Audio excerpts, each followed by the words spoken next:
Hi, welcome back guys. This is your friend, Let Us Head Fanfics, back with amazing fanfiction. This is the series of What If Deku Brought Back Warrior Spirits. Now before starting, please give this video a like and subscribe to the channel if you want more videos like this. Now let's get into the fanfic. Not all men are created equal. I learned that the hard way when I was just a child. Izuku think to himself while a 5-year him is standing in front of a boy who was trembling. Opposite of him was Katsuki Bakugo and a few others. I won't let you hurt him, Kachin. What do you think you can do? You're just a worthless, quirkless weakling, Bakugo says while sparking up a few explosions from his hands. He and the others then start attacking me and mocking me all the while. Once they were done, I was laying on his back with bruises and burns on my body. I still want to be a hero despite what everyone else said, but I often wondered what that could mean. Izuku thinks, now looking about 9 or 10 years old. I was walking back home sadly after another round of bullying from Kachin and the others in our class, though sometimes I question what it means to be a hero. For most it is all about the use of their quirk and saving lives through using that. For others it's about fighting villains with their quirk again. But don't some heroes don't fight on a front line? There are plenty who fight by making strategies to defeat villains. Maybe I could be a hero like that. I've been analyzing heroes since I was little. Maybe I can turn what I've learned into being a strategy hero. I just know I have to prove what I can do in some way. In a different part of Japan, a short bald doctor was analyzing a strange glowing cube. Sir, the master is still barely responsive. I doubt he'll ever be able to be his best again, the black misty villain Kurogiri said with Tamura standing behind him. The doctor nods before saying, a quirk may not, but if what I suspect this cube is capable of, we might be able to. The doctor demonstrated by using the energy of the cube to restore a broken machine, as well as restoring a damaged plant. Well, what are you waiting for? Please, heal Sensei, Tamura says desperately. The doctor looks to the boy, then the cube again. He sighs before agreeing. The doctor, Kurogiri, and Tamura went to a different room to meet the injured man inside. The top of the man's head was destroyed and was hooked up to multiple machines to help him breathe. This was all for one. Master, your injuries following your last fight with All Might are too great to heal with the science and quirks we have access to. But with this might be able to heal you, the doctor says to the slightly responsive man. AFO turned to the doctor and with a raspy breath says, do it. With a nod, the doctor set the cube on his master's chest. When it didn't activate right away, the mad scientist attached a few cords to it and ran some power through it. The cube then started to light up more and more. But the three observing, their eyes widened and were hoping the master would be revived. Suddenly the cube starts to float and glows brighter and brighter. Suddenly a bright flash covers the area, blinding all who could see. When the light fades, the cube is gone. But AFO was not restored. Instead, floating above the group was a woman with ghostly pale skin and hair. She had a strange bow and fox-eared combo above her hair and was wearing barely anything over her chest and lower body. She had a teasing smirk on her face. But what was eye-catching was the massive tentacles and futuristic cannons around her. So, were you the ones who brought me here? The woman said with an unsettling distortion to her voice. Most of them are unsettled by this strange entity, but Tamura stepped up first to say something.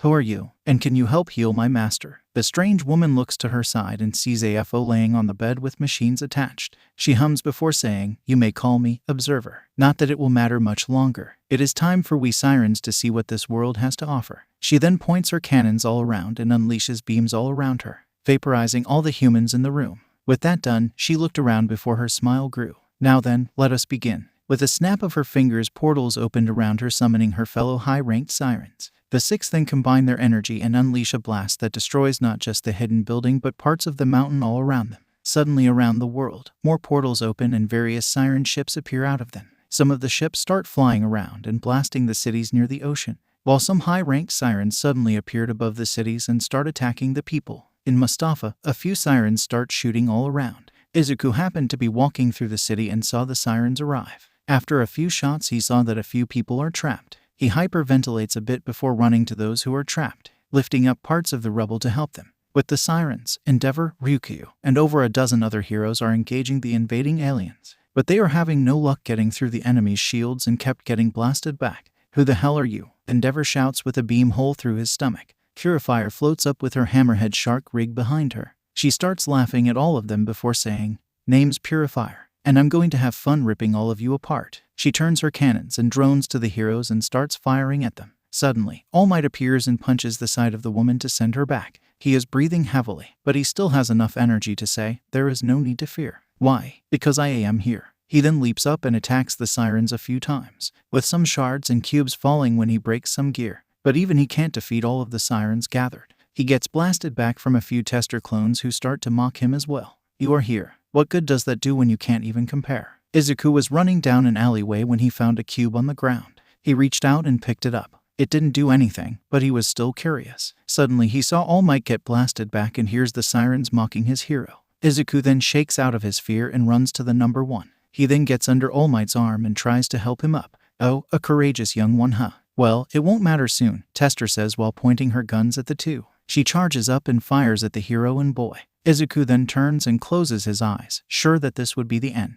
But the only thought going through his mind was, I wish I could have saved more people. Suddenly the cube he grabbed lit up and with a flash the beams were stopped. From the smoke, a few shots were heard ringing out. The shots couldn't be seen, but all of the sudden 6 tester clones were destroyed. What? Purifier says before getting struck by a round fired at her. From the smoke in front of All Might and Izuku was a very tall woman with fox ears and 5 black fox tails behind her. Her eyes are a piercing sapphire color, and her black hair is in a long ponytail. For clothing, she is wearing a kimono-like garb with samurai armor on parts of it, which is off on left arm and showing off her impressive bust with a surashi tied around it, and the waist is also exposed with just the large bow in front covering her private areas, as well as having black stockings that cover her legs, with tall Geta sandals on her feet. In her left hand is a massive sword. She has a smile that just radiates confidence in herself. Behind her body is a setup with 10 large gun barrels set in pairs around her, as well as a variety of other guns scattered across the mechanical setup. That is when she speaks with a confident tone. Well now, it seems we have some targets to face off with. Battleship Ki reporting commander. But that said, she leaps up and engages the sirens with both sword and gun. It takes about 15 minutes, but Ki manages to run off the high-rank siren and defeat all of the clones. But shots are still being fired from the ocean, and the Coast Guard and JSDFM is having little luck against the enemy. Even the heroes like Selkie and Gang Orca are useless, as even when they get on the ships, there is no one to stop and they can barely make a dent in the metal of the ships. While Ki was fighting, Izuku stayed and helped a few of the heroes and others before falling back a ways. What you did was reckless, young man, but it was still impressive. You have the heart of a hero, All Might said to Izuku when they all had a moment to catch their breath. Endeavor begrudgingly acknowledged Izuku's efforts as well, as did a few of the other heroes in the area. Ryukyu was about to ask why he didn't use his quirk when Ki arrived and walked up to Izuku. She then saluted before saying, "The main force of the sirens is still out there, sir. We need to take the fight to them." Izuku looks around before asking if she was talking to him. With a smile, Ki nods before saying, "You were able to call to me and summon me to this world, even though I had never been built by this nation long ago." This shocks everyone, wondering what the woman could be talking about. Izuku tries to process this, but he can't. Ki hums a bit before saying, "Maybe this could help you summon more." She reaches into her sleeve and pulls out a handful of cubes to show the group. She then tells him to remember what he thought of when he summoned her. Izuku looks at the battleship woman like she is crazy, but he grabs 2 of them and thinks back again. Nothing happens for a bit and Izuku gets discouraged. Ki then pulls the boy into a hug before saying, "Don't overthink it, Commander. Just feel it." Izuku is shocked by the close proximity, but the woman's voice helps to calm his heart and he can remember the emotions that he felt when he summoned Ki.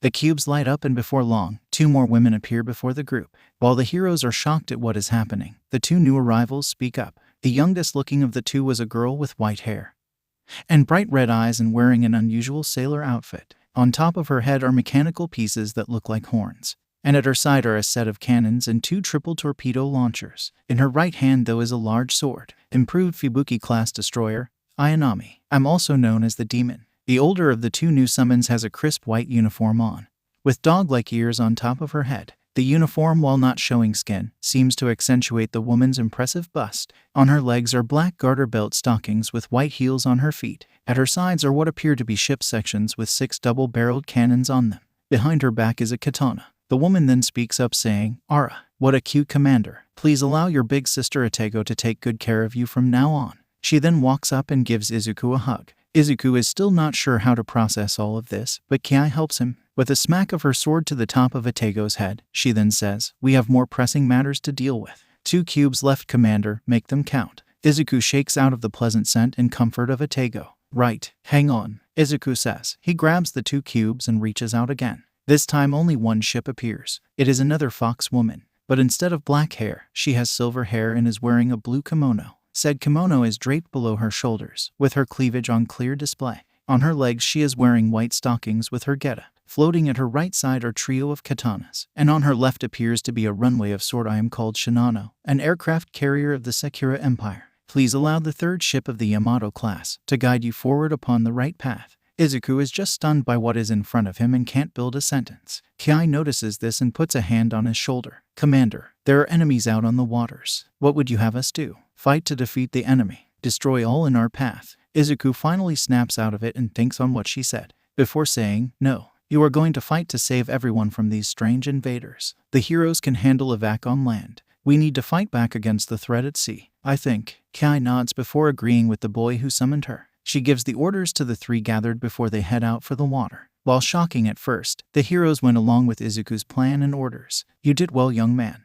We'll handle things here. Get yourself to a shelter. Endeavor compliments, then orders the young man. Izuku though shakes his head before saying, no, I have to see them through. I don't know why, but I feel I have to. With that he runs off toward the water to see what will happen. Out at sea, Selkie and a few other maritime heroes have been badly injured or killed. Selkie is missing an arm, and Gang Orca has a hole in his stomach. Right as a few of the high-rank clones are about to finish them off, Atego and Ayanami come out blasting and slicing through the enemy. They then land on the water and skate around firing blast after blast at the siren ships in port. Kiai and Shinano are a bit behind them, but they also contribute to the battle and cut down their own number of siren clones and ships. Around the world a few others awaken ships from the past, like a pair of men at Pearl Harbor. Both had family who had been stationed there long ago, and both had managed to awaken American ships. Marcus Miller, an African-American soldier at the harbor, awakened Arizona and the destroyer siblings of Downs and Cass, while a National Parks worker, David Rasmussen, helped Miller to evacuate others. He awakened the Spirit of Enterprise herself alongside North Carolina and Minneapolis. A young girl in Kale called out and Bismarck answered and helped to bring forth Prince Eugen and Z-23. In York and London, two people called out and summoned Hood with Javelin and Ark Royal supported by Fortune.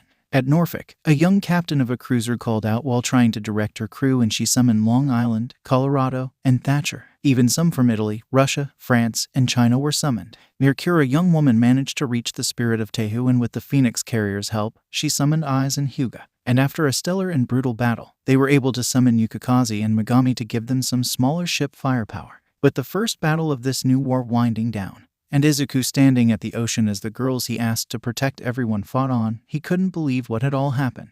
With Kai and Shinano using their strength and rigs to help lift up a few of the injured heroes, Ayanami could start collecting the cubes that had fallen all around the sea from the battle. Atego though went back to Izuku for two reasons. Aren't you going to help them? Izuku asked when Atego returned to his side. She gave a gentle smile before saying, I think it would be best to have at least some protection for our young commander. And I'm quite capable of that myself. But also, I think we could use a few more to aid us. At saying that, she pulled out two more cubes and offered them to Izuku. He was a bit surprised, but he did see her point. Izuku took the cubes in hand and tried to call out to whatever ship may be on the other side. It took a few minutes, but he eventually called two more ships into their world.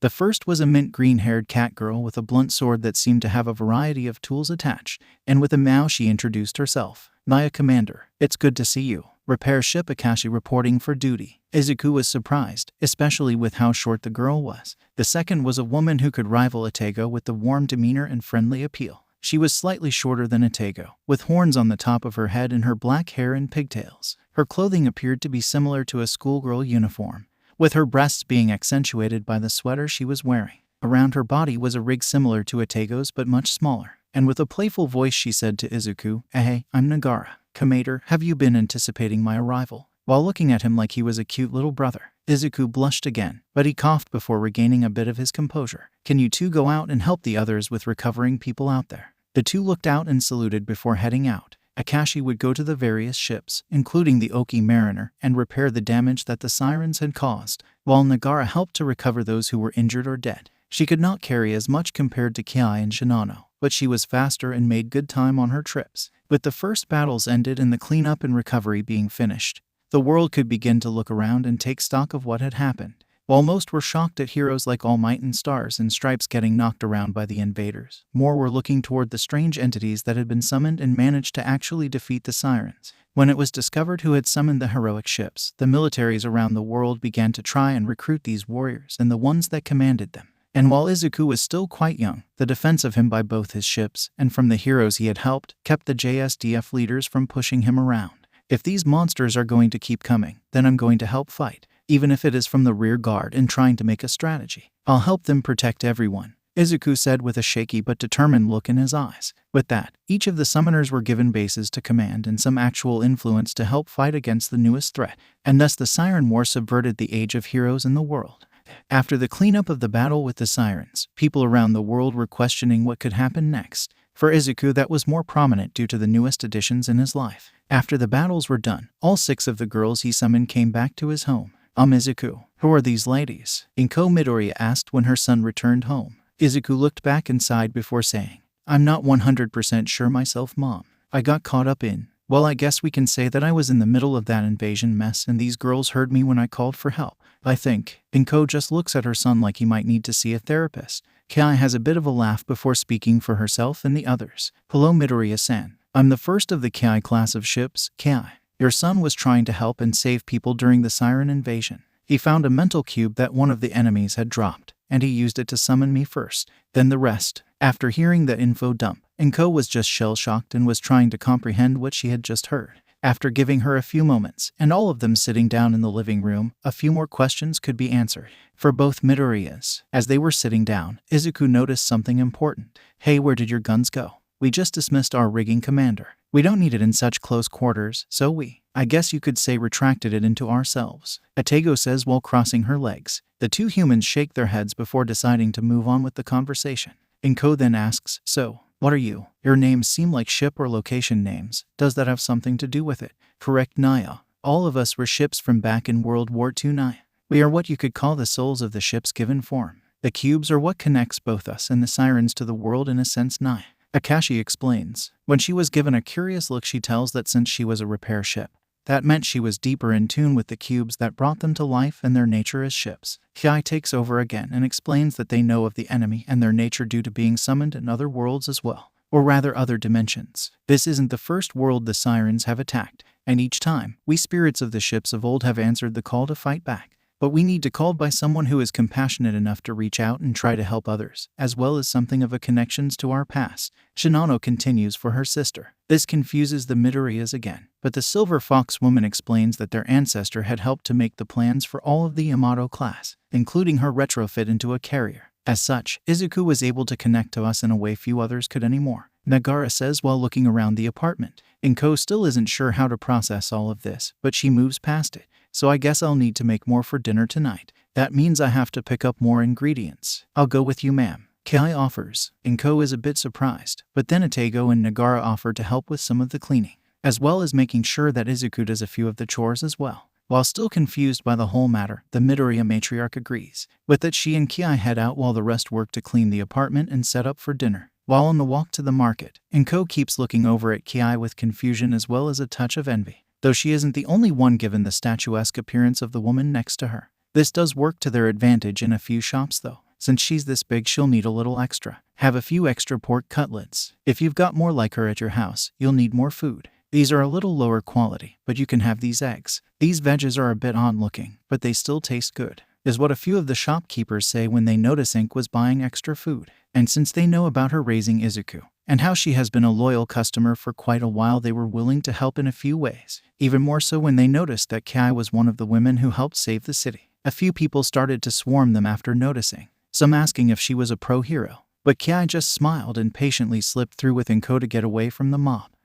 Sorry about that. I guess it shouldn't be too surprising given you saved everyone from those invaders. But I wonder how long before they come to our house to collect all of you, Inko said with a worried look. Turns out not very long. When they arrived back at the apartment complex, a group of black cars with police and military escort were waiting outside. Inko stepped forward with Kai, who had summoned her rigging just in case, to ask the men what they were doing there. One of the men stepped forward. He had the markings for an admiral on his coat and he saluted both women. Hello, Midoriya-san. I'm Vice Admiral Sujita of the Maritime Self-Defense Force. We were hoping to speak with your son. May I come inside? Inko just sighs before agreeing, but asking that only he and one of his men come in. We already have other guests right now. The Admiral chuckles a bit and agrees to her terms. When they all have come into the apartment, it is much cleaner than before, with Izuku and Ayanami currently cleaning the bathroom, while Atego and Nagara had just finished cleaning and dusting the living room. Akashi though was apparently tinkering with the stove, and she happily reported to Inko that she not only fixed a few leaks in the washing machine and damaged coils on the refrigerator, but she had improved the stove so it would cook faster and more efficiently. Inko was surprised, but with how cute Akashi was being, she just felt the need to pat the girl on the head and praise her. And then she noticed that Akashi started purring. Is this normal? More or less. Akashi-chan is a bit more like a cat than others with her kind of ears, Atego says before stirring some hot water for tea. Nagara then says to Inko, we can help with making dinner. I'm guessing they need to talk with the commander. Inko nods before calling in Izuku. When he arrives, he is surprised to see an admiral in their home. The older man salutes before asking if they could discuss a few matters. Izuku agrees while Kai stands beside him eyeing up the older man. Now then, young man, I understand that you were the one who managed to bring out the 6 women here, correct? Yeah, I don't really know how I did it, but when I was trying to help All Might, I reached out in some way and called them to this world, Izuku says with a sheepish look on his face. The military man nods before asking if he knew how anyone else could do the same. I don't know. From what Ki and the others said, I was able to call to her first because an ancestor or something had worked on her plans and designs, and somehow this allowed the others to also be brought into existence. Sujita nods again before humming to himself. He takes a sip of tea before explaining why he is there. We would like these girls to come with us to the naval base nearby. We will compensate you, but we feel it would be better if they were handled by military personnel, Sujita says. This makes Izuku a bit nervous, as not only did he feel a connection to these girls, but he wondered if they would just treat him like a burden. Kai's face turns a bit severe before looking down at the admiral. We will not leave our commander. He was the one who called us here. So if you want us, Commander Izuku comes as well. But surely it would be better if you had a true commander or admiral leading you. Someone who actually knows strategy and tactics, Sujita says with a slightly panicked tone, and a worried look on his face. Atego, though, comes from the kitchen with a suggestion. Perhaps the commander could show you how skilled he is even though he is just a child. Akashi then brings out a shogi board and pieces. Atego puts forth the idea that Izuku could show what he could do that way. Sujita raises his eyebrows but goes along with it, thinking he'll beat the boy in a few moves. Izuku meanwhile is panicking about what she suggested, but a quick side hug from the buxom dog woman helps to relax and calm his mind. So, with a deep breath, the match begins. They decide to go with the best of 5 matches, but the Admiral is defeated in 3 straight matches against Izuku. Surprising. Do you have an intelligence-boosting quirk? Or perhaps something like foresight? Sujita says after congratulating Izuku. The boy's eyes widen, and he looks down before he says, no, I don't have a quirk. This surprises Sujita again. And after a few seconds he starts laughing a bit. That is infinitely more impressive, young man. Perhaps with a bit more training, you could earn the rank of commander or even admiral, especially if you are going to command these girls against the threat out at sea. Sujita then goes into more of what has been happening in the oceans of the world. We thought the enemy had left after the battles in the bay and down in Kure, but intel from a few other navies of our allies says otherwise. They seem to be setting up bases or something similar out in the ocean. Pearl Harbor is apparently a major hotspot, but thanks to these girl fleets, they've been able to protect it and most of the people. Kai steps forward and says to Sujita, this is similar to a few other world versions of ourselves. We are all somewhat connected to our other versions, but not all of us can tell that. The sirens will keep coming at us, and they will do all they can to push humanity to the brink. The older man nods before asking for their help, not just the ship spirits, but Izuku as well, explaining that they need his ability to summon more ships if they were to hope to have a chance against this new foe. Izuku is shocked and a little terrified by all of this explanation. I'm sorry, I need some time to think about this, the boy says with a bit more pitch to his voice that he would have liked. The admiral nods before explaining that he will be in town for a few days. After Sujita leaves, Izuku removes himself to his room. When Atego wants to keep him company, Kai stops her. He needs to think about this for a bit. Let's give him some time. Let's help Midoriya-san with dinner. After Izuku went back to his room, he laid down on his bed and thought about the strange day that had happened. For an hour, he thought about it more and more, and he kept going back to one common thought. This is some of what I was thinking about. A different way to be a hero. But can I really do it? Izuku keeps thinking this over and over. Then he comes to a different thought. If you could do what I can, and could summon and direct other heroes where they were needed, would you take this chance? Izuku thought while looking at an All Might poster on his wall. He knew the number 1 would prefer to fight this enemy head-on, but he knew that All Might was also for believing in others who were more suited to saving certain people. And maybe this was Izuku's chance to save as many lives as possible. And at only 10 years old at that, Izuku then sat up and went back to talk with the girls he summoned as well as his mother. When he got to the dining room, there was a feast of katsudon waiting for him. Feeling better, Ayanami asked while looking to Izuku from the table. Izuku gets a small smile before saying, yeah, I feel better, and I know what I have to do.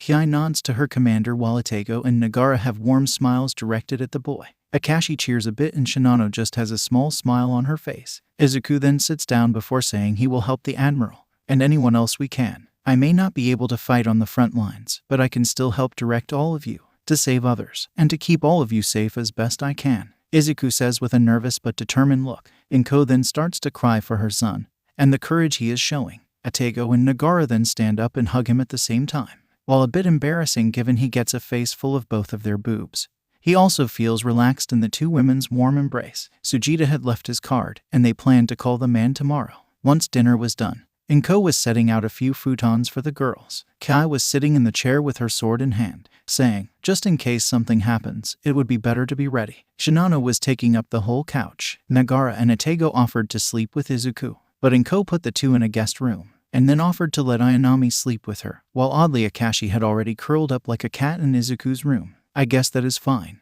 Inko says while petting the cat girl on her head, and making her purr. Izuku chuckles a bit before settling in for the night, and tomorrow he would begin his new life as a commander for Azur Lane. The day after Sujita visited, Inko called the number on the card he had left. While she was doing that, Izuku was both looking forward to this call and dreading it. Maybe I'm not ready. Maybe. Commander, stop. I know you are nervous, but you have to stay resolute in your decisions. And remember, we're all with you, Kai says as the boy starts to panic about what his role could be. While her words don't fully calm down Izuku, they are enough to get him to stop rambling. When the Admiral picks up the phone, he comments that he is surprised they called back so soon. I thought you might agonize over this for days or something. Izuku chuckles a bit before saying he had somewhat been thinking on things like this for a while. Since I didn't have a quirk, I was trying to think of ways to be a hero without one. I look to heroes a bit like Nezu, and other super intelligent strategist heroes. Sujita hums before agreeing with Izuku's thought. We can help you improve the strategic skill you've shown already. And as you say, you won't be on the front lines, but you will still be saving lives. And trust me, we need it now, Sujita says before telling the boy, as well as his mother and fleet, that he will be sending cars for all of them later, noting that it would be better if he was on base to command and direct his girls. Izuku thanks the man and asks if he will be in command of him considering his position as only commander, not admiral. The older admits he will just be charged of passing down orders and intelligence to the fleet. It will be up to you to decide where to go and how they will fight. I thank you again, young Midoriya, and I know your country will thank you as well. With that, the Admiral hangs up. With that done, the Midoriyas pack up the apartment and get ready to head for the base. It only takes them about 2 hours, and they are ready. And just in time as the cars arrived right as they were finishing packing. The military officers then salute before helping the group load up the packed-up apartment in a van brought as well. To make sure nothing would happen, a ship girl stayed with both of the Midoriyas present, Kai staying close to her commander and Atego with Inko. Gotta admit this wasn't what I was expecting when Vice Admiral Sujita ordered us to collect the new fleet. Be that what you girls or women look like, and that a kid would be a part of the deal. A female officer driving Izuku and Kai said as they were heading for the base. Izuku ducks his head a bit while blushing, and the military woman chuckles a bit before saying he would be fine. Mongol Base is a secure location, and it will give you plenty of time to grow into your role, whatever that is supposed to be. Izuku groans a bit before looking out at the sea. Kai puts a hand on his shoulder and gives him a warm smile. It takes about an hour before they reach the base. Once there, Izuku just steps out and looks over the whole location. He sees a few soldiers jogging around, as well as others loading up materials and equipment into the hangars on base. And he starts to think, will any of them be willing to accept that I'll have a leading role here? For the ship girls, they are each enjoying the sights, sounds, and smells of the base as well as the sea again. Atego leans back after helping Inko out of the car and says, it feels comforting to be on a military base again, like coming home. Ayanami nods while Akashi seems to be eyeing up some of the equipment that the soldiers are moving. Kai and Shinano though both note the tone of the base. Something big must have happened. There's this tense air about the everyone, Shinano says while the soldiers start to move the Midoriya family's effects to a residence on base. Sujita then arrives and notes she is correct. There's been a startling development out at sea. Midoriya-san, I need to speak to Izuku about matters. Do you mind? Inko shakes her head and goes to help the soldiers move their things to the new house along with Nagara. Izuku meanwhile is concerned about what could be so alarming. Kai, Shinano, and Atego come with Izuku and the Admiral to the office building on base. Once there, the Admiral asks most of the staff to leave, before bringing up some files on his computer. After the attacks around the world, a lot of navies have been damaged. China and the Philippines were some of the worst. But that isn't the worst part. A lot of trade and shipping vessels have been lost or sunk. Some disappearances are almost Bermuda Triangle-like. The admiral then shows the screens noting where even modern US Navy ships had been lost or sunk after the battles around the world, before saying that overnight it seemed as if the nations had been isolated from the oceans. There's no place for humanity, it seems. Even heroes have had little luck. A few have been lost already, Sujita says with a downcast look. Izuku gulps before asking if there was anything they could do to save those sailors. They can't be saved, Commander, but they can be avenged, and we can save the rest, Kai says with a stern, determined face. Shinano and Atego mirror this, while Izuku looks down sadly. Sujita nods before saying they need to prepare for a renewed attack. He then notes that the Sirens will most likely be coming for the bases to engage and defeat the possible resistance that had been brought to the world. No, they won't be going there, or rather coming here. They'll be aiming for the cities again, Izuku says after thinking about matters for a few minutes. Sujita is surprised and asks the boy what he means. Izuku scratches his head before saying, the way one of them talked, and the other with her was taunting me about being brave. I think they'll be aiming to hurt as many as possible to stretch us thin, and they'll be aiming for Mustafa again. Kai agrees with Izuku before noting something in her faint memories. In other dimensions, it almost seems like they are testing humanity. And given this world's obsession with quirks and this version of heroes, they'll want to test what humans think they can do with those quirks. Sujita leans back before thinking the matter over. He agrees that they could be doing that but asks what they should do. Izuku then says they need to start partial evacuations of the seaside areas, and to have the heroes help with that. I've admired them my whole life, but they can't really fight against this threat. But they can keep everyone else safe. Sujita nods and then asks Izuku to come to a different room. On a side door to Sujita's office, there is a massive holograph projecting table with a few other radios and comm stations around. He turns on the table and it shows a map of Japan. As he does, another screen pops up and it shows a different base. After about a minute, the screen shows a different admiral and a young woman. This admiral is Vice Admiral Hashizumi and the young woman with him is Hirano Himori. Sujita, I take it this is the young man who summoned the fleet near you, Hashizumi asks, while looking over the four in the room. Sujita acknowledges that and asks about Himori. She is an average-looking young woman, though she does have red skin and eyes, with dark sclere, and a pair of nubs on her head giving her the appearance of an oni. After introducing herself, Himori says, I was just a university student out here, but when the attacks happened, I grabbed a cube that had fallen and somehow could hear and call out to. Well, Shikakin, where have you gone? Don't leave me behind. As soon as that is heard, a new woman in a red short-skirted kimono with her large breasts on display is seen. She then glomps onto Himori before pushing the woman into her breasts further. Izuku blushes a bit at this and Atego quickly covers her commander's eyes, but he also gets a good feel of her own breasts on top of his head. Himori pulls out before saying, Tehu, stop, at least for a minute. We're having a discussion here. Tehu then looks at the screen and sees the other admiral and Izuku on the screen. She then coughs before apologizing. Excuse me, Admiral. Young Commander, I was just looking for my commander for a while and was happy to find her, Tehu says politely, though she has yet to let go of Himori. Sujita coughs before saying they needed to move on. Agreed. Photo base is secure, and we've been preparing for the likely attack on this location, Hashizumi says, but Sujita mentions what Izuku said. He then goes on to say that Izuku is one of the few who actually had contact with the Sirens. While the heroes did as well, most of them are still in the hospital or are helping with recovery. Given what young Midoriya mentioned about our enemy, I'd be willing to agree with his assessment. The other admiral hums a bit to come up with a counter. Himori then asks Tehu if she remembered similar instances and attacks by the Sirens in her memories. Indeed, I do, Himori-sama. The Sirens would often attack more unusual targets. It often seemed as though they were testing the resolve of the humans there, as well as we ship girls. Upon hearing that, Hashizumi stops the counter he was about to put forward.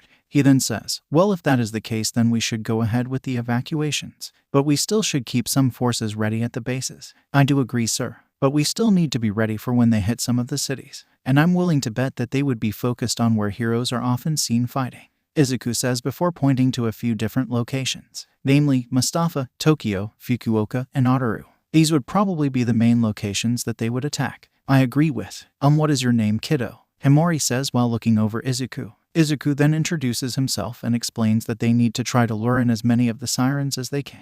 When questioned about why, Himori surmises it is to try and get more cubes to summon ships. Only a few of them appeared after all of the fighting, and only a handful of shards came from the autonomous ships that the girls fought, meaning that we have a better chance of getting more resources from the higher-ranked ones. Right? Izuku is surprised but glad his fellow summoner can see what he has in mind.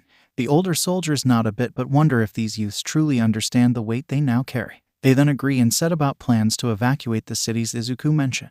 I think you need to talk with your fleets before setting out, Sujita says before hanging up. Izuku and the 3 ships who accompanied him discuss a few other details with Admiral Sujita before heading back for the evening.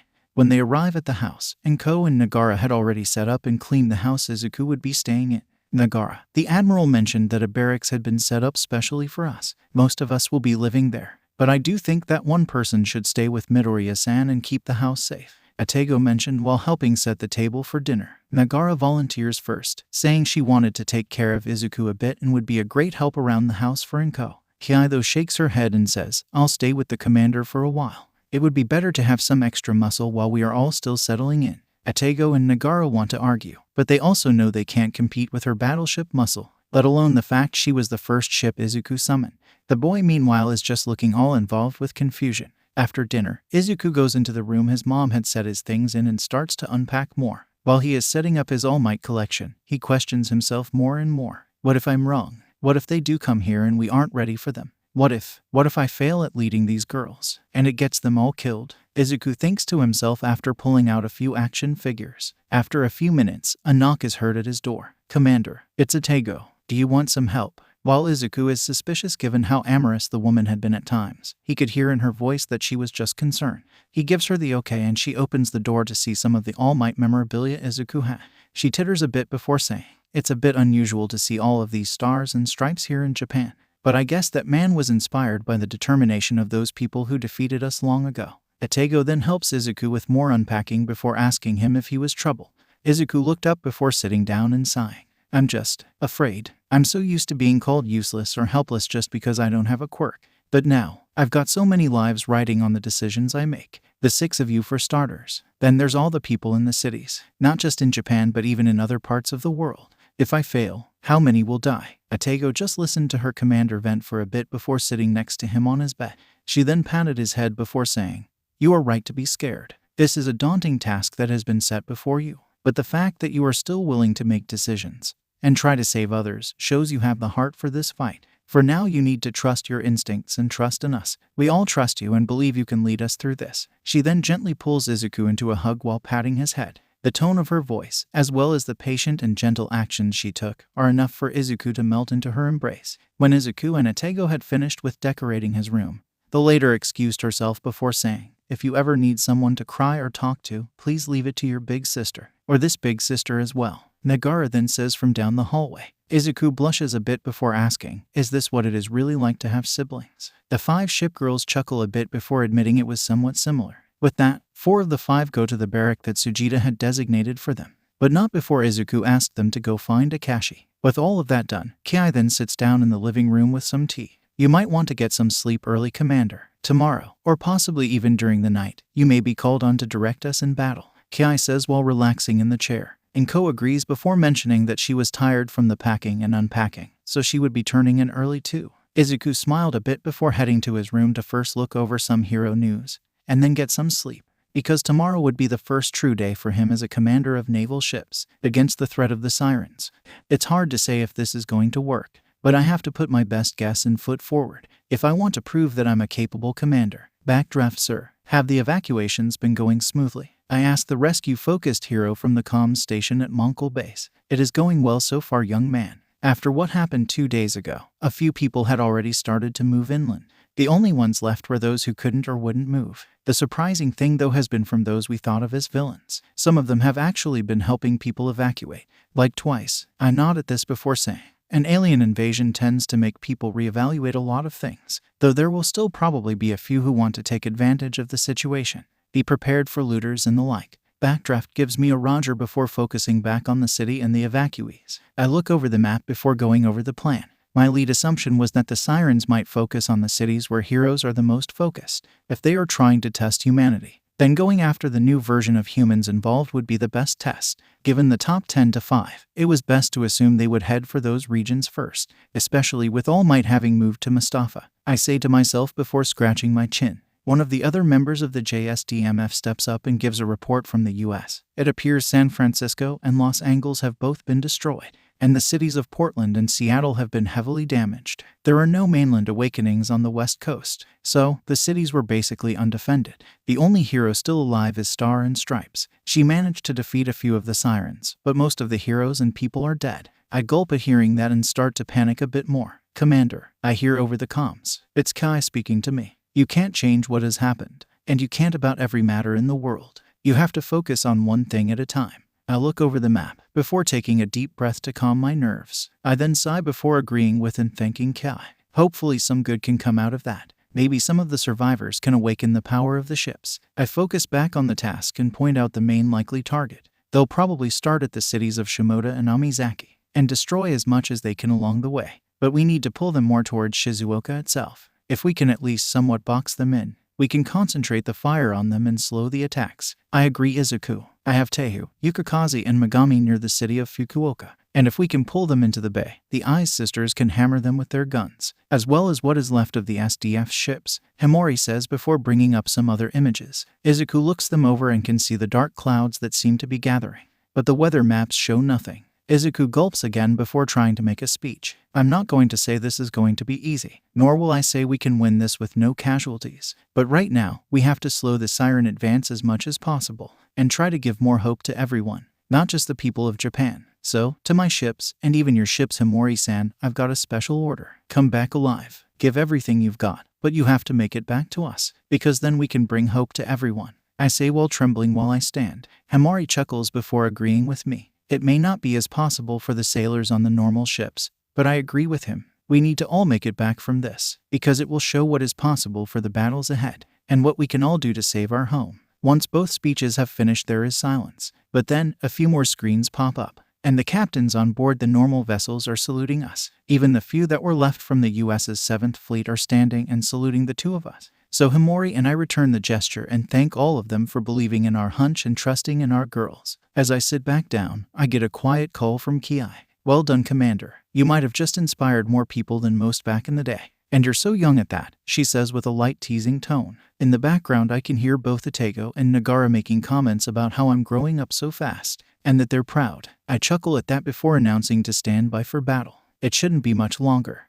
You think that kid is right, Captain? A sailor on board one of the U.S. cruisers asks while monitoring the radar. The bare-headed man sits back in his chair while sighing. Normally I wouldn't be one for trusting a former civilian on matters such as this, but given the strange entity we are facing, I'm more willing to believe, especially after the intel that noted him directly confronting the sirens, the captain says before asking for a status report. A few of the captains and commanders on the other ships around the Suruga Bay and at Hataka Bay. For the ship girls though, they were more focused on what they could feel. Tehu-san, do you feel that? Megami asks while tightening her grip on her guns. Tehu's red eyes narrow as she looks out over the Sea of Japan. Indeed, I do. It seems that other commander has a good head on his shoulders, but I do wish our Himori-sama had been one to say the same. Tehu says, before the look on her face morphs into one that displays her less than moral intentions with her commander. Yukikaze though has barely noticed and shouts, "Why are you so worried, Megami-sen Nanoda? Don't forget you have Yukikaze-sama on your side. We'll send them packing with my divine grace, Nanoda." This little rant, as well as the actions of the first member of the photo fleet, make Megami's sweat drop. Eyes and Hyuga though have heard the whole thing and laugh a bit. Don't worry too much, Megami. Just bring them in and we can try to finish the fight, and maybe get some more help along the way, Eyes says with a twirl of her Naginata. With the Mongol fleet, Ki is standing by in the bay with the other ships, alongside Akashi and Atego. Ayanami, Nagara, and Shinano though are outside the bay and can feel the tension in the air. I do hope the commander's plan works, Nagara says with a nervous look on her face. Ayanami though is focused and ready. So, she says to her fleet mate, don't worry, you have the strength of the demon here, as well as the power of the third Yamato. We'll be fine, and we can trust in Izuku. Shinano smiles at Ayanami before agreeing with her. While this doesn't placate all of Nagara's fears, it is enough to help her focus on the task at hand. Suddenly a new ping comes up on the radars of a few of the ship girls. I'm picking up a cargo ship of some kind out there. Or a fishing vessel, Nagara reports. Shinano then launches a few planes to investigate and confirm the report. When the planes get close, a new set of lights show up above the ship. Then a variety of new portals appear behind it. Sirens, Shinano reports as she orders her planes to engage. Ayanami draws her sword, while Nagara gives her cheeks a quick wake-up slap to begin. A few other ships come behind them to be ready to engage as needed. The two smaller ship girls focus on their AA for the time being and wait for a moment to engage up close. Shinano flies above and watches over the battlefield. We have to get away. The captain of the illegal fishing vessel shouts as the siren ships appear behind them. He orders his crew to try and push the engines as much as they can. A few of the beam gun ports point towards them and start taking shots. Most miss, but one man on deck is struck and vaporized by the impact. Just as they are sure they will die, a few of the ships are struck by the bombs from Shinano's planes. A few of the fighters engage the siren fighters above the ocean, and the torpedo bombers set up for their runs. I don't know what is happening, but we need to get out of here, one of the fishing vessel's crew says before running below to help coax some more speed out of the engine. It takes a few minutes, but the fishing boat gets far enough away and they pass Ayanami and Nagara as they are going to engage the enemy, but the former trying to get as close as she can to the ships for a torpedo strike. Nagara hangs back a bit and focuses more on AA with the other allied ships. She and the other ships take a few grazing hits, but they manage to hold the line for a time. Shinano, though, is more focused on a different fact. This is too easy. It's almost like we have to head back toward the bay. Shinano calls out over the comms. Izuku, meanwhile, has been viewing the battle much the same. He chuckles before saying, I was about to say something similar, Shinano, but I will admit, I'm glad you all moved to save those people on the fishing boat. He had already warned Kai and the others about the threat, and they were standing ready. Above Suruga Bay, a set of portals open. It is not just siren ships that appear, but Purifier as well. HELLOO. Where are you, silly little heroes? Think those worthless little bits that mutated you can stop me? Purifier shouts as she and a few clones of herself start shooting around the bay and into the city. While Kai and the rest are about to engage, Izuku tells them to hold off for a minute. I want to see what she does, Izuku says while gripping his arm. He wants to stop them no matter what, but there are a few things that have him curious. When Purifier doesn't hear the screams of humans or heroes announcing themselves, a puzzled look comes across her face. Nothing happens for at least 5 minutes, and her impatience leads her to just cause random destruction. Where are you? Come out and let me hear your screams. I have to cull the weak and cut you all down. Purifier shouts before using her rig to vaporize a building and start shooting all around, her face showing her rage and annoyance. Seeing that is enough for Izuku to get a better idea of what pushes her buttons. Okay, Kai, engage, Izuku says, before telling the rest of the ships to do the same. Kai's smile widens as she and the rest of the ship girl fleet come out of hiding and start engaging the clones and other vessels. She quickly cuts through a pair of clones before using her guns to blast the ships out in the bay. Atego meanwhile focuses on the water and deflecting the attacks of the airborne monsters. She manages to sink a few ships before engaging a couple of the Purifier clones. Akashi meanwhile had been focused on AA fire as that was what her guns were. But then she got a report from the captain of the US Birmingham and JSDF Naka. That gear you built is ready, Minty Kitty. This should leave a nice mark. The two captains happily report before using a beam gun that Akashi had built using the modern tech and her own otherworld experience with siren tech. The resulting shots destroyed a battleship siren as well as vaporizing a few Purifier clones. That's what I'm talking about, NYA. Give those sirens a taste of their own medicine, Naya. Akashi shouts before focusing on the aircraft again. Purifier meanwhile is looking around in worry and annoyance. Did I walk right into a trap? Yes, you did. Kai finishes the siren's sentence. She then rushes toward her in the sky with her blade drawn. They clash again and again with Kai smiling all the while. Right after the first ship Izuku summoned engaged the siren leader, Shinano and her attached ships returned to the bay. The two smaller ships went to aid Akashi and Atego while Shinano flew up to aid her sister. She drew 2 of her katana, wielding one in each hand. She then used her foxtails to grab the third sword and engages Purifier. Izuku then orders the two to keep Purifier busy. She's the strongest enemy right now. We need to keep her off balance long enough for the rest to engage and defeat the other siren ships. With a subdued Roger from both Yamatos, they battle Purifier in earnest. She growls before bringing her drones close and making beam blades from them. You bitches think you can take me? You've got another thing coming. Purifier shouts before attacking Kai. Back on the ocean, Ayanami and Atego get up close and personal with their blades and cut through the few clones close to the ocean, before unleashing their torpedoes alongside some of Shinano's planes. Nagara though stays back and focuses on AA with Akashi, though she is nursing a few wounds from a dive bomber or two. Hold still, Naya. I'll fix you up, Akashi says when Nagara gets close. The horned girl nods and thanks the cat girl before focusing on the siren aircraft. In Hataka Bay, the battle had been much the same with Tester replacing Purifier and engaging both Eyes sisters near the water. This could fun. Let's see what you can do, Tester says before blasting them with her cannons. The two jump out of the way before shooting back with their own cannons. Tester tries to block with her shields, but the impacts do more damage than she anticipates. How? She asks before getting slashed from behind by Aiza's Naginata. She tries to retaliate, but the battleship is gone. Soon the two are attacking her from multiple angles and she can't react in time. Then out of nowhere, a new face shows up and stabs her in the side. While wincing, Tester looks down and sees the tearful and nervous face of Kashino. Just as the siren was about to attack again, Aiz and Hyuga blast away at her with their cannons, and Teiu's bombers return and strike the siren as well. What did I tell you? With the grace of Yukikaze-sama, we have nothing to fear, Yukikaze shouts before attacking with her torpedoes. Behind her though, Teiu and Megami are less impressed, and are annoyed as they had taken damage, with cracks and tears in the fan-like deck of Teiu, and Megami having burned hair and a damaged turret. But the two keep fighting and put their frustration into engaging the sirens. Back at Suruga, the battle has continued to go as Izuku hoped and planned.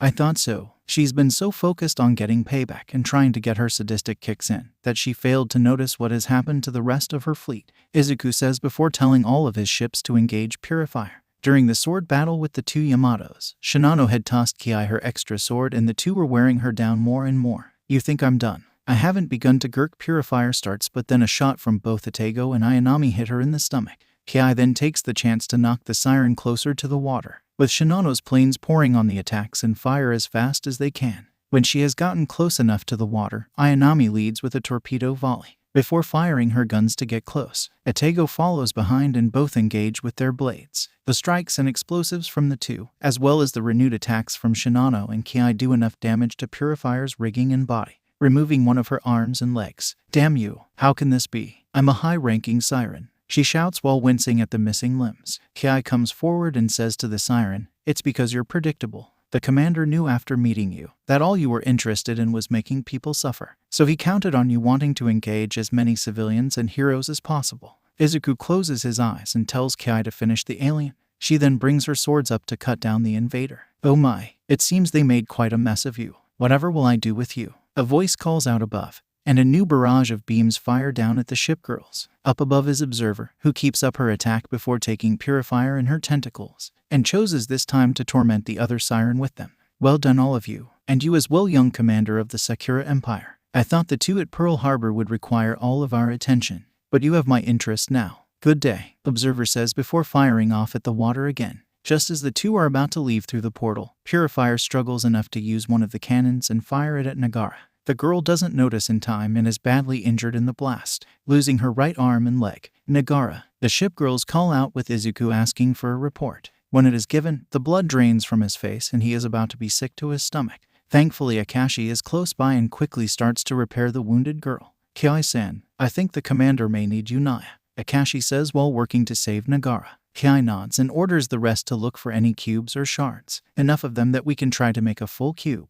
We may need a new member after this, Kiai says before going full speed back to Mongol base. When she arrives, she rushes to the command room. Sujita is there and commends her and the girls for their victory. Never mind that for now, sir. Where is Commander Izuku? Kiai asks with worry etched all over her face. Sujita nods before guiding her towards the bathroom. He's in there. After he gave the order to start with cleanup, he ran here. I heard him heave a bit so. Well, do what you can, Sujita says before saluting the battleship girl. The door is locked, so Kiai has to break it down and check on Izuku. The boy looks disheveled and is leaning over the toilet, with tears streaming down his face. Kiai walks over to him gently and rubs his back. While he doesn't throw up again, it still takes a minute before he can breathe easy. Kiai then brings him close to her and rubs his hair. His mother follows soon after and she hugs both of them, comforting her son and thanking his first ship. They do not move for an hour, and luckily the battles of both bays come out as victories, perhaps thanks to the luck of Yukikaze. No grievous injuries are had on the photo fleet side. Nagara though is lucky that Akashi was able to save her. She may need to rest for a few days, Naya, but she'll live, Akashi reports to Sujita.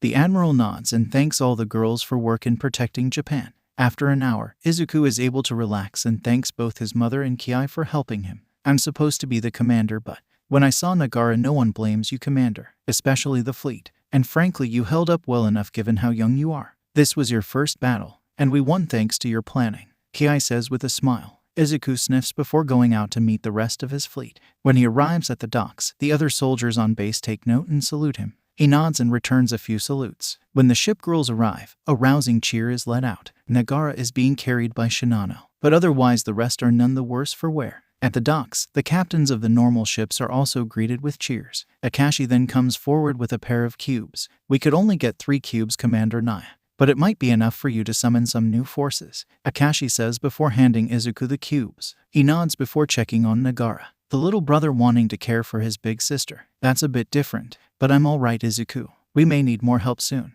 Nagara says with a wince before patting Izuku on the head. He blushes at the attention, especially when the soldiers tease him a bit at the action. But he does agree to summon more ships later. For now, we've won our first true battle with the sirens, and we've pushed them back from our home. I think that deserves a bit of celebrating, Izuku says, and the soldiers cheer again, with his ship girls agreeing. It isn't much, but the base does have a barbecue before lights out. While elsewhere in the world some are thinking of ways to summon more aid for the nations.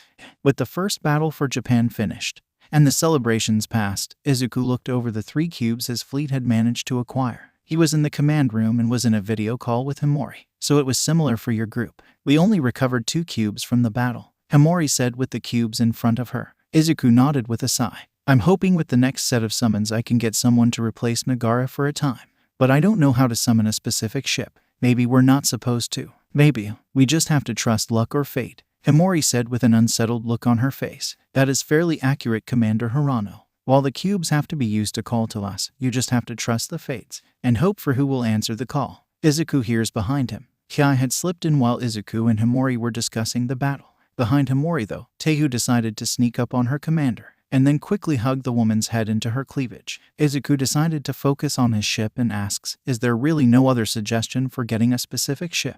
Kai just shrugs, but Teiyu has a suggestion. If it helps, young commander, normally the trend in some worlds was to use 1 cube for a smaller ship, and 2 would be used for heavy and specialized ships, such as myself and Kai Dono there. The fact she is saying this while still having her commander's face pressed into her cleavage is a bit distracting for the boy. But he shakes his head to refocus, mentioning that he only used 1 cube to bring out Kai and Atego. So what's up with that? Izuku asks with a puzzled expression. Himori finally pulls herself out of Teiyu's breasts with a gasp and says, couldn't breathe. Maybe it was just luck or something else. I only needed 1 to summon Teiyu here. Maybe whatever connects us to the realm where the ships come from decided we needed some real muscle. Izuku nods before chuckling, saying, it sounds like they just wanted to watch an interesting story unfold. And they put us at risk to make it. All of the women in the room look at him with a side-eyed glance before moving on.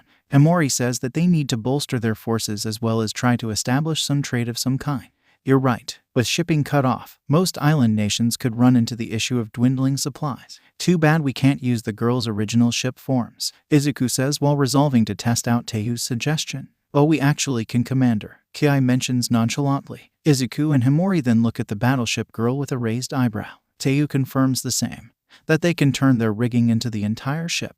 Then why didn't you use the full ships in the battle yesterday? Himori asks with a flat look. Both girls just shrug before saying it feels better to fight with their rigging compared to just directing or controlling their ships. Izuku facepalms with a sigh before asking to meet with Himori later to discuss future options. The photo commander agrees and signs off. Izuku leans back before picking up 1 of the cubes. It's all up to luck or fate, huh? Guess I'll try it, Izuku says before gripping the cube tightly. He focuses more on trying to get a smaller ship, someone to take over for Nagara. While she's recovering, the boy commander thinks. The cube starts to light up in his hand, and then begins to form into his new ship. What appears before him is a young girl with very pale skin, almost akin to the sirens themselves, right down to the white hair. Though unlike the enemy of humanity, she has bright blue eyes, and atop her head are black and white fox ears, and behind her is a white fox tail. She is also wearing a sailor uniform-esque garb, with sleeves that seemed more akin to a kimono or priestess garb. At her side for her rigging, she has 2 pieces of what appear to be a ship's hull, with a double-barreled gun on both, and a quad torpedo launcher behind that.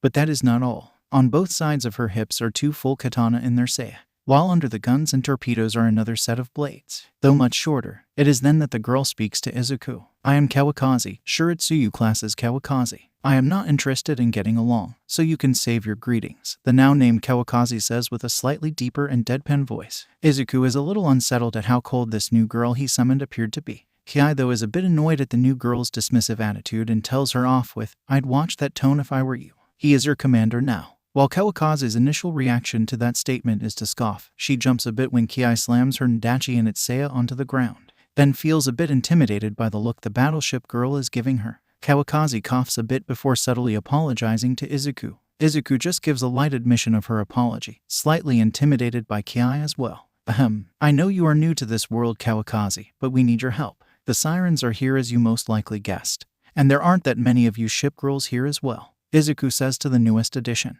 He goes on to tell her that there has already been an injury among his fleet and he needs someone to step up into the role. Kawakaze just sighs slightly before saying, While I'm slightly annoyed that I was summoned to be a replacement, I know enough to understand you didn't summon me without good reason. I'll fight alongside the rest." Izuku just nods before thanking the girl. He then picks up the remaining 2 cubes to summon another heavy or special ship. Or he would if he knew what the special ships were. "Hey, what did she mean by a special ship?" Izuku asked Kai. Kawakazi though decided to answer. Special ships fall into a few unusual categories. Carriers are the most common ones in the special group. Subs and repair ships also fall into that category of special ships. Accurate. Heavy ships meanwhile are generally battleships, battle cruisers, and even some heavy or large cruisers fall into that category. Kai continues while giving Kawakazi a glare. Izuku nods and then hums. "I think I'll focus on a heavy ship for now. Seems like a better option for now," Izuku says before focusing on the cubes again. He thinks about battleships and hopes to connect to those of his homeland.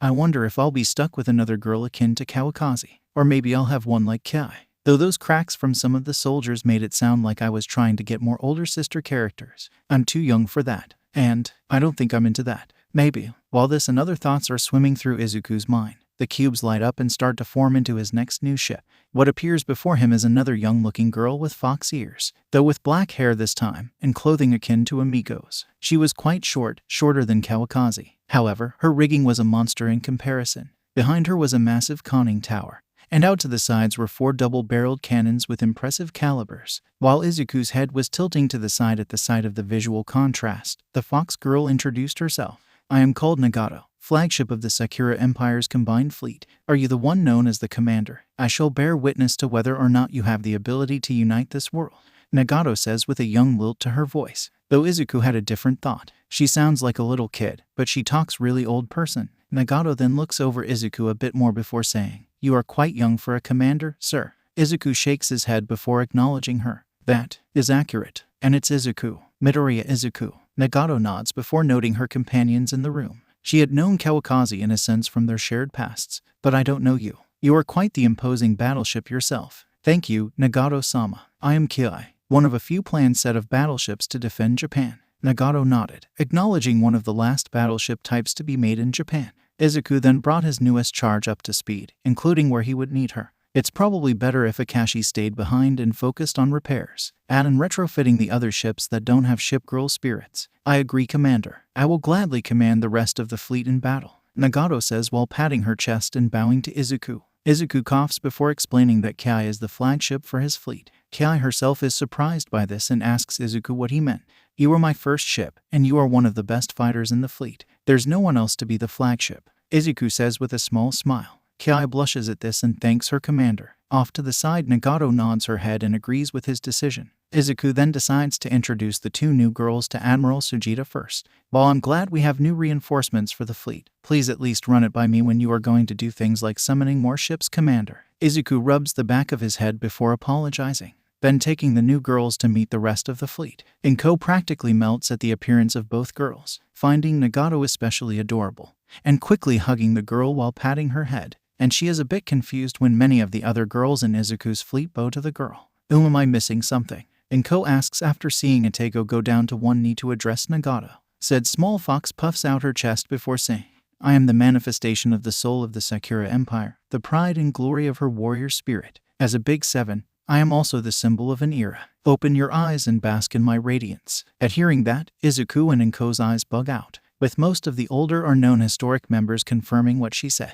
But the mysticism is lost when Nagato says, "You may stop basking now, I'm getting a bit sleepy." This makes Izuku laugh a bit before rolling his eyes. Inko smiles as well, and then tries to address Kawakazi. But the girl is just as standoffish as when she first arrived. "Don't mind her, Ka-san. She's just a bit. Well, she's just kind of prickly. She'll warm up to everyone eventually," Nagara says from the kitchen table. She had been cutting some vegetables to help Inko with dinner. While Akashi had restored her arm easily enough, she needed a bit more time to restore the light cruiser's leg. Before dinner could really start, Izuku decided to go through what he had in mind for later operations and sorties. "I want the fleet to patrol the area around here for now. Kai, your flagship with Nagato and Shinano as the main fleet. Kawakazi, Atego and Ayanami, you'll be the vanguards. Nagara, you're on reserve for now. And Akashi, I want you to stay back at the base, not just to repair the others, but to help the other regular ships be brought up to the level they can fight even." While Nagara is a bit saddened at being benched as it were, she does understand what Izuku had in mind. Akashi as well, who was happy to stay behind to tinker with all the new gear on the base. Akashi can make other devices to help everyone Naya. I have lots of ideas of what to do to boost up firepower and recovery Naya, the Minty Kitty says with a happy jump from her chair. But Inko then claps her hands to tell the rest to holster work conversations for later. I'll take those veggies, Nagara-chan. It's time for curry, Inko says while picking up the cutting board. After hearing what was being made for dinner, all of the ship girls celebrate. Even Kawakaze's eyes light up at hearing that curry was what was for dinner. All of the girls happily eat when the curry was done, with Izuku liking the cutlet that his mother put on the top of his. Once dinner was done, Kai once again stayed with the Midoriyas, while Nagato and Kawakaze were shown to 2 empty rooms in the barracks for the night. With the new day, Izuku contacted Himori again. Alongside her was her newest summon. The girl had black hair with wolf-like ears and was wearing a blue sailor uniform. At her side was rigging set up with 4 large double-barreled turrets, and in her left hand was a katana. This is Ashigara. I had to use both cubes, but she should be able to help with covering my heavier ships, Himori said. Izuku nodded before introducing Nagato. I also summoned another destroyer, but she's a bit difficult, Izuku says with an uneasy look on his face. Himori just laughs before saying, so you can handle meeting a siren face to face, but can't deal with one troublesome destroyer. Izuku is about to retort when a new contact appears on the screen. It is mostly static at first, but Izuku ordered the comms text to descramble the signal. It took a minute or two, but they were eventually able to get a visual. Hello, is anyone there? A woman said on the screen. She appeared to be quite tall and had long blonde hair and a few points upward. Izuku's eyes bug out and he shouts, "Your Star and Stripes, the #1 hero from the US. Upon hearing that, Nagato's eyes widen as well. She hums before saying, I guess it has been quite a while since the war. No reason we might not be allies. It is good to meet you, ma'am.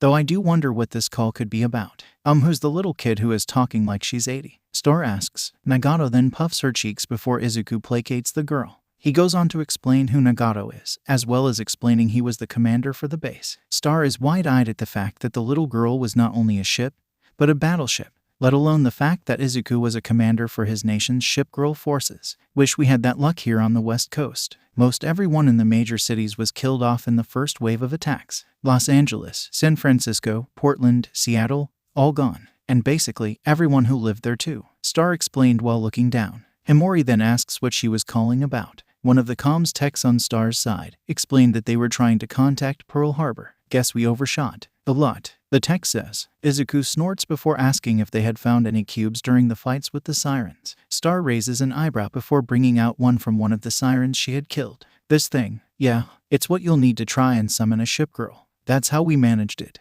Himori explains. Star looks down at the item before trying to summon a ship herself, but she has no luck. Izuku looks down before saying, I guess that means you aren't meant to be the commander of the ship girls. You'll have to find someone who can though. Maybe the cubes will direct you. Star sighs before agreeing with the boy. She thanks the two for more information. There's been little communication the last few days here. Whatever those sirens are, they've made it ridiculously hard to contact anyone. We can barely make calls to any part of the US. Hopefully we'll find something, Star says before signing off. The techs again try to reach Pearl Harbor while Star leaves for the time being. So the cubes decide who gets to call to the ships. Wonder how they could tell me. Star thinks out loud while walking through the damaged military base. While the fighters and other military had managed to help fight off the sirens, most of the heroes had been relegated to evac work and rescue, with herself as an exception. While she is walking by a refugee area on base, she feels the cube get warmer in her hand. She then holds it up and moves it back and forth from the tents nearby. She hums before heading over to the camp. She walks between a few of the tents and giving some autographs to some of the surviving kids and adults, as well as trying to reassure them that they would be safe.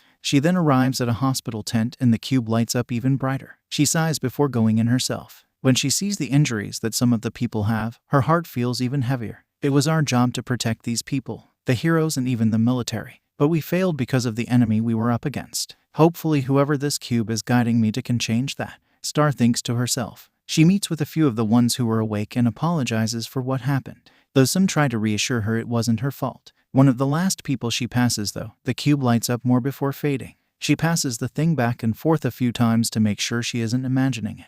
Once she's sure, she doesn't talk to who is there right away. She instead meets with a few others in the hospital and signs some more autographs. When she comes back though, she decides to test to see if what Izuku had said was true. He is an average-looking man with black hair and what looked like a farmer's tan, given he wasn't wearing a shirt. though the injured person has it a bit rough at this time. He's currently missing a leg and is just sleeping. So with a sigh, Star clears her throat to get the young man's attention. "Hey, anybody awake?" "Not exactly. I was having a good dream," the young man says with a grunt. He opens his silver eyes, then sits up and swings his remaining leg over the side of the bed. "So, what can I do for the #1 hero of the US?" the man says sarcastically. Star looks down a bit, knowing why he's a bit disgruntled, and asks for the man's name. He introduces himself as John Kodoff. When Star asks what happened to him, he just looks up at the hero in annoyance. "Look, I don't really know the best way to explain this, but I think you could turn the tide for us here. But I'd like to at least know who you are." John just sighs before leaning back a bit.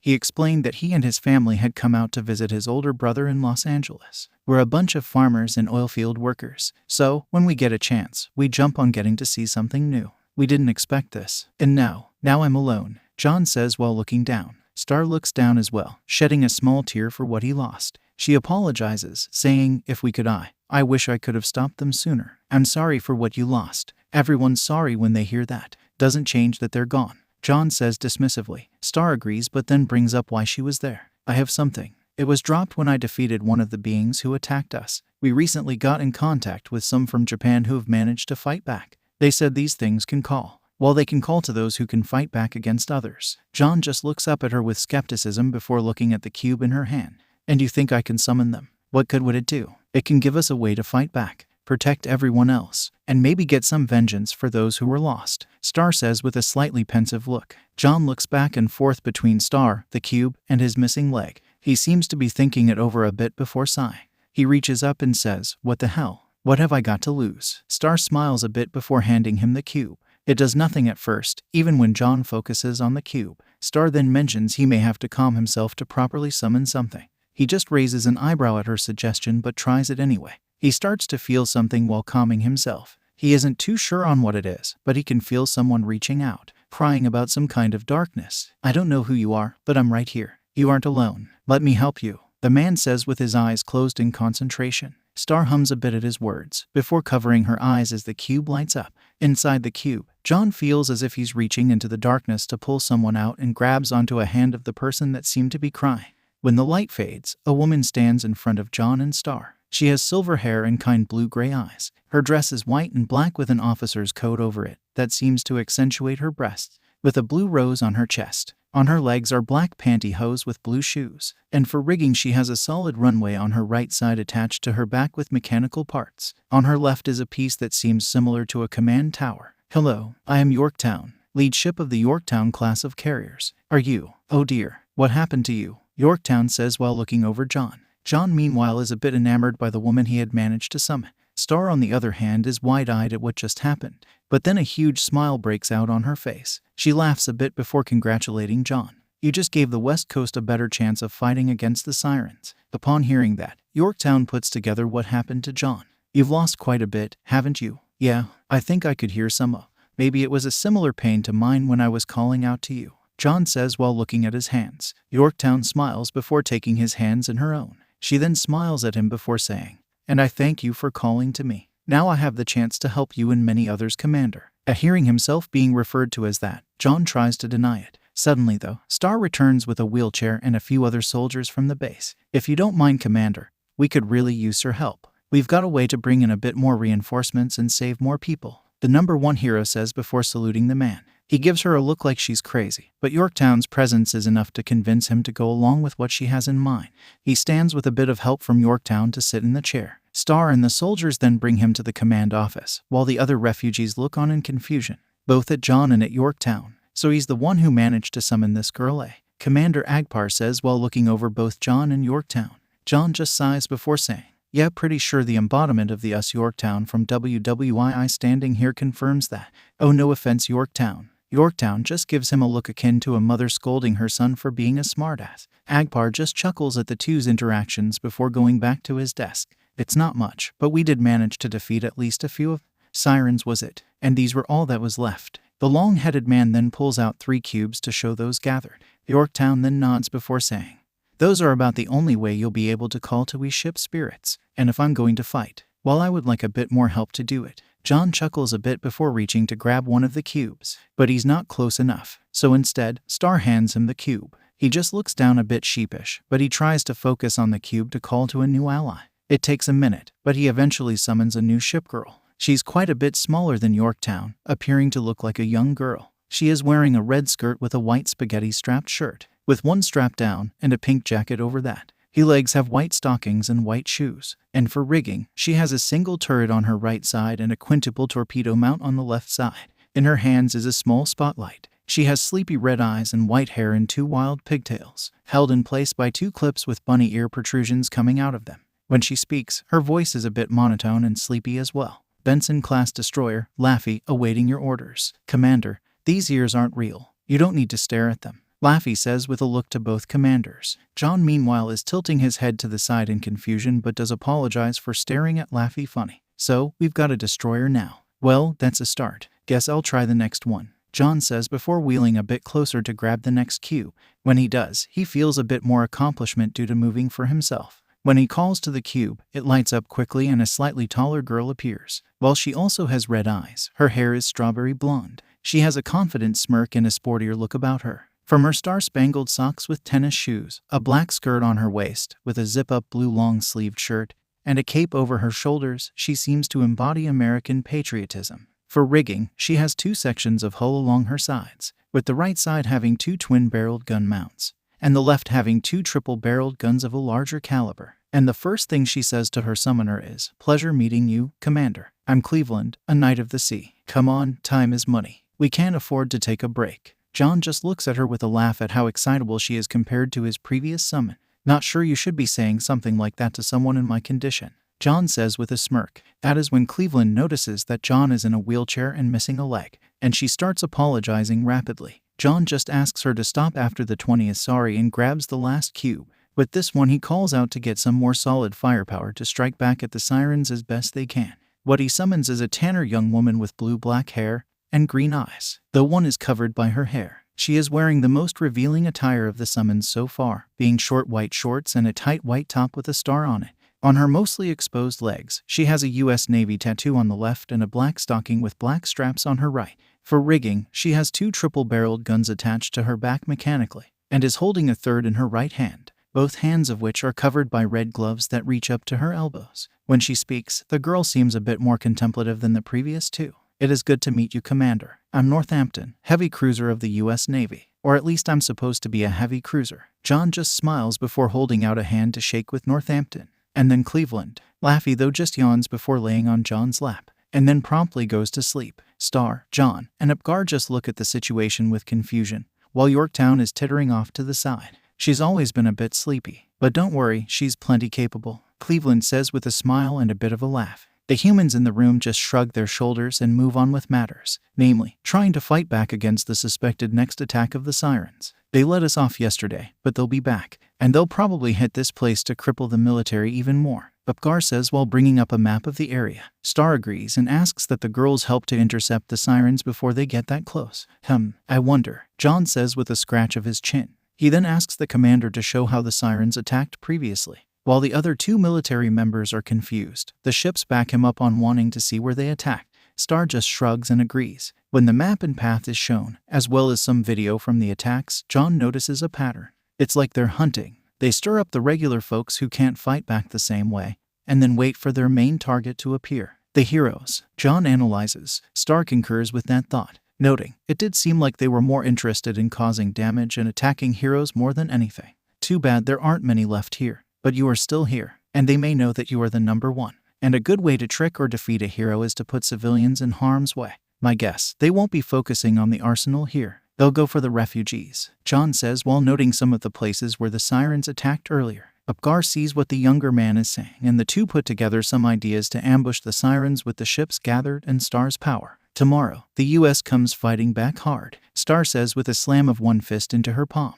I hope this plan works, Commander Upgar, Star says while waiting in Batwa base. Upgar hums a bit before defending the plan he and John had put together. I'm willing to believe some of what he said. If what some of the ship girls said was true, that the sirens are just out to test humanity, well then the best ones to test in this version of humanity would be the heroes. Star looks down before nodding, noting that it would be a way tell if humans are really capable. Upgar then goes on to mention that she had gone off on small hunches herself to save lives. Star just chuckles a bit before saying, true. I guess I'm just worried. Before I was sure my power, let alone the backup I had from my brothers in arms, would be enough to fight against most threats. But now, after facing off with this alien enemy and failing to stop the destruction and death, I don't want anyone else to go through what John went through. You don't have to worry about me that much, Bates, or the rest of us refugees. Your buddies did get most of them away. Hopefully this gives us a chance to really fight back against these guys. Kodov says on a separate link. He was currently with the rest of the refugees, who were being shipped further inland away from the San Diego Naval Base, though he was still kept in the loop thanks to the mobile command center he was stationed in. Star starts pacing after waiting for over an hour and is about ready to head off for the city when she hears an explosion. Don't do it. It's bait. You'll just end up like Cow Lady. I saw some of it after they collapsed a building on me and my family, John says firmly. Then with a bit of remorse, he thinks back on the fact that his family and others had been in a department store when the sirens attacked. He was back a little way and wasn't in the main blast radius. Unlike the rest of his family, he saw what remained of his parents and siblings after the attack, as well as the cold look of the horned girl with white hair, and a large metal shark-like construct behind her. Right as he was sure he was done, Cow Lady had appeared and stopped the siren, even helping John to get away after he had gotten the rubble off of his crushed leg. But the siren wasn't alone, and the aging heroine ended up losing her life while trying to save his. She succeeded in getting him to safety. But John can't forget the sight of the gaping hole where the woman's stomach and intestines used to be. With the side John continues with, whoever is leading these sirens here wants to lure heroes away. They want to draw them into impossible situations. At least that's my take on it. Star's eyes widen again as she remembers that Cow Lady was another hero who had tried to save her family back when All Might did the same.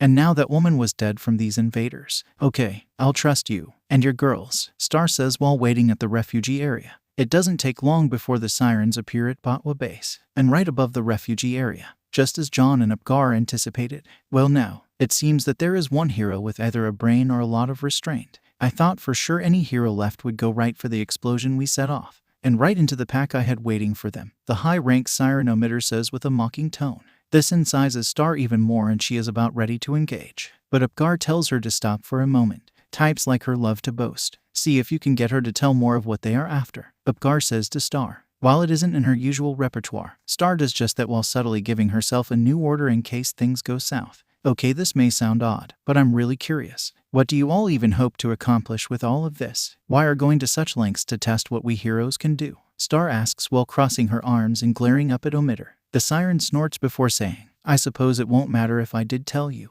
Plus, I was impressed at the fact that you managed to defeat some of my clones by yourself. Let's just say the Empress is interested to see if this version of humanity will fare any better than other versions.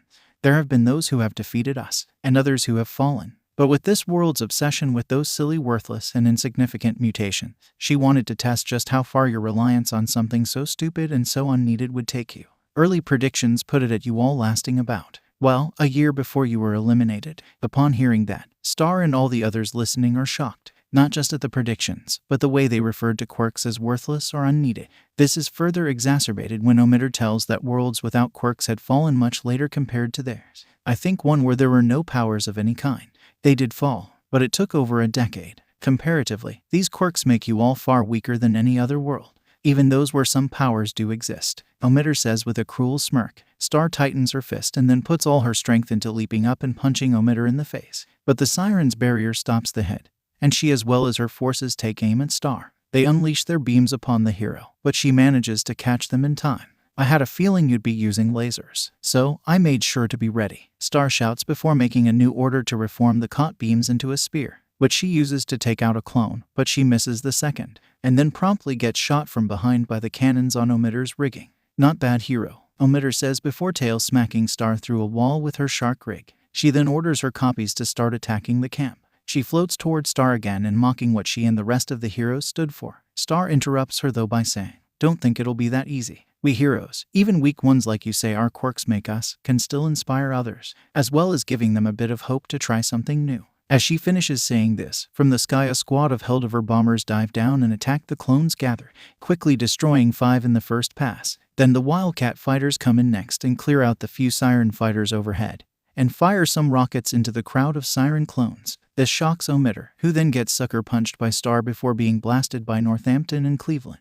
We got your back, Kate, Cleveland says with a confident smirk. Star smiles back before giving Cleveland a thumbs up. Hey wait, where's Laffy? Is she sleeping? Star asks before catching another laser to throw back at the sirens. Both Northampton and Cleveland give nervous laughs before a siren clone comes flying at them. With a caved-in head, Star's eyes are wide, and when she turns back toward the camp, she sees Laffy going to town on the clones. She leaps up at one point, using a cannon to propel herself upward before kicking one clone across the face. She then takes 2 torpedoes out of her rig and chucks them precisely into the cannons 2 clones were about to fire. The resulting explosion leaves nothing of the clones, and Laffy isn't done. The little destroyer uses her spotlight to blind another clone close to the ground before getting up close and kneeing the clone in the stomach.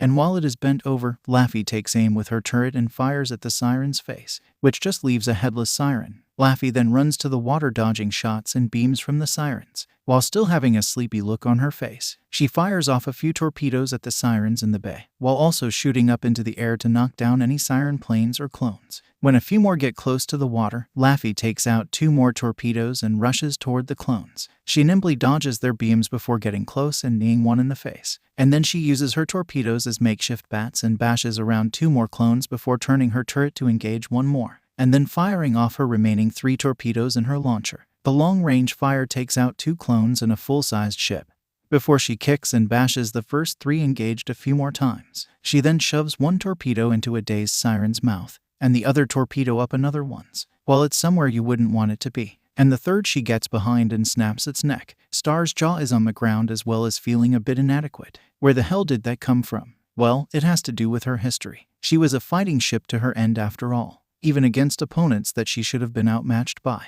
Northampton says before getting up close herself and engaging as many of the clones as she could. She uses her right-hand cannon as a bit of a shield before kicking 1 siren across the face, and blasting it with all of her cannons. Cleveland meanwhile takes a bit more of an acrobatic approach to the fight and does a spinning flip into the air before shooting at different angles to strike the sirens on the ground, while also using a special barrage to clear the air for more of Yorktown's fighters and bombers to hit the ships and sirens gather.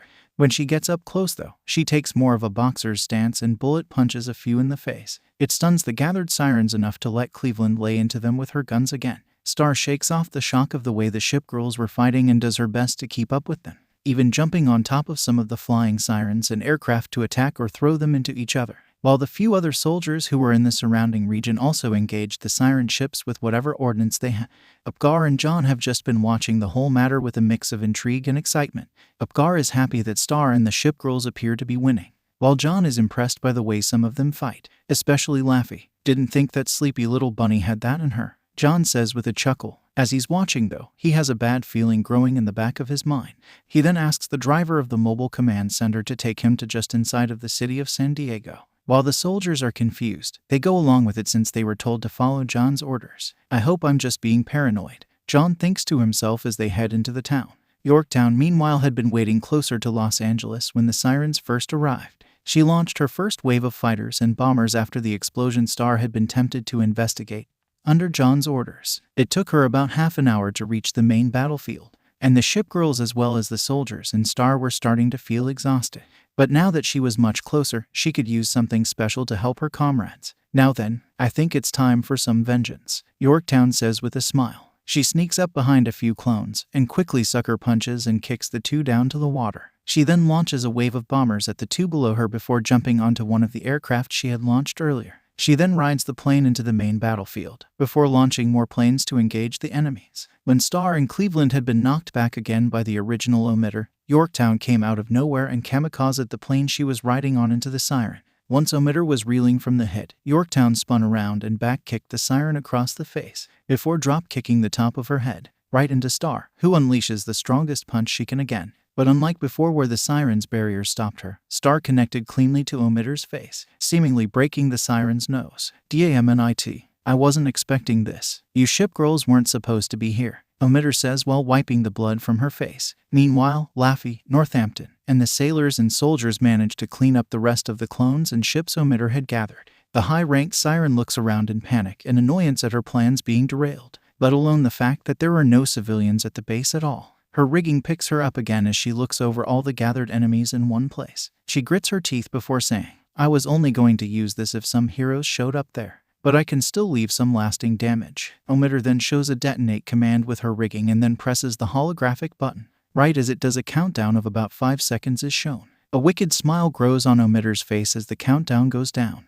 All of the human side's eyes are wide with worry now, as they have no idea where the possible bomb the emitter placed was. But just as the countdown reaches 0, the explosion doesn't happen in the city. Instead, a large explosion that would have taken out at least 5 city blocks is seen out at sea. Okay, glad I went with a large boost before doing that, John says while laying on the sidewalk in the city. When his group reached the city, he told the men to check for abnormal frequencies, anything that could be receiving or transmitting a signal. John orders before asking for a crutch. When sensors pick up something odd, John tells the men to head for the source. When they arrived, they found the initial blast site, as well as a large device sitting in the crater. One of the soldiers commented, "If that isn't a bomb, I'll pay out $1,000 to the next guy who walks into the barracks." While most of his comrades and John give him a flat look, they do agree with the man. They think about calling in the bomb squad to disarm the weapon as they get a closer look at the device. But as they are inspecting it, the device suddenly lights up. Sensing trouble, John orders the men to get away. He then leaps forward, grabbing the device and activating his quirk, Maximize. "I'll have to go 100 times most likely," John thinks to himself while he balances on his one leg before spinning and chucking the bomb out to the ocean.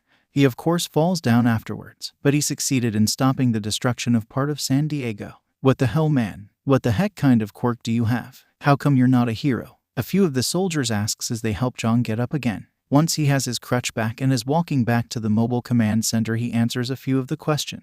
"My quirk is, well, I just call it Maximize. I can amp my strength and physical abilities to certain levels. What I did there was max my strength 100 times what it naturally is. I can probably go higher, but I've never really tried. Didn't want to. And yes, it does affect my durability, but I didn't think I'd need it active when I got crushed under the rubble." John explains first. He then goes on to tell them that he never wanted to be a hero or anything like that. He just enjoyed his life on the farm back home. He'd be up for adventures for a period of time. "But I don't like the idea of having to fight idiots who think their quirks mean that they can do whatever they want, or that they have to make some flashy spectacle that other idiots can be the audience for." When John explains that measure to his thinking, a few of the soldiers do see his point, especially at the fact that he'd be having to fight various idiots every single day most likely. "I think I get what you mean, man. Plus, you don't seem to enjoy the city life that much. You're just well, you're a good old boy from the farm. And not too dissimilar, since I'm from a farm in Nebraska. Name's Chester or Chet," the now named Chet says to John before holding out his hand to shake. John takes it with a bit of a smile. He then tells the men to head back to base. Upon seeing her bomb threat thwarted, Emitter is even more livid. But now she has more issues with the fact that all of her enemies are still nearby, and now she has no distraction to pull their attention.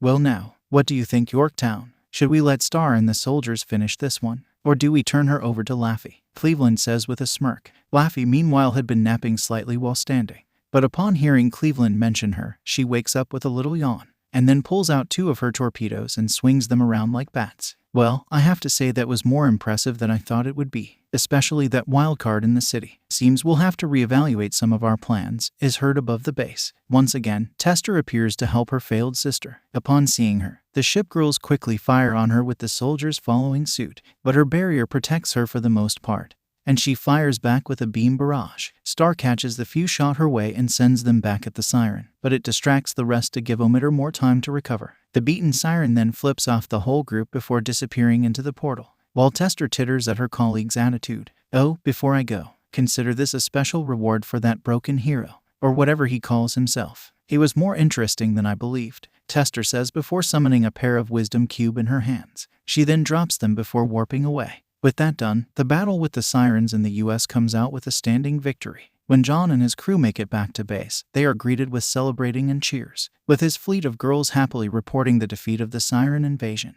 But the cheers start anew when Chet and a few of the others reveal that John had been the one who chucked the bomb out into the ocean.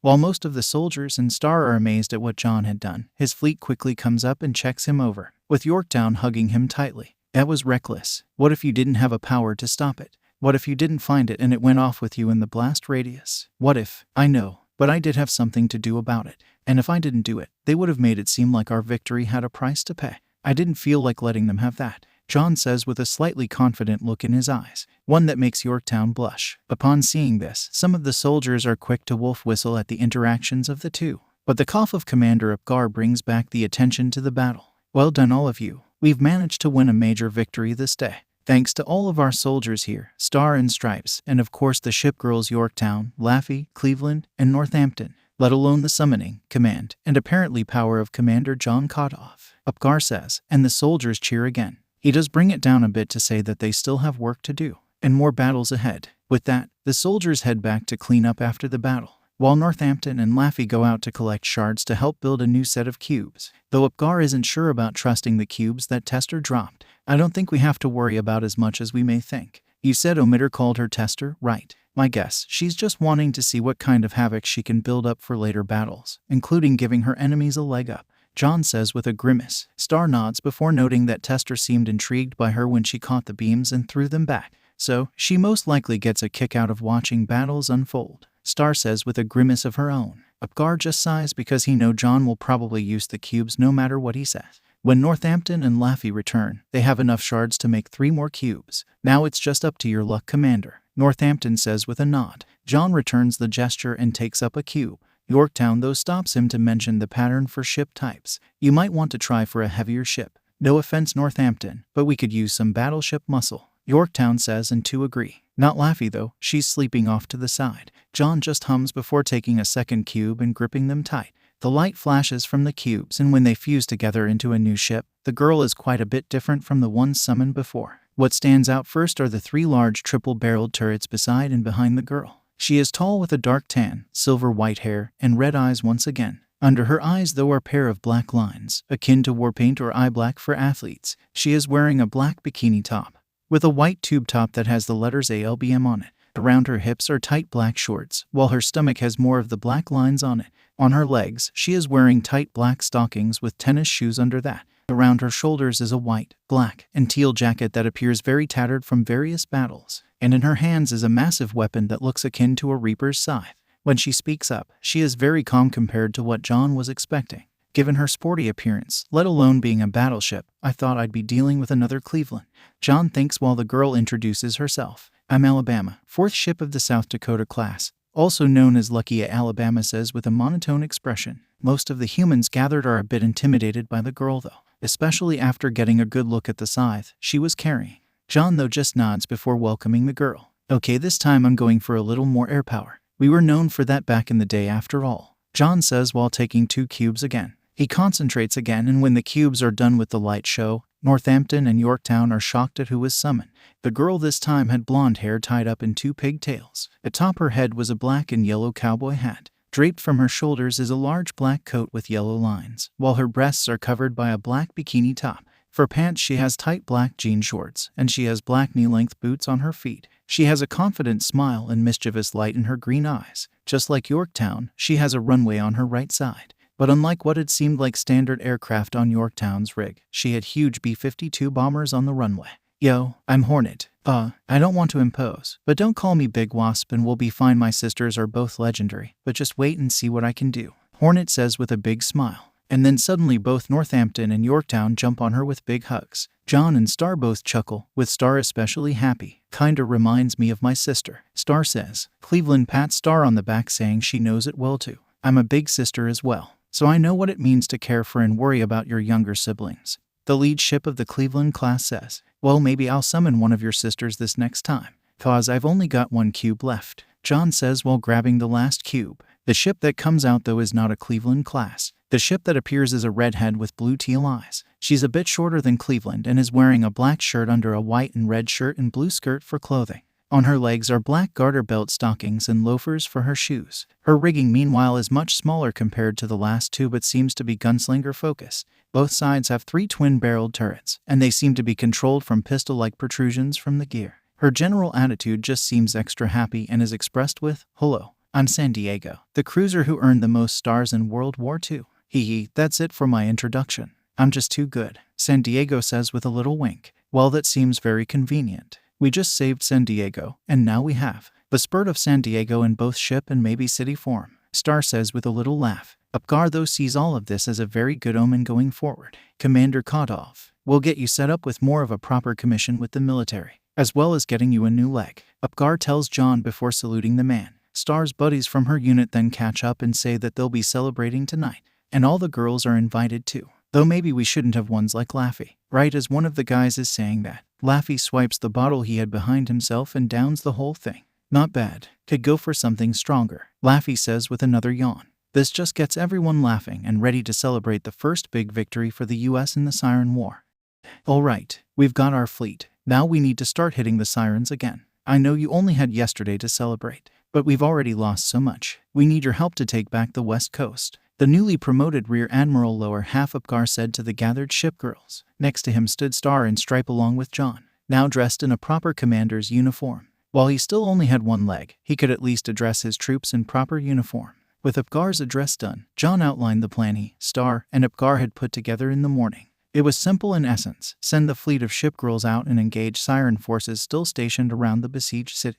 But John had a special set of orders for the girls. First of all, I want all of you to come back alive. No going on suicide charges. And it's not just because you're all we have right now. I don't. We understand, Commander. And we'll do our best to follow that, Yorktown said with a smile directed her commander's way. He returned the smile and gave his next few orders, namely to aid any civilians or heroes that were still alive, and to gather up whatever materials they could find to summon more allies. With the orders given, the fleet of U.S. Navy shipgirls saluted and leapt out into the Pacific, the rigs gleaming in the sun. Once they had left, the commanding officers adjourned to the command center. On the way, Star was questioning how much longer Pearl Harbor could hold out. If need be, we might want to call our allies in Japan, see if they have forces to spare. Wonder what's going on back there. Turns out not much at the moment. After the call from Star and Stripe, there had been little siren activity so far around the nation of Japan. All they had done for 2 days was patrol, with little event. I'm bored. Seriously, you summoned me because you needed replacement forces.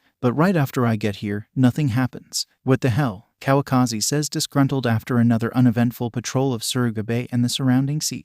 Izuku just chuckles nervously before asking, isn't it a good thing if it's peaceful? Normally, Commander, yes, but this is kind of unsettling. Like the calm before a storm, Kiai commented while watching over from her position as flagship. Izuku hummed a bit before asking what Sujita thought. I would agree with her, but for now, perhaps we can do something different for the next few days. We'll discuss it when the fleet returns. Izuku nods before signaling the fleet to return. Once back, Sujita brings up that they all could use a break. It is true that the sirens are still out there, and are still a threat, but frankly you all could use a little time off. Nagara is the only one of you who has had any time to relax. Admittedly, that is due to injury, but I digress. If you all can work out a schedule, I think we could allow for 1 day off a week or so. It surprises the shipgirls, but they are willing to agree when Izuku puts in his own thoughts. I kind of want to see what is happening in Mustafa. We've been focused on the ocean and base. Besides, I think a few of you could stand to see what it is and who it is you are fighting for, Izuku says with a smile. A few of the others agree and say that they'd like to go into town as well, with Kai volunteering to stay behind for the time being, as she was the flagship of the fleet. The rest go back and forth on how to decide who gets the day off, when Inko puts forth the idea of deciding with rock, paper, scissors. After a few rounds, Atego comes out the winner. She is given a day pass, but she then wraps Izuku in a hug, saying, I'd be more than happy to take you into town, Izuku. You need a break too. You're still just a child and I'm sure there are things you'd like to do. Izuku blushes a bit but does agree with his one-sans suggestion. The next day, while the rest of the fleet is on patrol, Izuku and Atego spend time in Mustafa. Atego had changed from her usual crisp white uniform to a pink sweater and plaid skirt combination with black pantyhose and black loafer shoes. Izuku meanwhile just had a simple t-shirt, sweatshirt, and jeans outfit with his usual red tennis shoes. For the most part, the day goes easy. Not a single villain attack occurs during their transit and initial walk around the city, which surprises Izuku as there seem to be at least 3 incidents a day before the siren attacks. Atego enjoys walking around and enjoying some of the sights and sounds her crew would talk about while aboard her. I doubt I'll be able to enjoy the other things they would talk about in the current company, but perhaps someday, perhaps even with you, Commander, Atego says with a smile, then a coy smirk directed Izuku's way. He doesn't understand what she is getting at, but he does say he hopes she gets her fill of living now. At one of the shopping centers, the pair take their time wandering around, stopping to shop at a few stores, even picking up some Hero and All Might merchandise from one store, though Izuku blushes bright when Atego makes for a lingerie shop, and then teasingly asking the boy to come in with her. He refuses at first, but Atego quickly grabs his arm and drags the boy into the shop. While inside, the other women in the store can't help but gossip. How cute, a brother and sister pair out shopping. He's so embarrassed, it's adorable. The two are quite the pair of snacks. Izuku shivers at that last statement as he looks around nervously. And who would stand before him but a pro hero from the area? She had long raven hair which is tied back in a ponytail. She had glasses on and was wearing a sweater-like dress, but the boy could recognize her based on her voice and the look in her eyes. You're Midnight, right? Izuku started blushing more as he tried to say her title. Kayama Nimari could tell that the boy was uneasy, so she shied away from her usual teasing and toying. Rather than her usual teasing grin, she put on a more relaxed and relatable face. I am young man, but it is my day off, so it's just Nimari right now, Nimari says with a gentle pat to the boy's head. This helps Izuku relax a bit, and Atego ruins it by bursting out of the changing room to say, I am his big sister. Don't you dare horn in on the commander, madam. Nimari looks up in a bit of annoyance to Atego, while Izuku turns back in surprise, only to quickly blush and have a massive nosebleed. Atego had come out of the dressing room in just a black bra and panties. But that wasn't what sent Izuku over. That would be due to the fact that Atego failed to properly fasten her new acquisitions, and she promptly spilled out of the bra for all of the shop to see. While I want to be angry at you using the term madam with me, perhaps you should focus on fixing your appearance, Nimari said while cradling Izuku's head and adjusting her glasses. Atego looked down and realized what she meant and quickly turned back into the changing room with a blush of her own. Nimari chuckles a bit and then offers to treat the sibling pair as she saw it to a drink. Atego accepts, and Izuku groggily does once he has recovered from the nosebleed. Atego pays for her new underwear, and the trio head out to the food court. So, you two are out shopping. Any particular reason? Kind of. We've been away from the city for a while and, well, I lived around here. I just wanted to know what had been happening after the siren attacks, Izuku says after sipping his cola. Nimari sighs before acknowledging the reason the two were displaced. She then notes that things have changed a bit for the heroes now. It used to be straightforward with what we did. Fighting villains, rescuing civilians, and patrolling. Or even in my case teaching the next generation of heroes. But those aliens have changed everything. Nimari explained that most heroes had been regulated to rescue work and their patrols did nothing to put civilians at ease. So many saw the videos of All Might getting knocked around by the sirens. People have lost almost all faith that heroes can keep them safe. Heck, even some villains started helping us, saying it was their world and country too. I don't disagree, but it does make you wonder what our purpose could even be anymore. Do we even have one? Nimari says while looking into her coffee. Izuku isn't sure on how to answer, so Atego speaks her own mind.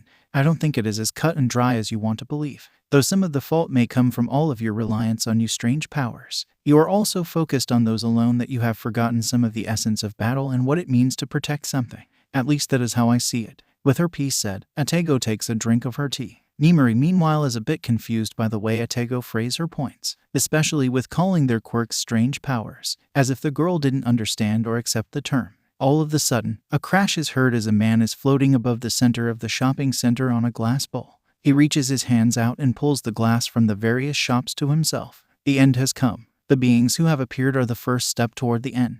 We must find a way through the mirrors and away from our doom. The strange man rants before attacking some of the civilians. A few he simply strikes with the glass orbs. Others he traps in glass, with the people pounding on it, hoping to be freed. This is bad. You need to get out of here. I'll try to Atego. Ready for combat. Aye, Commander. All of a sudden, Atego's clothing changes to her standard uniform. She then summons her rigging and katana to her side, with a smile on her face. Izuku on the other hand steps forward to survey the situation. He hums before saying to Nimari, Miss Midnight, I know you were planning to distract him, but your quirk won't be very effective in this situation. He's floating high enough away to be out of your range, unless we have a different set of ways to get it to him. Nimari is shocked at the way Izuku took charge, so she numbly nods along. He then tells Atego to keep the villain busy for a bit and free some of the civilians.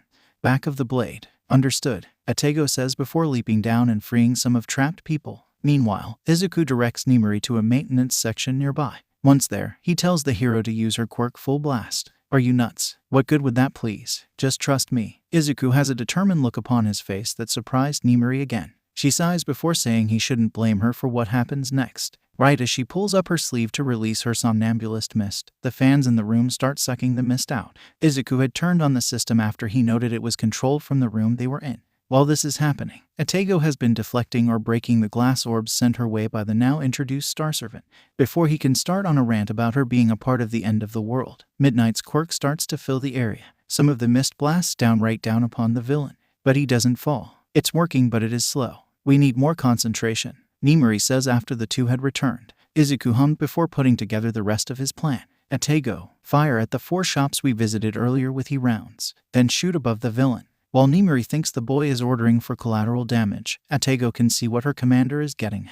She fires away, and the resulting blasts push the mist away and closer around the enemy. Izuku then tells Atego to leap into the mist and break the glass. Nimari again is confused as she is sure that her quirk got the job done. Atego does as instructed, and leaps into the mist cloud, and breaks the glass bubble helmet that Star Servant had formed to keep from breathing in the mist as he started to feel the effect. But with that gone, and Atego kicking the man in the stomach hard enough to knock the wind out of him, he gets a deep breath of the somnambulist power. Atego starts to feel a bit drowsy herself, but she shakes out of it as the two fall to the ground. Star Servant is fast asleep, with a bit of a lump on his head, and Atego is smiling before sheathing her katana. Nimari meanwhile is a bit shocked, as are a few of the others who were still around and watching. Glad that worked. Too bad we had to damage the shops. I would say the damages are minimal, especially given this maniac did some of the damage himself. Izuku and Atego say before the police start swarming in, and the media right behind them. While the media first give credit to Midnight for the defeat and capture of Star Servant, the pro-hero rejects the claim.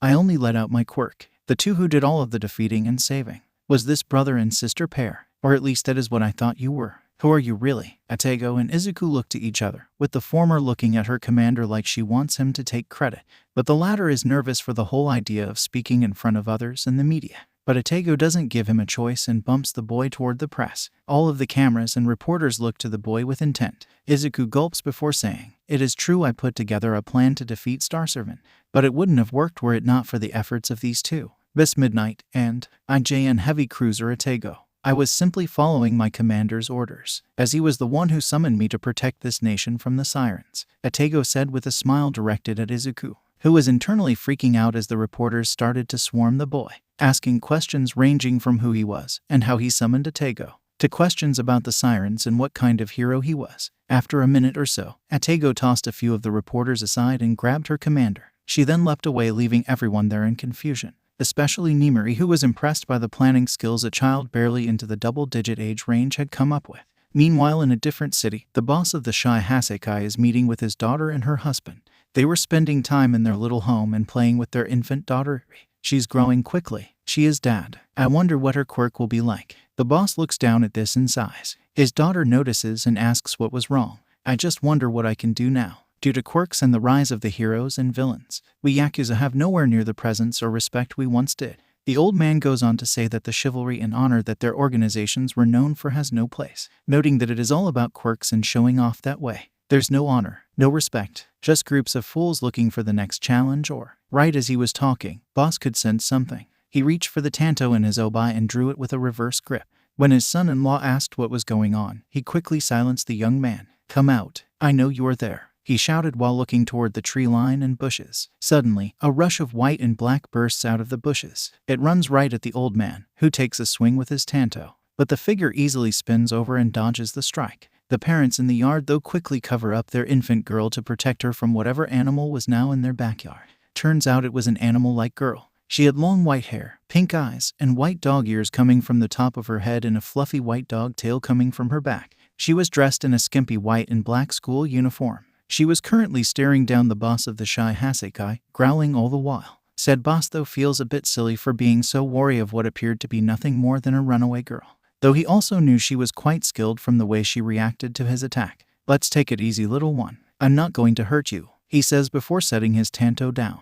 The dog girl looks at him with a tilt of her head, but after the man sits down away from his weapon she relaxes as well, at least until everyone hears a loud grumbling coming from the little girl. The boss's daughter laughed a bit before saying, "Are you hungry, little one? We were just about to have dinner. We're having yakiniku." Upon hearing that, the dog girl perks up and her tail starts wagging wildly. The boss laughs at this before offering to watch Eri while the two made dinner. The dog girl watches the parents walk off to the kitchen, leaving her with the old man and the infant Eri. When Eri starts to fuss a bit, her grandfather leans over to lend his finger to the girl. The dog girl meanwhile is curious and eases her way over to the infant and old man. When she gets close enough, she starts to sniff at the little girl, cocking her head back and forth a few times. The old man isn't sure how safe this could be given how the girl acted earlier, but he allows it for the time being. Suddenly, Eri reaches out and pats the dog girl on the head. The dog girl is surprised but doesn't react aggressively. Instead, she relaxes a bit at the gentle patting the infant girl is giving her. Her grandfather is astonished by the reaction,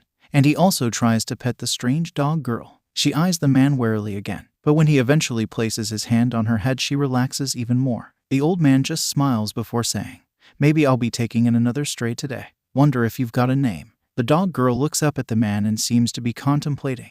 After about 5 minutes, the little dog girl seems to remember something. "Hi, Yudachi," she says roughly, as if not used to speaking. The old man hums before saying, "Well then, hello Yudachi. It's nice to meet you." He then puts his hand down, and Yudachi playfully puts her own paw in his to shake. "Quite the spectacle you two made," Sujita said to Izuku and Atego after the pair had returned to the base. Izuku was blushing a bit while Atego had a proud look on her face. On the Admiral's computer was a video of the attack by Star Servant, and how Atego fought the villain, and then Midnight giving the two praise for saving everyone, with the rest of the fleet nodding in approval at how the two handled themselves. Inko meanwhile was slightly panicked about the fact her son had been involved in a villain attack, but also extremely proud of the way he handled himself in this situation. Sujita sighed before noting that they would have to make a statement to the press. "We had been keeping the ship girls a secret for the last week, but now the genie is out of the bottle. I guess I'll have to talk about some of this," Izuku said with a nervous look to his commanding officer. Sujita nodded before noting that one of his ships would have to speak as well. Izuku noted that it should be Atego that is the ship that explains more to the public. "Aside from having a friendly and warm demeanor, you look the most professional and military out of the girls. No offense to the rest of you. None taken, Commander. Quite a few of us have attires that would be more distracting," Hiei notes while looking down at her own semi-exposed breasts. Ayanami agreed, noting that her, Akashi, Nagato and Kawakazi looked too young to be taken seriously. This comment makes Nagato mad though, and she says, "I am a member of the Big Seven, and one of the leading battleships of the Sakura Empire. I can act ass." I bit my tongue. This gets a few snorts of laughter, with Kawakazi rolling her eyes at the rest for being childish. After the room has calmed again, Sujita notes that they will call a conference in a few days to address the situation. Before then though, rumors and details kept circulating about the hero who had fought a villain and the person who had directed her and Midnight to defeat Star Servant. Some even wondering if Atego was just an extension of the boy's quirk. But those ideas were pushed aside when the press conference started. "I know many of you have at least heard about the invasions happening around the nation and the world. What most do not know is that the heroes have not been able to fight back against this threat. The ones who have been aiding humanity against our new enemy are these ladies." Atego, Sujita explains before deferring to the heavy cruiser. She stands with gives a professional bow to the reporters before telling some of her tale. How she and a few others were the spirits of ships long in the past. "From a war we started, others finished. But now we all have the same enemy. I myself am the spirit of the IJN heavy cruiser, Atego. But I owe my existence on this plane to someone else." She looks to Izuku and the boy stands. He was wearing a proper uniform fitting his new rank, and his normally wild hair was somewhat tamed. But that didn't ease his nerves or stage fright with having to speak before all the reporters. Atego places a calming hand on his shoulder and it slightly alleviates his panic. He takes a deep breath before saying, "I'm sorry to anyone who may have lost their homes or were forced out of their homes due to my orders. But this was necessary. The sirens seek to end as many lives as they can and destroy almost anything in their path to see if we can hope to defeat them. And I refuse to let them take any more lives than they already have." As Izuku says this, he gains a stern, determined look on his face. One that shocks many, as this was just a young boy, not a seasoned hero or soldier, who was showing a level of determination that few others could or would in the current age. With that done, Izuku and Himori then explained that they had managed to summon a few other ships and push back the sirens. "But we cannot become complacent. The enemy is still out there and they will keep coming. And we and our fleets will be there to stop them, and we will guide them to protect all we can," Himori says. With these words, a few more are put at ease with what could be coming in the future. Though there were those who were shocked and angered at who was now the biggest hero of the nation. Deku, he just got lucky. He managed to find one of those things that brings those ship bitches. "I'm still going to be the best hero," Bakugo shouts after seeing the conference and video of Izuku helping to defeat a villain and guiding his fleet to fight sirens. Though he would later be angered at the fact that hero schools would be shifting from combat-focused elements to primarily focusing on rescue and evacuation, meaning his hopes to be a combat hero just like he saw his idol as were practically dashed. Even more so when more villains were helping with evacs and even surrendering. A few even saying, "There's no point to attacking or rampaging now. Not with what is out there." A large shark-faced villain who was originally a purse snatcher. Others even helped to bring in other dangerous or rampaging villains like Muscular. During that time, elsewhere in the world the fleet's summon managed to make some headway in pushing back some of the sirens. The West Coast fleet managed to break down and push out the sirens that were setting up fortresses in Portland and Seattle. though the fighting ended up leveling what was left of the cities. But this also allowed for the finding of more survivors and cubes to summon more allies. With a bit of help from John, a young woman named Mara managed to summon her own ships. She had lived in Portland with her family but was the only survivor after the first wave of attacks, and was trapped and trying to survive when the fleet showed up and helped her. So I just need to focus on my feelings. That's about the only way I can explain it. It may help you to imagine someone, or to focus on trying to feel something from the other side, John said while handing the woman a cube. It took a few tries, but she eventually summoned Lexington and Saratoga with Portland and Indianapolis. Upon seeing how each of the sisters acted, Mara started to tear up. "What's wrong?" Saratoga said with a tilt of her head. "It's just, sniff the way you are acting. It's a lot like my sisters, but I never understood. I just felt they were stifling or treating me like a kid because I was the youngest." Sob. Mara starts to break down and Lexington gently glides over to the girl before wrapping her in a hug. She pats her summoner's head a few times before saying, "Just let it out. Plenty of us who are ship girls know what it is like to lose sisters. And we may not be the same, but if you want to you can think of us like your sisters too." Mara tears up more before gripping Lexington tighter and crying more. Each of her other ships come forward and hug her tight to help comfort the young woman. John and Yorktown then help walk Mara through guiding her ships and organizing the fleet, and they hit a few more stragglers from the sirens and the girl gets enough cubes to summon another pair of ships, being California and Atlanta. With this help they were able to punch a way toward Hawaii, giving the beleaguered forces of Pearl Harbor the strength to push back the invading forces. "Glad to see you held out. We're the relief forces," John said while walking on the new metal leg and with a cane. Marcus Miller greeted the new fleet with his flagship Arizona. "We finally got some breathing room. I'd say it took you long enough, but I'm guessing you've had a rough time too." John just smirks before lifting up his pant leg and tapping his metal limb. "You could say that." They get a rundown from the pair of commanders on the island, while some of the ships they brought are helping people to load up and leave the islands. Aside from Arizona, Marcus's fleet had Downs, Cassin, Bog, Vestal, and Montpelier, with Honolulu and Mullany in reserve. They had been focused on defense and been shooting down whatever air forces sent to attack the islands. David Rasmussen meets the group next with his flagship Enterprise. "Glad to see some friendly faces. My fleet's been going out on strikes, but the enemy seems to always have plenty in reserve. Aside from me, North Carolina and Minneapolis. Thanks to all the battles they had fought, there were 6 other ships with for the strike fleet, namely Eldridge, Denver, Quincy, Gridley, San Juan, and Independence. Well, you've had plenty of fighting. Any chance you've got some extra cubes?" John says with a raise of his eyebrow. The 2 commanders then show the way to the warehouse where they have 8 cubes. "We couldn't get them to work. Nothing we did made anything appear," Marcus notes with a shrug. John hums before picking one up. He reaches out as best he can before feeling something odd. "Joking. No. Fun-loving and ... wet. What are you doing and saying?" Mara says with a skeptical look at the man. John tries to explain what he was thinking and feeling from the cubes, before he wonders if submarines could be shipgirls as well. "They can," Arizona says with calm look. Marcus then asks, "Why didn't you tell us that earlier?" "You didn't ask, and I thought it was obvious." Mara and David facepalm before each take a pair of cubes. They follow John's suggestions and finally get the cubes to work, with Mara summoning Dace, John summoning Albacore, David awakening Nautilus, and Marcus calling forth Archerfish. The 2 as subs though automatically trying to push their commanders' buttons. "Is this normal?" John asks Yorktown, who titters before confirming that it was, at least for our subs. They tend to joke around more and try to prank people. John and Marcus let out annoyed sighs before the former chops the top of Albacore's head, and the latter giving a rundown of what had happened in the last month and a half. Though none of the commanders had enough for full sub-fleets, they each agreed to leave them in the command of Marcus for now. "We need deep probe scouts, and subs are best for that.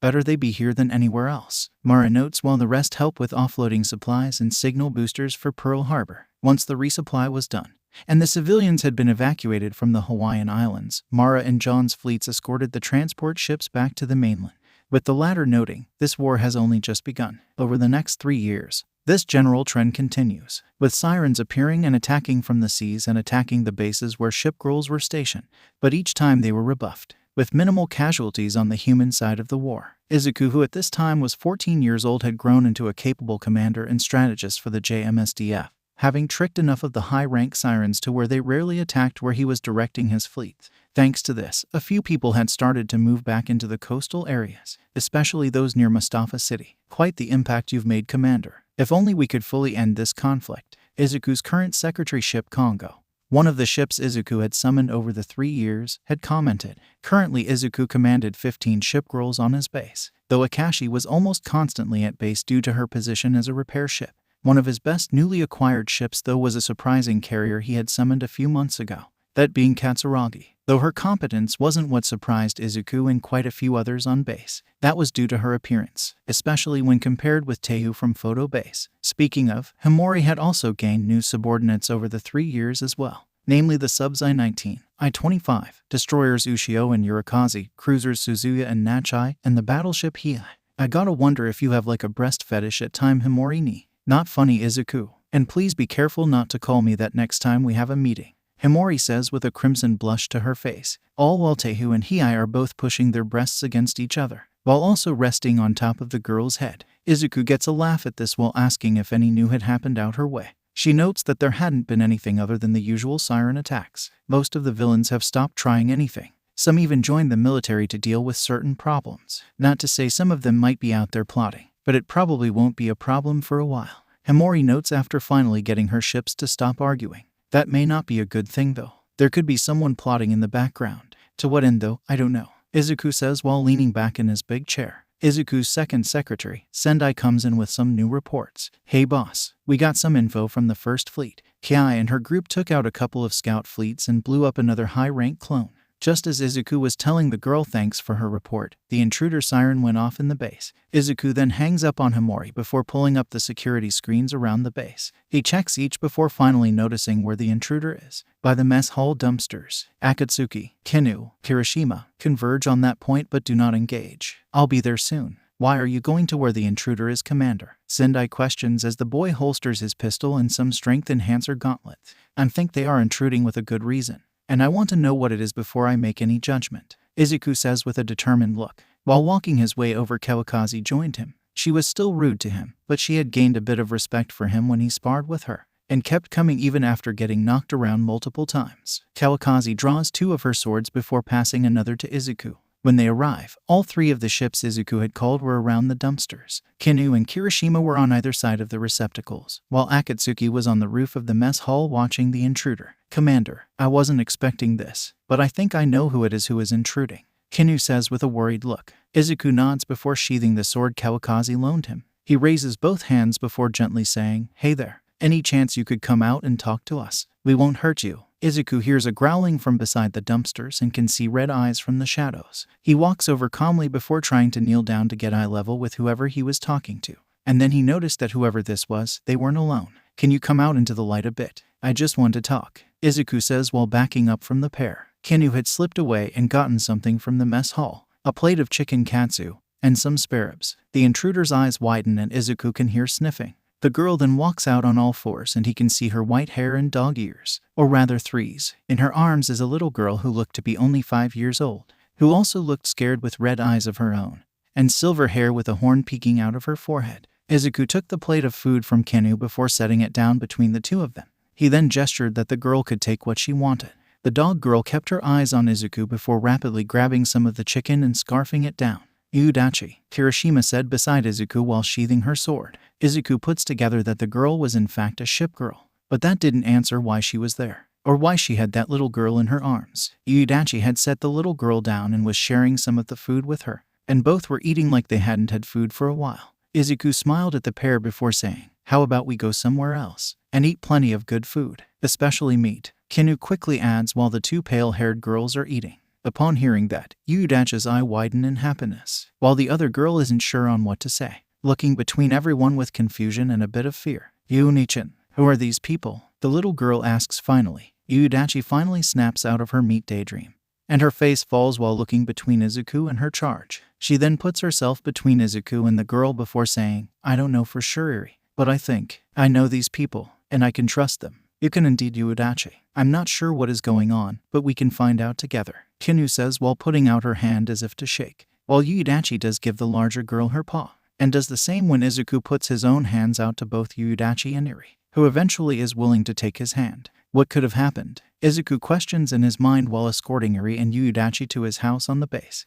After escorting Yuudachi and Eri to the Midoriya house, Inko was surprised but happy to feed both of the girls. So who are these two? Inko questioned after a few plates had been cleaned by Yuudachi alone. Eri though needed a bit of help, given how young she was. I don't know about the little girl with the horn, but this is Yuudachi. She's one of the best IJN destroyers from the past, and a top-notch warrior, Kinu explained while looking over both girls. Izuku hummed a moment before questioning aloud why Eri had referred to Yuudachi as his sister. Because Yuunichan has always been there for me. Or she was until. Upon saying this, Eri's eyes widened and she started to hyperventilate. Her horn and body started to glow before she screamed for everyone to get back. You'll disappear, just like Daddy, Eri shouted as she freaked out more and more, until Yuudachi leapt forward and wrapped the scared girl in a hug, pulling her into her, rather generous for her height, bosom. SHHH. It's okay, Eri. I'm not going anywhere, Yuudachi said while patting the girl's head. This seemed to help the little horned girl calm down. While most of the other ships were surprised on how responsible Yuudachi was acting.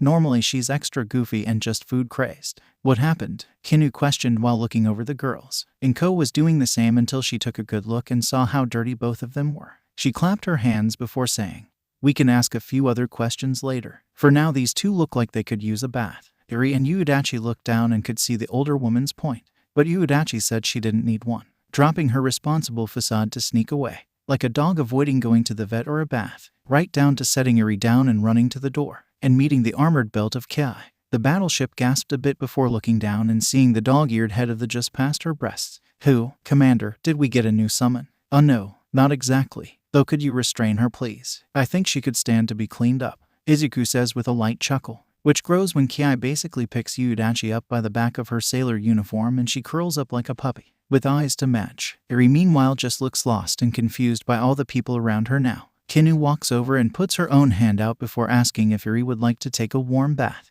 The Oni-like woman has a gentle smile, and since she seemed to know her big sister, Eri was willing to trust her for now. The two older ship girls take the two silver-haired and red-eyed girls to the bathhouse on base, while Izuku hums on why both of them look like they'd been homeless for a while. Akatsuki, you still here? Izuku questioned aloud. Hi, what do you need, Commander? Akatsuki said while appearing behind Izuku, startling Inko and almost making her fall into the trash can. But she was caught by the other ninja that Inko didn't know was there, Kirishima. Izuku nodded while acknowledging the battlecruiser girl. Good, you both are still here. I want both of you to go into town for a day or two. Listen in on the back streets and the like. I'll rework the duty roster, so don't worry there. I've got a bad feeling something could be coming. Both of the ninjas nod before disappearing from the house. I don't know how they do that, but it is often very unsettling, Inko says while brushing off her clothes. She then asks what Izuku suspects could be coming. I don't know for sure, but did you remember what Eri said about us disappearing if we got close? I can imagine a lot of people would want to use a power like that for a lot of the wrong reasons,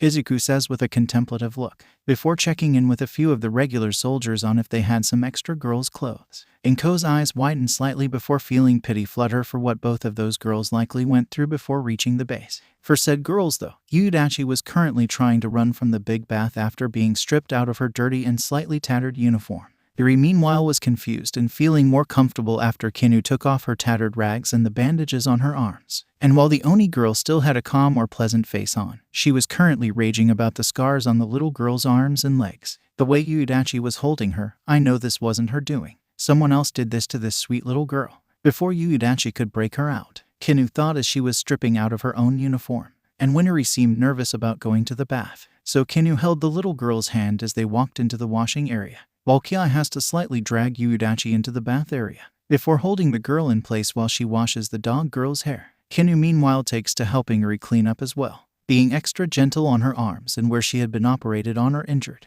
Once she was cleaned up, Kinu and Kai escort their charges to the big bath to soak, with the golden-eyed Kinu letting Eri sit on her lap as she soaked. She gently brushed the little girl's hair as she was soaking and letting her rest on her chest as her eyes started to droop, and seeing the somewhat still scared look on her face made Kinu want to find whoever hurt her and introduce said person to her katana, torpedoes, and cannons. Kai meanwhile was working to keep the dog girl on a leash, to the point of holding the girl into her chest, and noticing the dog morph has quite the impressive bosom herself. How, or rather why, do you have such a chest? Kai questions. Yuudachi just looks down at her chest before saying, I don't know. Maybe it's because of all the meat I eat. Kai gives the girl a flat look and a sigh before sitting her down again. After soaking for quite a while, Eri had completely fallen asleep in Kinu's arms. When they were changing, one of the soldiers on base had brought pajamas and some underwear for Eri. "My daughter used to be about her size. These should fit the girl," he said before handing the clothes to Kinu. She thanked the man and gently changed Eri. Yudachi's uniform meanwhile was cleaned and pressed, and she was quite happy to have it on again. "Oh, that's better. Hey, got any nail polish? I need to touch mine up," Yudachi says while looking down at her hands. Ki rolls eyes, but she suggests that she ask the commissary in the morning. "Though right now I think you have some questions to answer," Ki says while rewrapping her surashi. It took her the longest to change, so Kinu and Yudachi had left to take Eri somewhere comfortable to sleep. They returned to the Midoriya house, and Izuku was happy to lend his bed to the girl, with Yudachi taking Eri from Kinu's arms to tuck her in, something that again surprised the Oni girl. "You were usually a lot more rebellious or combative. What happened to you, Yudachi?" Yudachi's eyes widened a bit before looking down again, and patting Eri's head gently. She gestures to the living room before quietly closing the door. Ki had arrived since then and was quite interested in the Destroyer girl's story as well. "It's a bit of a long story, but I'd say it started not long after most of yours did, though I didn't remember it," Yudachi says while settling in on a couch. Kinu sat next to her while Izuku and Inko each took a chair. Ki stood by the entrance while looking on. Yudachi explained that she awoke in this world 3 years ago. "But I didn't remember who I was. I guess, just operating on animalish instincts. That was when I met the boss. Or rather, I attacked him." Kinu chuckled at that while Ki pondered if she was an incomplete summon. Perhaps someone else had managed to summon her but died before she could be fully brought onto this plane. Izuku hummed while Inko was surprised how calm everyone was acting. "I mean, I've working alongside and summoning the spirits of Second World War ships. Crazy seems kinda normal at this point, Mom," Izuku says with a chuckle, one that is mirrored by his ships, before he gestures for Yudachi to continue. Yudachi nods before saying she had been astray in a sense to him, like a few others he picked up over the years. "I just happened to come upon him while he was visiting his daughter, Eri's mom, and her husband." Yudachi explained how she had been a semi-enforcer for the Yakuza after the boss took her in, using her instincts with combat and natural strength to deal with troublesome quirk users, never killing them but breaking most of their bodies to where some couldn't use their quirks again. "Things were nice for a while. I was slowly remembering things, not the fact that I was a ship, more like who my friends were and what I liked to do. Things changed about 6 months ago," Yudachi said with a sad look on her face. She explained that Eri's quirk had awakened, the ability to rewind organic things, to even before they existed. One of the first things she rewound, though, was her father. She erased him from existence, and her mother saw her as a monster, Yudachi said with furious look on her face. All those listening were wide-eyed, with Inko being furious about what Eri's mother had said about her own child, especially when Yudachi explained that she had all but abandoned the girl to her grandfather. It got worse, though. There was someone in the gang, Chisaki Kai. He'd been with the family a bit longer than me, but, well, aside from him always smelling wrong when I was around him, he always just gave off this unsettling air. Yudachi explained that she and a few others knew he'd been gaining followers, but they could do nothing about it, especially when he took control of the Shai Hisaki gang. He'd already been taking blood samples from Eri to try and make a weapon of some kind, and making sure she wouldn't tell me or the boss. And when he was finally confronted about it, he put the boss in a coma, Yudachi said with some tears in her eyes. This had everyone furious, with Kinu now knowing who and how she was going to use her weapons on Chisaki. Izuku meanwhile was contemplating how much of the military he could bring down on the monster. Inko though was in tears at what that poor little girl had gone through. Yudachi sniffled a bit before blowing her nose in the handkerchief Inko had lent her. "I was in shock at first, but when I snapped out of it, I tried to attack the bastard, only to get knocked around a bit by a few of his grunts. Kendo I could deal with, but I really hated getting felt up by that Katsukame asshole." The dog girl explained that she had been chained up and locked away after that, and for 6 months they basically kept her alive to keep Eri a bit in check, telling her that if she wanted to keep her sister alive, she'd have to let them take what they wanted, before any of them could get madder. Yudachi explained that she'd gotten a bit of revenge, and it's mostly thanks to you and your fleet commander. "One of the guys who had been guarding me was watching a video of you and your girls getting interviewed.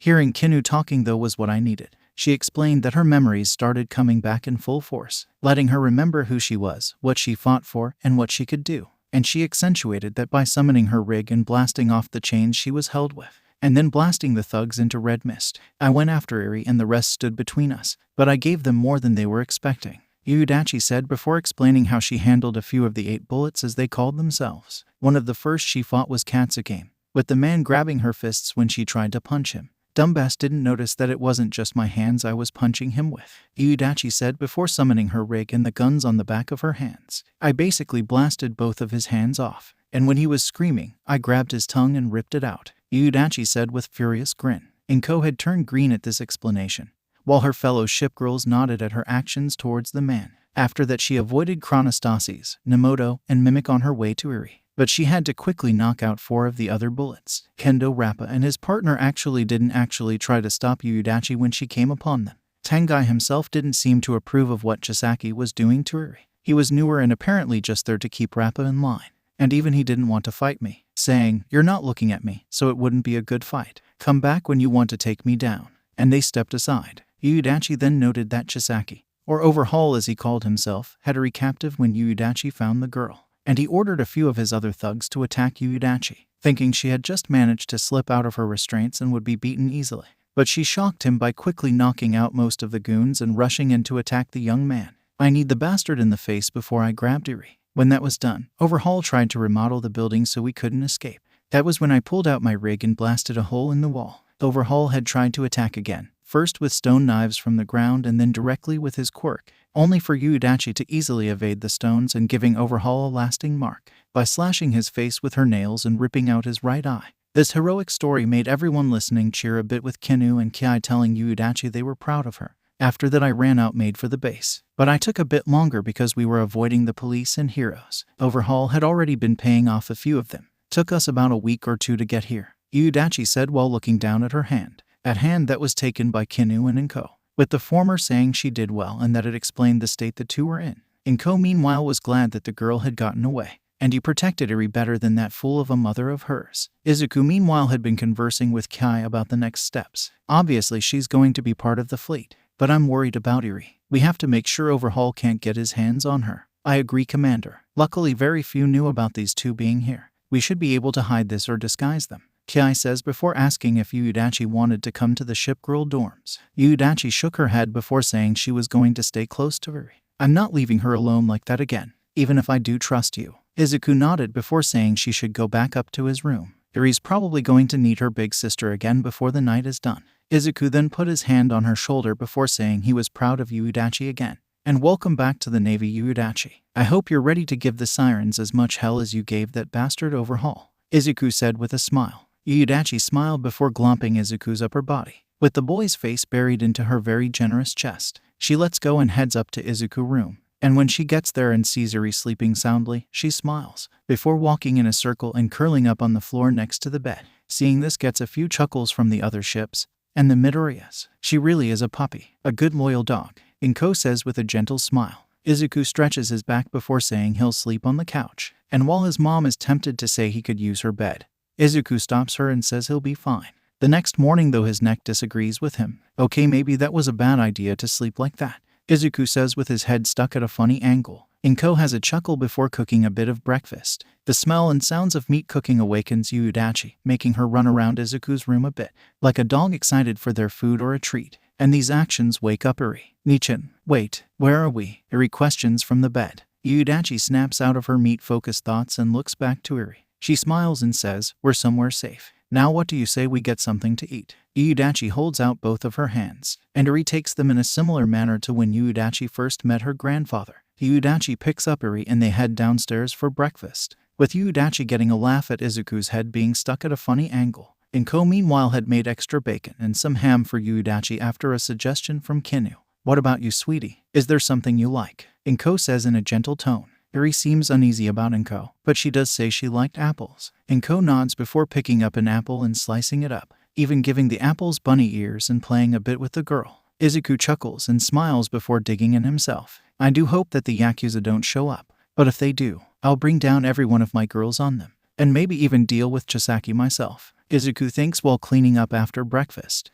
In the 3 years since John Kotoff had become a commander, many things had changed. First and foremost, he was now a registered hero with the United States. He rarely got involved in the day-to-day protection though, given his distaste for the profession. But he was quickly bulked up thanks to Star and her boys putting him through rigorous training. Despite that, he had rapidly moved up the ranks to be in the top 10, primarily due to another defense of San Diego. This time, while he had originally directed his ships to engage at sea, a group of Siren submarines had invaded and were attacking the civilians. Star and Stripe was of course the first to jump in to save everyone. But as she was leaping off, she grabbed John and dragged him to fight the Sirens head-on, despite his protests. But when they arrived and saw the destruction, John could only think back to the day he lost his leg and family. Thus, he went for full maximize and fought alongside Star and Stripe, the man taking off his officer's jacket and wearing it akin to a cape around his shoulders. And the pair demolished as many Sirens as they could, aided by the fact that they both knew the Sirens' tricks at this point and could properly counter whatever traps the clone subs could set, let alone a few tricks of their own that the Sirens would underestimate.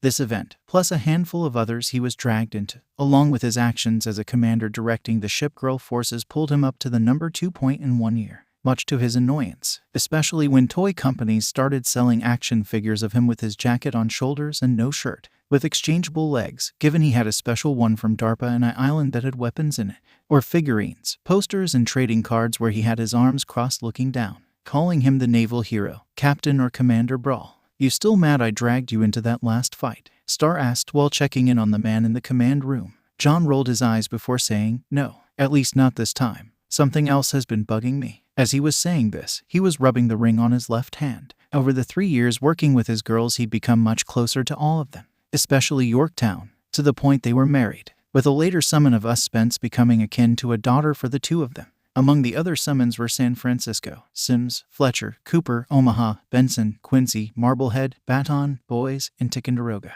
greatly enhancing the strike and defense capabilities of his fleet, making them confident about being able to handle anything, especially since they found a way to unlock greater combat potential in Laffy, giving her a retrofit to amplify all of her combat potential, to the point she soloed a group of 20 Siren clones and crippled a high-rank Siren alone.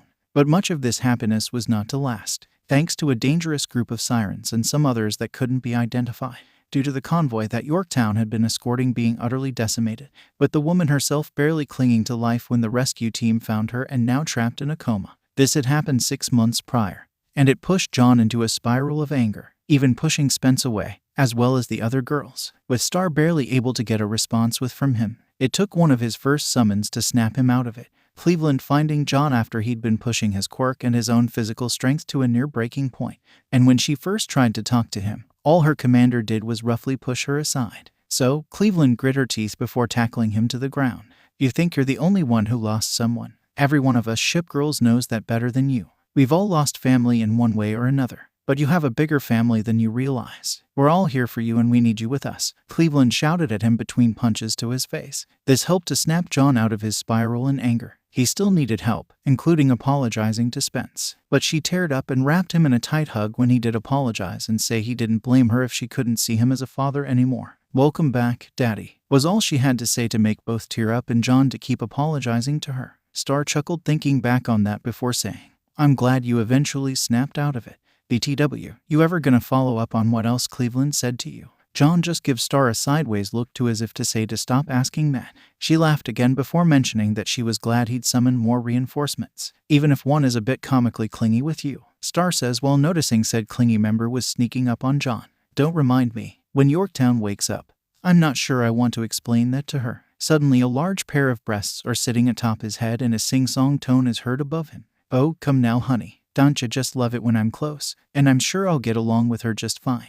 And it could be quite fun for all of us later." The one saying this was one summoned a few weeks ago, one of the last battleships built by the United States, Us New Jersey. It was not long after John had snapped out of his funk that he tried for a new summon, and he somehow gained the power of the strongest battleship in the Eagle Union. She meanwhile seemed extra smitten with the commander and had quickly glomped onto him. Even after telling her that he was married, she was still clingy and affectionate with him, especially given she was currently feeling up the muscles he built up over his aggressive stage with her hands, while rubbing her boobs atop his head. "Please stop, especially if someone calls. This a very compromising and unprofessional position to be in," John said with a blush while grabbing Jersey's wrists, who just giggles before saying, "Oh fine. Hey, are you going to see her again?" Jersey had a less flirty look and now was looking at him with concern. He looked up at the rabbit-like battleship with a bit of shock but then acceptance. "Yeah, I avoided for a long time. But it does feel better to see her with Spence." An alert came in from the returning fleet, namely the fact they had gathered new materials and took out another small fleet.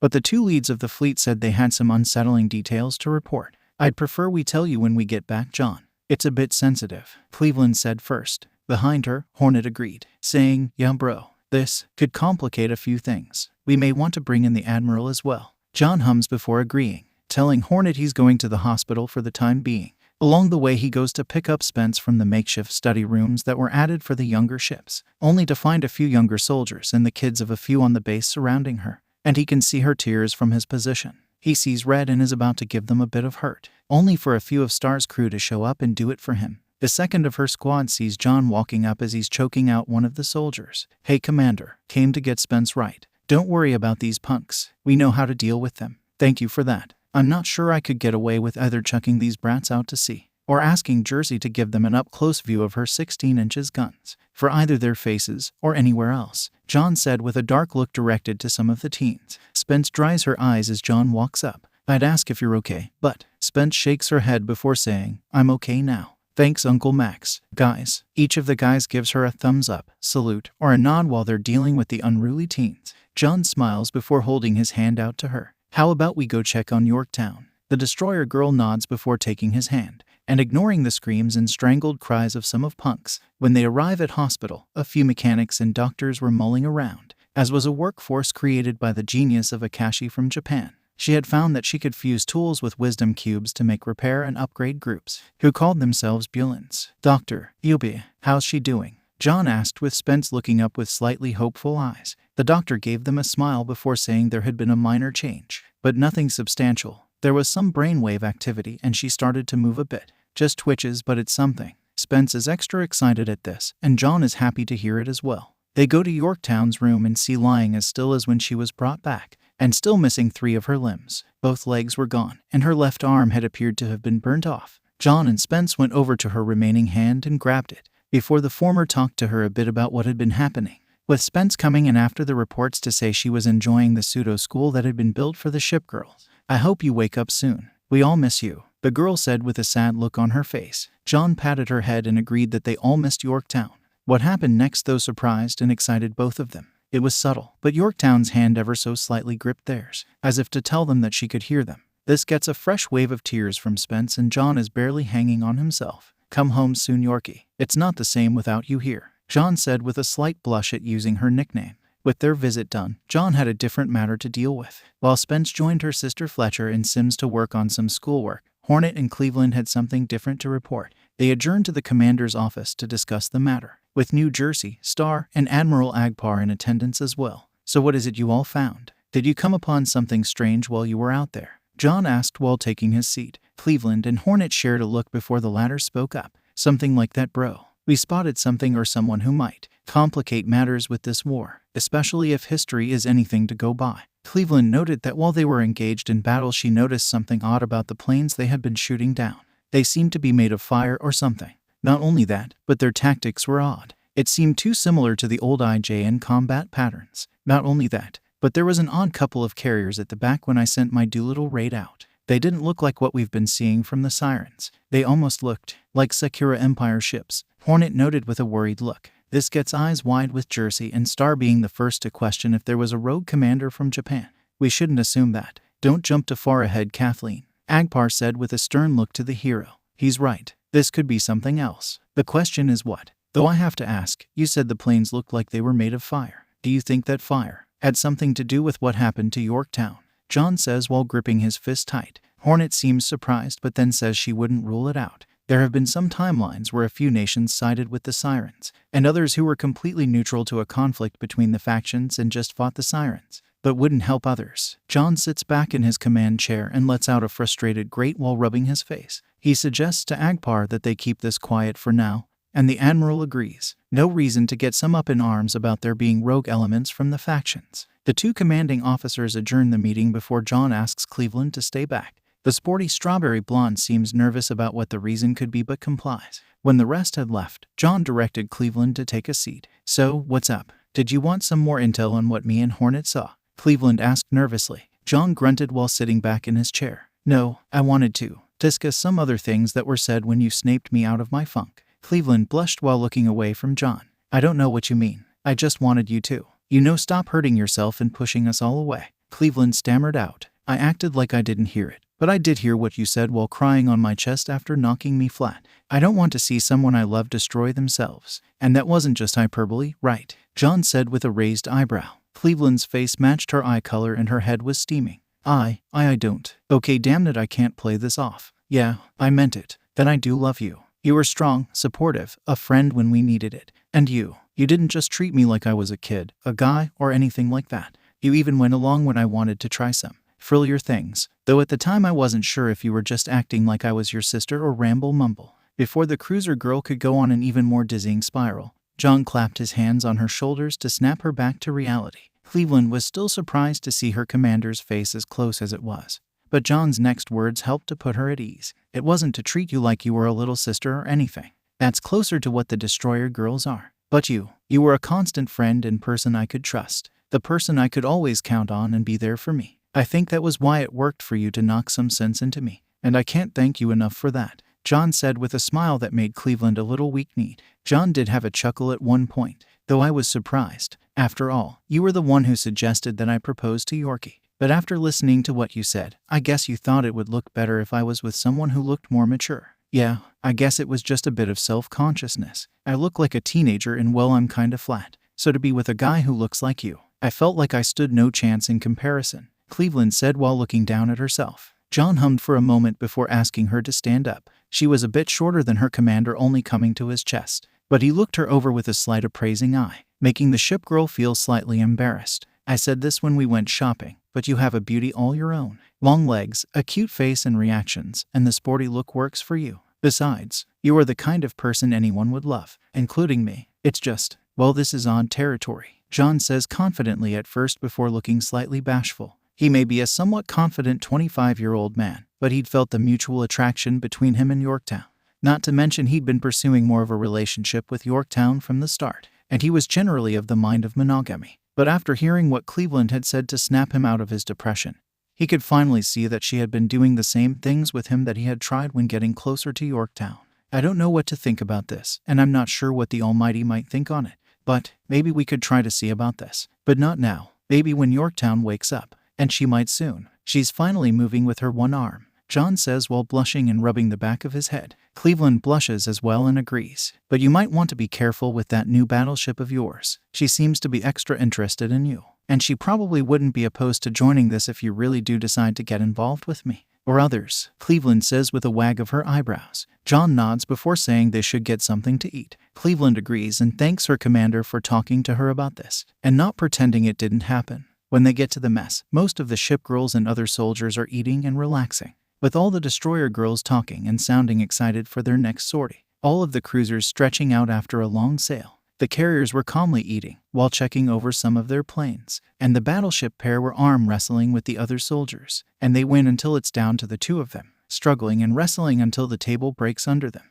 While walking up to the food line, John noticed that Hornet was sitting and talking quite animatedly with Star, the hero herself seeming to enjoy the youngest Yorktown sister's presence, trading jokes back and forth for a time. He nods before sitting with some of the other officers on the base. Hey bro, any idea on the next fight you'll get involved in? A lieutenant asks with a smirk towards John, who just rolls his eyes before saying, I don't know and I'd prefer not to get involved in those fights again, but there may be something else I'll be fighting soon. The officers seem confused but just shrug at that and just continue with their meals and small talk. John joins in of course and asks to train with a few of the reflex-enhanced soldiers, to better be ready in case he had to fight sirens again. When the meals end, he catches Cleveland and tells her they'll talk more about whatever is between them soon. The cruiser thanks him before getting close and climbing up on him slightly to kiss his cheek, making both of them blush before Cleveland ran off. John shook out of his shock and went to his house, and found Spence sleeping on his couch. He smiles before picking the girl up and taking her to her room in his house. After settling her in bed, she said goodnight to him as he was walking out.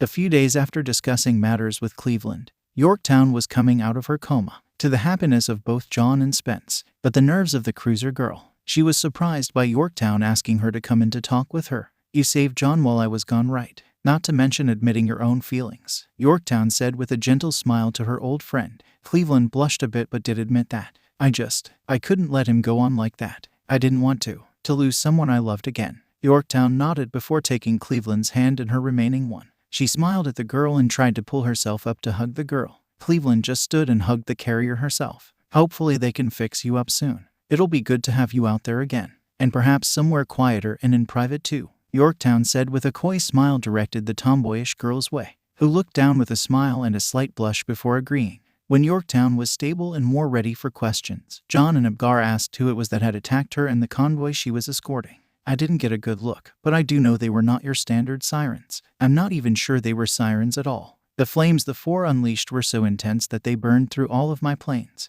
and then my limbs, mocking my weakness as they saw it. John broke the rest of the chair he was sitting on at hearing that, and then told her that they were the weak ones. A sneak attack in overwhelming numbers may be sensible strategies, but they didn't do this for that reason. They were just looking to attack to feel superior, when they're not. Yorktown thanks her husband for saying that but couldn't tell any more about her assailants, given they had ran when one of them detected the rescue fleet that was headed for her. Abgar thanks her for the information and apologizes for not being able to get her help sooner. In the private command room, though, it confirms some of what they and some of the other ships suspected. There are ships from the Sakura Empire with the sirens, was what John said with a stern look over his steepled hands. And while he'd like to rip all of those ships a new set of holes, they had no idea where they were. A week after Yorktown had reawakened, a strange new report and signal came in at the command center. Please, need help, trying to evade. Traitors to our home, lost our carriers. Batwa base was the closest to where the signal was coming from, so John ordered a fleet to be sent out. One more thing, I'm coming with you, John said before switching to a more combat-armed leg the boys at DARPA had cooked up, as well as a rebreather and hydropack to fight in the water if need be. John, are you sure about this? Cleveland asked as she was the head of the vanguard crew of herself, Laffy, and San Francisco. But the lead ship of the main fleet agreed to with him. Don't you just love it when he gets fired up and fights those sirens and villains with his power maxed out? That savage look on his face is, yumph, so wild. New Jersey was the flagship for the main fleet with Baton and Ticonderoga as the air and extra anti-sub power. Both Cleveland and John had flat looks at the blushing, slightly horny face of Jersey. But the cruiser girl couldn't deny in her mind that he did look hot while fighting villains. So, she agrees to have him ride on her ship. What? Why yours? Why not mine? Jersey exclaimed with a pout. Because I'll be closer to the ships. He'd probably be better at taking down. You'll be in the back, and I know he prefers to be at the front, Cleveland says in a matter-of-fact tone. Jersey still pouts, but she agrees and says she'll just have to show what she's capable of from the back. And with that they sortie out to the ships, sending out the distress call. It takes them about 2 days to rendezvous with the ships in question. Or just one ship, an older-looking battleship, with 2 sets of cannons on either side of the ship and cannons at the bow and stern of the ship. What was chasing it, though, was a fleet of siren ships and a handful of ship of a different type. There are at least 2 Sakura Empire carriers at the back, and 1 battleship, and I see a half-dozen smaller classes of ships from the Sakura as well. Ticonderoga reports with a disgruntled look on her face. John hums before telling Laffy to go full speed to get past the fleeing battleship, and keep your sonar up. I think we could have other trouble. John shouts as he maximizes and leaps from Cleveland's deck to Laffy's. Is Commander going to fight the other ships? Or is he going to meet with the battleship girl? Laffy asked while putting full speed in her boilers. John looks to the sea before saying he'd engage the sirens with his girls. Laffy gives him a small smile before warning him to hang on. John does just that while taking off his commander's coat and cap. After they had surged past the battleship, Laffy detected a few subs with her sonar. John nods before ordering her to engage any hostiles as she saw fit. With the little faux rabbit's eyes flashing at that thought, John then dove into the water with his body maximized to a respectable combat level. He turned on his hydropack and moved in the direction of where Laffy had detected the submarines, until he saw the torpedoes the ships had no doubt launched. He grumbled a bit before surging towards each and destroying the weapons before they could hit Laffy or the beleaguered battleship. Speaking of Laffy, she had turned her ship into her rigging and was rushing across the sea as fast as possible, blasting away with her twin pistols set up for her cannons and launching torpedoes quickly. When a couple of siren clones surged out of the sea to attack her, Laffy was barely phased, and used a quick mixing of gun kata to knock the monsters around and shoot out some of their limbs and armaments. And with the last one alive after her assault getting a double tap to the back while she was face first in the water. While surging through the siren ship, though, Laffy did pick up on a few more subs amongst the fleet, so she quickly deployed the depth charges she had to make them surface, some of which were actual siren sub girls, to which Laffy surged right at them to blast them point blank. Sliding on her knees under a few beams fired at her from the larger ships, she then slid around to smack both sirens before having her cannons at both of their head and blasting through them. Laffy was not alone in the combat, though. While Cleveland stayed back to cover the battleship, San Francisco had no problem getting up close and personal with a few clones, using her baseball bat as a half-staff to take some off guard and then blast a few others, even joint locking one with it before moving it into place to take shots from their own allies. But with the last two, she really wanted to get in their faces. She easily evaded around their shots and torpedoes, only taking one hit to the shoulder. "Have a taste of this," she shouted before chucking her bat right at one of the clones' faces, making it flinch and surprising the other. She then rushed in and kidney punched the other before pulling it into a knee strike and a few blows to the head from her fists and elbows. Right as the first was regaining her senses, she took aim at San Francisco, who had her back turned, and fired a beam barrage at her. But San Francisco quickly leapt up as the beams were fired and caught her bat in midair. She then uses a special piece she had requested to be modified on her gear. One of her turrets retracts the barrels and it becomes solid. She then sticks her bat into a hole that had opened in the side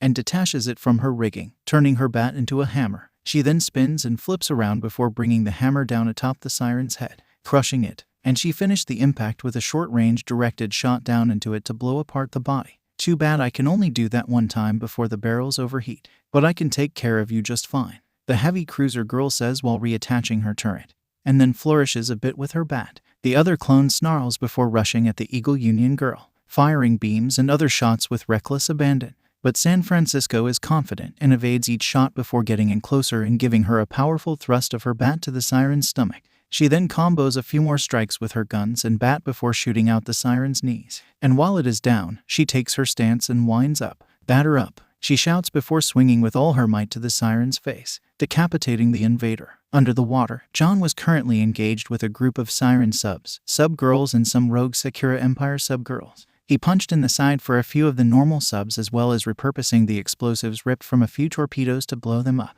As for the siren sub-girls, John engages them with fist and firing micro-torpedoes from his leg, even taking one out to arm it before punching his fist into the mouth of one of the ships and forcing the explosive down her throat, before kicking her to some of her compatriots. The two Sakura ships though seem less inclined to take him on. "I don't think we should fight him, Iroha. You saw how he ripped through the submarines and sirens. I don't know about you, but I'd prefer to stay alive," the dark-haired I-58 said while turning her rig toward the rear. "Iroha, or I-168 grumbled before she followed suit, firing some torpedoes from her rear to distract the hero and commander. "Damn, I was hoping to get a shot at another Eagle carrier. The last time she had help before I or the rest could finish her off." John noticed that the other two and a few siren sub-girls were getting away, but he wasn't pushing it further. He was already tired from holding Maximize for a period of time and his hydro pack was running out of charge, so he swam back to his main fleet. They themselves were engaged with both air power and long-range shots, and when John arrived, New Jersey happily reported that, "I've taken out about 15 ships of various types, and I personally put a hole into the deck of one of those carrier bitches." John nodded and told her to keep up the barrage. "And all of you get around that battleship. We're not letting them have it," John says before attaching his hydro pack to recharge, and asking if Jersey had some food on the ship so he could recharge his own power. With the enemy ships, the thoughts are much less jovial. "Damn that relic. Aw, that hurt. I can't launch any more of my plane Nisama. I have to withdraw." The one saying this was the white-haired, blue-eyed kitsune of the Sakura Empire, Kaga. Opposite her, in both appearance and somewhat temperament, was her adopted sister, Akagi. Her red eyes were furious as she transformed her ship to her rigging and vowed to take out the person who would harm her precious sister, though the battleship among them wonders if that was a wise course of action. "I know you are my elders, but the battleship," Suruga starts, but she is quickly cut off. "Quiet you. I will deal with that one myself, just as we did with that fool of a carrier months ago," Akagi screeches while flying toward New Jersey. Once there, she summons as much fire as she can to assault the fleet, not caring about the ship she was originally pursuing. John was already eating when he felt the shockwaves from Akagi's attack and questioned what was wrong. And while New Jersey herself wanted to show that the battleships weren't done as a ship type, she couldn't do that right now.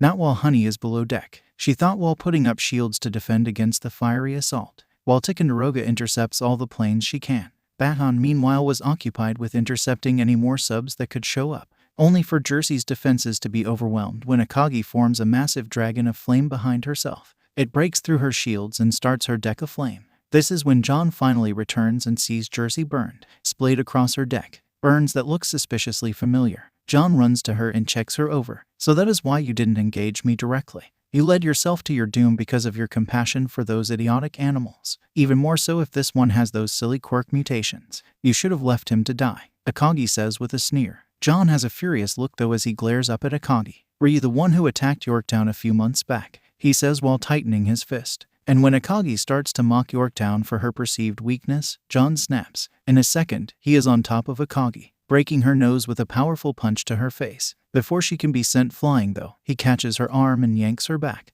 pulling the arm out of the socket before punching her again and again, breaking more of her body, even ripping out some of her tails when she manages to regain herself to try and flee. He breaks a few more bones before pulling her in again and giving her a few solid kicks with his metal leg, and then kick-stomping her in the face to impact with the water, holding it there and grinding down on her, before micro-torpedo blasting her in the face as they hit the water. Akagi is barely clinging to consciousness as she floats up. Her face bloody and burned, missing a few teeth, and half of her bones were broken thanks to her underestimating John.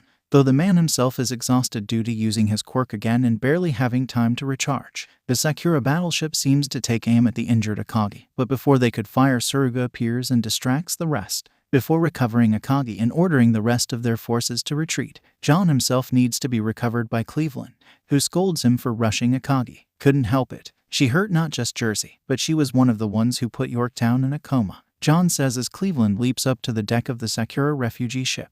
"Is that true, young man?" A woman with black hair and uniform said. She had white horns on her head and an officer's sword at her side. Her yellow eyes had a pained look in them. Behind her were a set of very small girls, barely appearing to be elementary school age, as well as few other ships that seemed to be injured or exhausted, with two each holding a parry of wisdom cubes. John nodded before saying, "Yes, she and a few others attacked us Yorktown. My wife a few months back. She was in a coma until recently." Hearing this makes the horn woman drop to her knees, with what appears to be shame written across her face. She then bows her head in a full doge bow. "I can never apologize for what happened, but we will help to make sure Akagi pays for what she did, and not just to her, but to any others she has hurt. I swear on my name, Mikasa of the Sakura Empire. Yes, I made my semi-stand-in as a Captain Strong or Popeye kind of character. It just fit too well, and the Navy kinda gets underrepresented in comics when you think about it. Also, if it seems like he's kind of overpowered.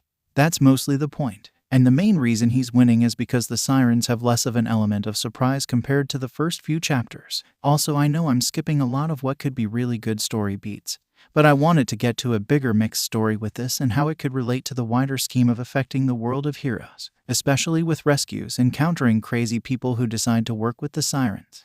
When the San Diego fleet returned to base, many were confused by the strange new ships that arrived with them. Todov had retrieved his cap and coat and began giving orders to all of his ships and the personnel on base. "Gillans and medics, I want you to check over the new arrivals after repairing our girls. Quartermasters, help with resupply where needed. And you, Mikasa, was it?" The dark-haired and yellow-eyed ship nodded while maintaining a stern visage. John told her to follow him to meet with Admiral Apgar. It wasn't just the Admiral in his office. Star and Stripe was also there and she had a serious look on her face. "Are we certain, sir? But I thought Germany or the Iron Blood were standing with us." Apgar nods before saying, "They are. But we got a recent report from the East Coast about wolf packs of subs and a few ships that seem to be of Iron Blood may." Hearing this confuses John as well, but the look on Mikasa's face tell him that she has an idea on what could be going on. "Admiral, I think we may have some new intel on the matter." At John's announcement, the hero and Admiral look up and see the person who came with him. "That uniform isn't American style. What is your name, miss?" Apgar asks while looking over his steepled hands. Mikasa seems unsettled by the appearance of the Admiral, but she does not say anything at the moment. She steps forward before giving a slight bow to the Admiral and #1 hero of the U.S. "My name is Mikasa. IJN Mikasa. I'm the commander of, well, I guess you could call us deserters from a dangerous alliance, the Crimson Axis." When Mikasa says this, all of the humans in the room feel a shiver run down their spines, though Apgar is able to keep it from showing. He clears his throat before gesturing for her to continue. Mikasa nods and recounts some of her tale, at how she and her retinue were ships that were not summoned by humans. "We are what you might call forgotten, ignored, or rejected ships. We could feel the people of this world call out, but their calls could not bring us to the front, as if there were those wishing to forget any role we played in the past." She looks down at this in sadness and notes how they all felt as though the world rejected them, and that negativity joined with other feelings of resentment, loss, and anger. The sirens picked up on this and used those feelings to make many ships want to take some measure of revenge, and thus many of us were summoned, and quietly formed the Crimson Axis. Todov gulped at hearing that and questioned in his mind if there were any American ships that might have felt that same kind of loneliness or anger. Star meanwhile seems to be pitying all of those ships in her own thoughts. Upgar meanwhile nods before noting, I think I can guess the many ships that have felt this. Almost all of the member nation navies of the Axis powers. Germany, Italy, Japan, even some French. Mikasa nods to confirm his suspicions. Yes, we know there is a fleet that is Iron Blood or German currently. But their numbers do not compare with the number of ships that have allied with the Sirens. And there are quite a number of Sakura Empire as well. So then, why did you and the ones you brought run? If you felt that much anger that you were willing to aid the Sirens, why did you run? Star asks in a bit of confusion. Mikasa looks down before admitting it was mostly for the younger members of their fleet. The Sirens were doing experiments, invasive and painful ones. It was one thing for we battleships or carriers to endure it. It is another to force ones as innocent as the Mutskis to undergo the pain, Mikasa said while rubbing her wrist. John's eyes widened and he caught her arm. He held it up before pulling back her sleeve, and they all could see the number of scars that were littering her forearm alone. The humans in the room gasped before Star walked over and hugged Mikasa. Don't worry, we won't let them take you or anyone else, Star whispered while John and Upgar were mentally vowing the same. Mikasa isn't sure what to think about the hug and just thanked Star before asking if she could let her go. John shook his head before asking a burning question on his mind. That Akagi person was only one of the ones behind an attack on a convoy in Yorktown, right? Mikasa looks into the commander's eyes and sees what he was really asking. Was she one of the ones who hurt my wife? Mikasa gulps a bit before admitting to the attack and how their group celebrated at the moment for the success of the attack. As soon as she said that she could feel the anger rolling off of John in furious waves. He takes a moment to calm down and keep from wishing to go after all of the ships. Upgar takes the moment to shift focus again to ask what the purpose of the experiments were. I'm not sure on every part, but I think some of it was to replicate us and make swarms of ships. That would explain a few of the ships we saw during the last attack, John notes while cupping his chin. He then asks where the Sirens and the Sakura ships were based out of in the Pacific. Mikasa looks a bit sheepish before explaining, I don't exactly know. We were just running as fast as we could. We barely noticed where we were. I honestly didn't expect that we'd run into Eagle Union ships. Flat looks are given to the battleship with Upgar acknowledging that they were likely more focused on saving themselves. We'll need a count of the ships that are with you. You mentioned the Mutsuki class, but we need to know the others. Mikasa agrees and gives the list of names for the ships she brought. Mikasa, Furitaka, Kako, Ikazuchi, Inazuma, Mutsuki, Fumizuki, Minazuki, Kisaragi, Yuzuki, Mikazuki, and Nagatsuki. To be honest, most of the ships were smaller ones, and we lost Chaukai and Yura on our flight from our captors, their ships and bodies becoming the cubes we brought with us. The commanding officers nod before Star is asked to show Mikasa to the barracks. What do we do now? Upgar asks while leaning back in his chair. John walks over to the windows and sees Mikasa and Star walking away. I'd like to say we should let them stay here, but I think we need to take them to Japan, if nothing else to give them a chance to protect their homeland, John says while looking out to the sea. Upgar turns his chair toward John and gives him a sideways look. The commander doesn't look him in the eye. In fact, he seems to be avoiding the admiral's gaze. John, you don't have something else in mind, do you? Upgar asks with his large eyes narrowing at the number 2 hero. Kadov tries to play it off, but the old commander can tell something is up, and he puts together what that might be in a few seconds. You're thinking about using them like bait, aren't you? Upgar says with a minor snarl. John's arm tightens up and he can see that he can't deny everything. It's not 100% of what I'm thinking of doing, but I won't deny it as a pleasing idea. If for no other reason than we could cut down some of their shipgirl numbers. You idiot. Do you honestly think Yorktown would agree with that? Or any of the other girls? Upgar says with a consistent furious face. John looks ready to punch his commanding officer, but he holds back as he takes a moment to think on the situation. Especially when Upgar points out that he'd be doing almost exactly what the Sirens had done to the ships, use them as tools for the battles. John doesn't dignify the matter with a response. Instead, he turns and heads out of the office to clear his head. When he leaves, he heads for the hospital to check in on Yorktown again. When he arrives, Spence is there with Hornet, Cleveland, and a new face to him. So who is this little one? He asks as the little girl with pink hair and a yellow hat quickly runs behind Cleveland, who just chuckles before saying it was okay. This is the commander, John Kadov, she says while picking up the little one. She had short pink hair and a pink dress. Her eyes were pink as well and they seemed extra tear-filled. Hello, I'm Yuzuki. It's nice to meet you, Shikakan, Yuzuki said shyly. It surprised John on how timid the little ship was, though he chuckled in his mind while thinking, I guess they all aren't fighters. You get some who are more scared than anything. John greets the little girl before patting her and Spence on the head. So she is one of the ones that you saved, John? Yorktown asks with a look to her husband. John coughs a bit before saying yes. He fought Akagi-sama and beat her bad. and though he did seem sleepy after the fight, Yuzuki says with a bit of excitement from her spot on Cleveland's hip. The name of Akagi though makes Yorktown's arm tense up, and John reaches for it to say that he was with her. Yorktown nods at him before Spence and the rest start sharing stories and talking about other things to pass the time. John stayed silent the whole time while looking between each of the ship girls present, questioning in his mind if he was going too far with his idea. The oldest carrier notices something is off and asks if she could talk to John alone for a moment.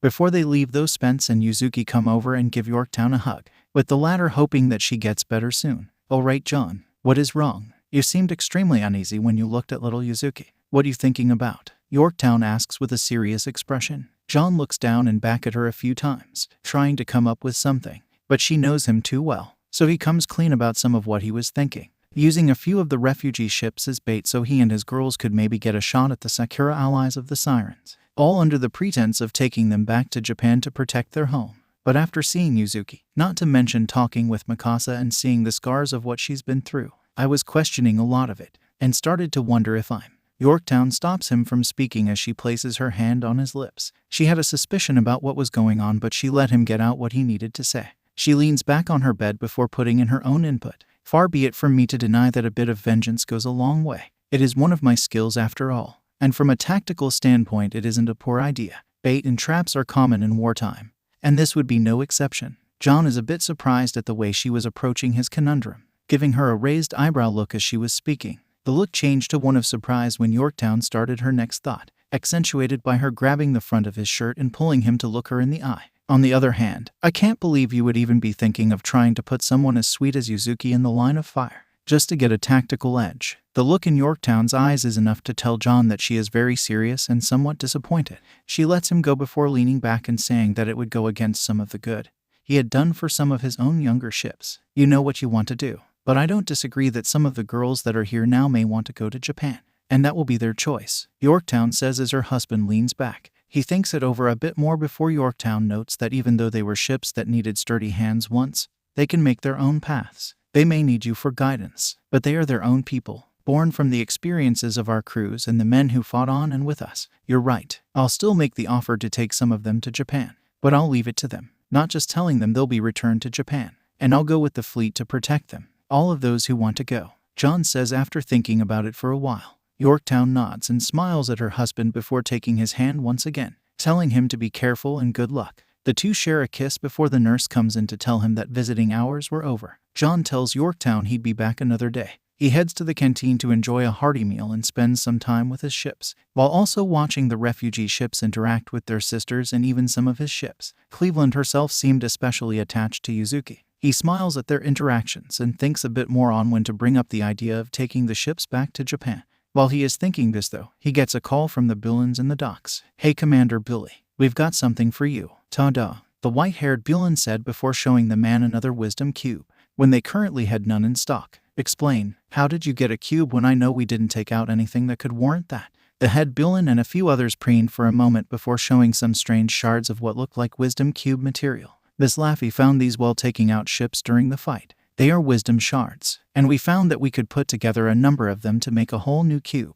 John raised an eyebrow at this and asked why they hadn't found anything like this sooner. "We asked one of the Sakura girls about it. Apparently to make some of the copy ships and clones they need to use wisdom cubes. While they don't need to make them for the Siren ships or some of the clones, they apparently need it for Earth ships." The commander hums before picking up the cube and thinking about what it could mean for getting more forces. "How many shards does it take to make a cube?" John asked before attempting to summon something new. The Bulans chuckled nervously before telling him that it took 25 shards to make one cube, so we'd have to sink at least that many copies to get one cube.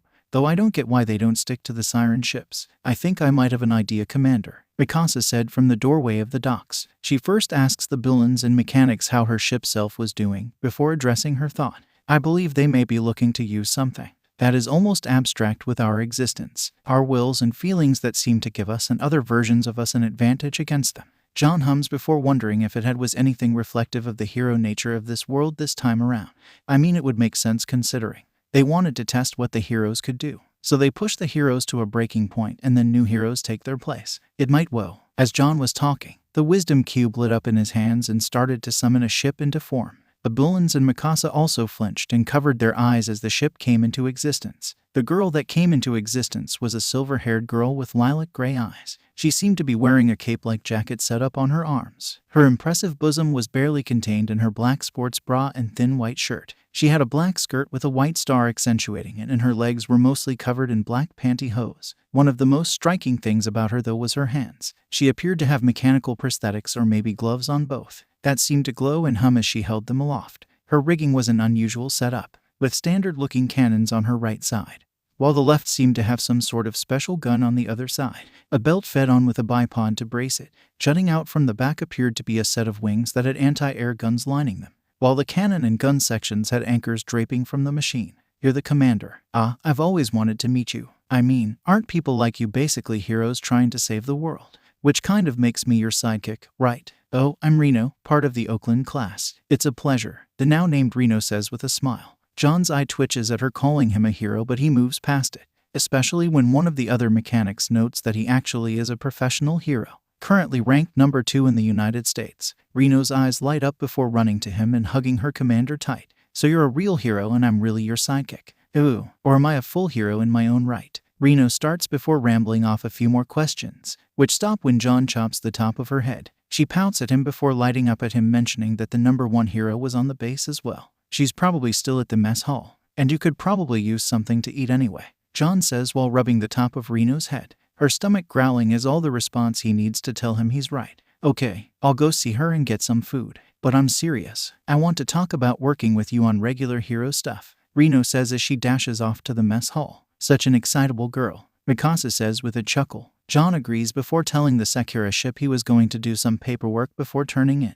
She offers to aid him, but he just mentions that she had been through enough for the day. Go on, get some rest. Tomorrow there may be new issues to deal with. Mikasa looks at him odd before bowing and thanking him once more for saving her and the others. John does just like he said and goes over some paperwork, while also considering the potential of what they could face from the Sakura Siren forces. Reno meanwhile had quickly endeared herself to not just the fleet, but Star and Stripe herself, finding the hero-worshipping girl somewhat relatable and entertaining, with a few of the guys being interested in the gadgets on her rigging and other items she apparently made herself. A few days later, John is being bothered by Reno in his office. Come on, we should go out on patrol, deal with bad guys and keep people safe in the city. John is being shook a few times while sitting in his chair, and he points out that it was supposed to be Reno's day off. You can go into town on your own after all, or you could go with one of the other girls who has the day off. Reno pouts again before telling him that was boring, and she wanted to go with him. John resists a bit longer until she knocks over his calendar. His eyes widen when he notices the month, not to mention what was coming up soon. Shoot, I need to go, and before he can even finish his sentence, Reno knows she has her opening. She leans on him a bit before pointing out that she could maybe help with what he needed to buy or find. John grumbles a bit before agreeing to go with the girl. She celebrates and announces that Commander Brawl and Cyber Brawl are coming for you baddies. John just chops the top of her head before reminding her that there's something important to get. Fate seems to be conspiring against him though. After a few hours of exploring town and then stopping at a jewelry store for what he needed, a crash was heard a street away. You're going to drag me too. The commander doesn't even get to finish his complaint as Reno takes his arm and pulls him along to find a pair of villains attacking some shops. While most villains had stopped attacking and rampaging after the start of Siren War, with 2 major fleets on the west coast, some had started to slip into old habit. One appeared to be a bulky bruiser with a transform quirk that made him look like a monster. The other though seemed to be more speed-oriented, given the rockets on his back. John sighs before saying, I guess I am here, so it's time to take them down. Before he can get started though, Reno jumps on him to put his cap on his head and his commander's jacket over his shoulders, with a few medals gleaming in the sun. Wait, when did you get this? Or my medals? Reno shrugs before mentioning that she grabbed them while he was changing to go out. Alright you villains, I suggest you stop now, before the brawlers get serious, Reno announces before firing some warning blasts from her gauntlets. It startles the villains and they both recognize John. While the jet villain looks ready to run, the bigger guy looks like he wants to fight Kata. Alright, if I take down the number 2, my rep will skyrocket. John raises his eyebrow as a punch from the fully transformed villain is thrown. Only about 50% I'd say. John thinks before putting up his hand, activating his quick, and stopping the attack. He then tosses the villain's hand into the air before punching him in the stomach. As his partner is rolling back, the jet villain starts up his own quirk and tries to get away with the spoils. Oh no you don't, Reno shouts before summoning her rigging, adjusting pieces of it to help her catch up. by using the modified anchors, chains, and a specialized launcher she made to grapple and catch up with him. She uses that plus some jet blasting from her gauntlets to catch up to the villain. Even when it tries to throw her off with some funky maneuvers only someone with a quirk could do, she easily predicts where he is going and intercepts him. Take this, Reno Barrage. Reno shouts before firing shots from her gauntlets, lower power rounds from her cannons, and special taser rounds from the gun on her left side. All of these shots impact the villain and stop him in his tracks. While he is still groaning in pain, Reno unleashes another device to restrain the villain to the ground.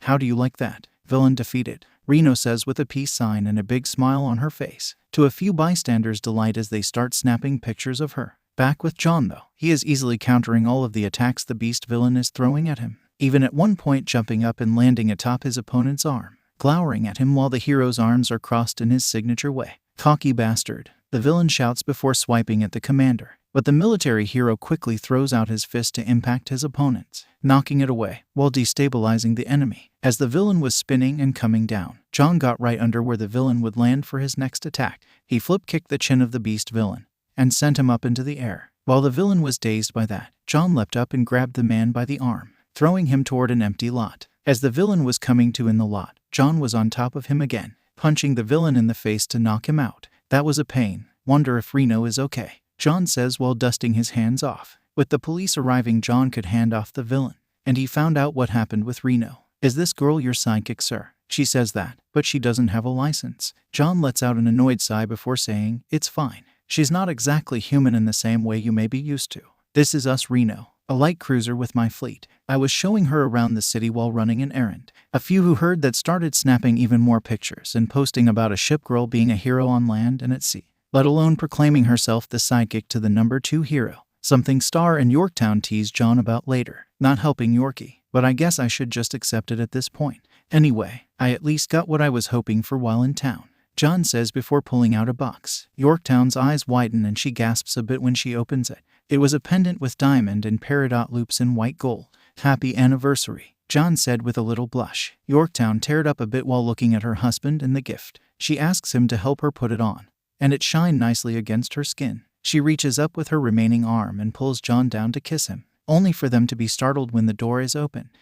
Hey sis, sorry did we interrupt? Hornet says with a shit-eating grin, while Spence is blushing, at least until she saw the pendant around Yorktown's neck. So you were wanting to bring Mom something too? Spence asked before walking forward with a little box. When Yorktown opened it, there were snacks contained within. Yorktown's favorite set of sweets. Thank you, sweetie. I'll be sure to enjoy these, Yorktown says with a kiss to the top of Spence's head. The Destroyer girl then mentions that she had worked with some of the other girls to make something for John at home, that being a cake that John was happy to share with Spence. Hornet, Star, Cleveland, and Yuzaki, the little Mutsuki becoming like a daughter to the cruiser. So, you two have anything you want to say? John says while noting how close Star and Hornet were sitting together. This makes both women blush a bit and they each try to deny anything. Hornet, Yorktown has already told me about your tells when you lie, and I think I know you well enough now, Kate. Star or Kate turns her head to his side and scratches her cheek before admitting that they were seeing what could happen with both of them. You got a problem with that? Kate says with a slight glare at John. He gives her a look and says, no. Why would I? Honestly, I'm just glad my little sister-in-law now has someone she really cares about, and it's someone I can trust. John's phrasing make both women blush a bit, with Star admitting that she assumed he'd have more of a problem given where he was from. Frankly, it doesn't matter that much. There weren't that many who were gay or whatever, but most of us back home saw it more like it was just one thing about a person, and that it really didn't matter, and that it wasn't something to get up in arms about. We all had bigger things to worry about. Kate just gives a hug before shrugging and thanking John. And her girlfriend thanks John as well, with all the others laughing at their interactions, especially when Hornet asks if he and Cleveland were getting closer. Well, let's just say we've both gotten really close as of late, Cleveland says with a crimson blush and looking to the side. John coughs as Hornet and Kate put the facts together, teasing the cruiser girl but confusing the two destroyers. They all enjoy the cake before all of the ships head back to their barracks, but not before John passes something to Cleveland, some that makes her blush in embarrassment, smile in happiness, and squirm with excitement, all at the same time. A day or two after this event, John brings forth the idea to take some of the Sakura Empire ships back to Japan.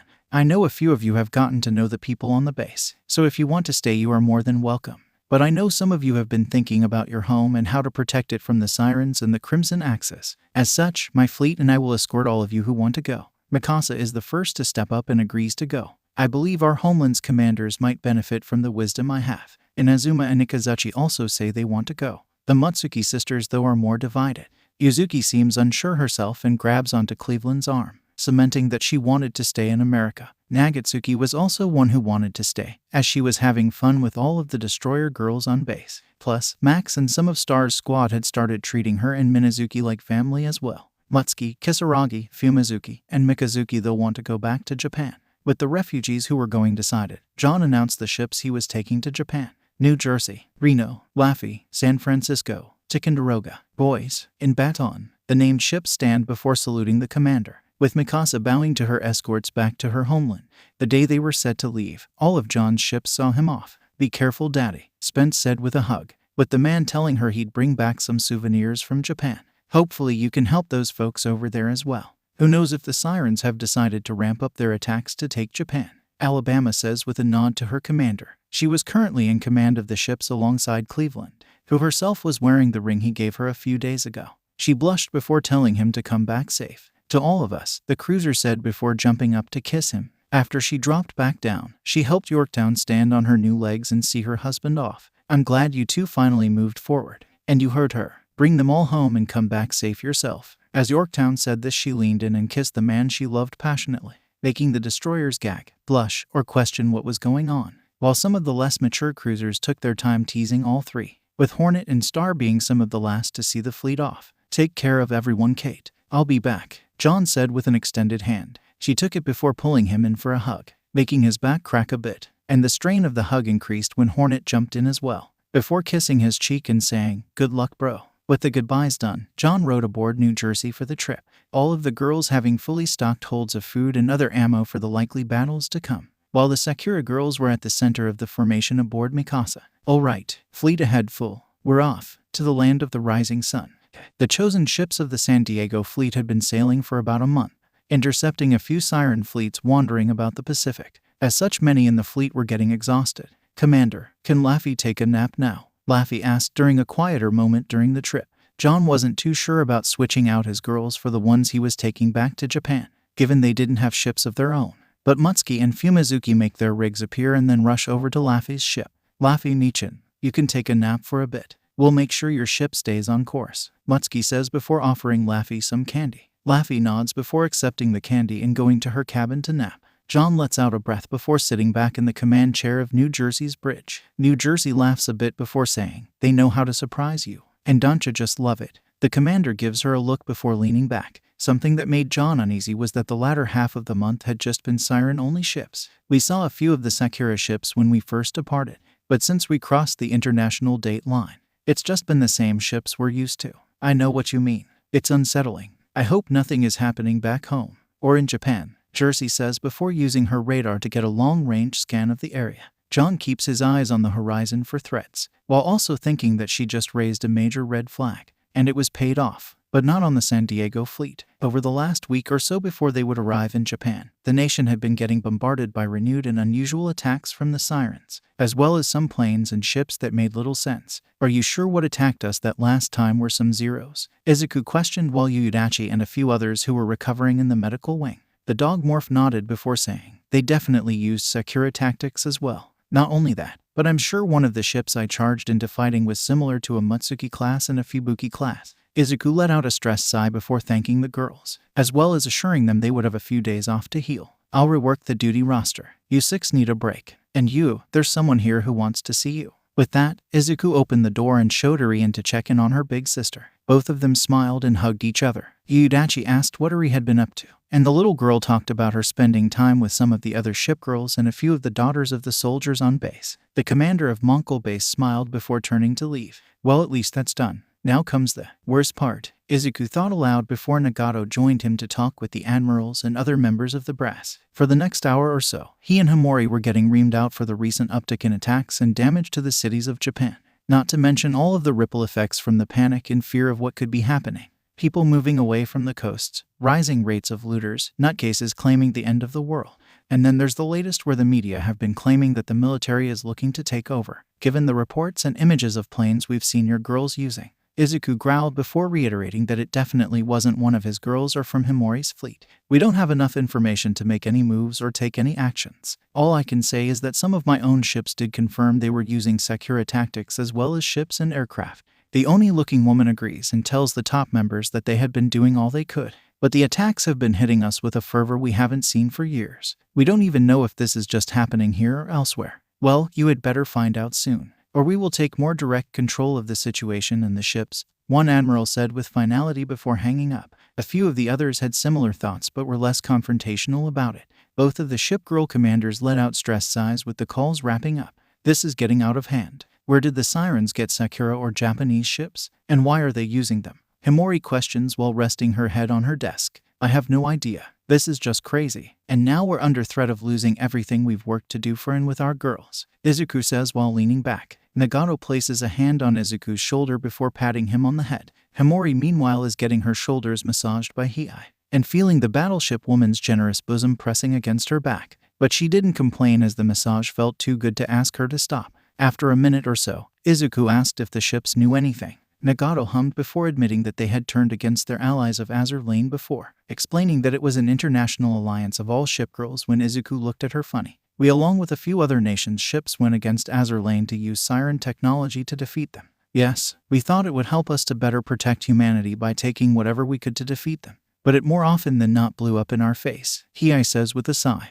Himori peeks up at her before asking if they were crazy. That tech is dangerous and risky. Izuku had to clean up a whole incident when some nutcases stole that after all. The green-haired teen groaned while thinking back a year ago. A few technicians from Deternet had requisitioned some remains of the alien technology through a military connection. They claimed to be looking to find a weakness that could be exploited, but instead, they did something crazy and tried to make support items for those with quirks, hoping to improve their potential and be able to fight the sirens. All it did in the end was take over multiple civilians of Deku City, with a death toll in the thousands. Due to this incident, Deternet was shut down and many of the members were arrested, the CEO being put in one of the higher security sections under constant surveillance. The Hearts and Minds party leader was also arrested and the party itself was dissolved, with many of the members scattering to the wind, if they weren't arrested for various crimes that had been covered up. Thus the city, and by extension the Metal Liberation Army, were destroyed, with the only members who were still free being Genten and Curious. The latter was only able to avoid persecution due to being away from the city at the time.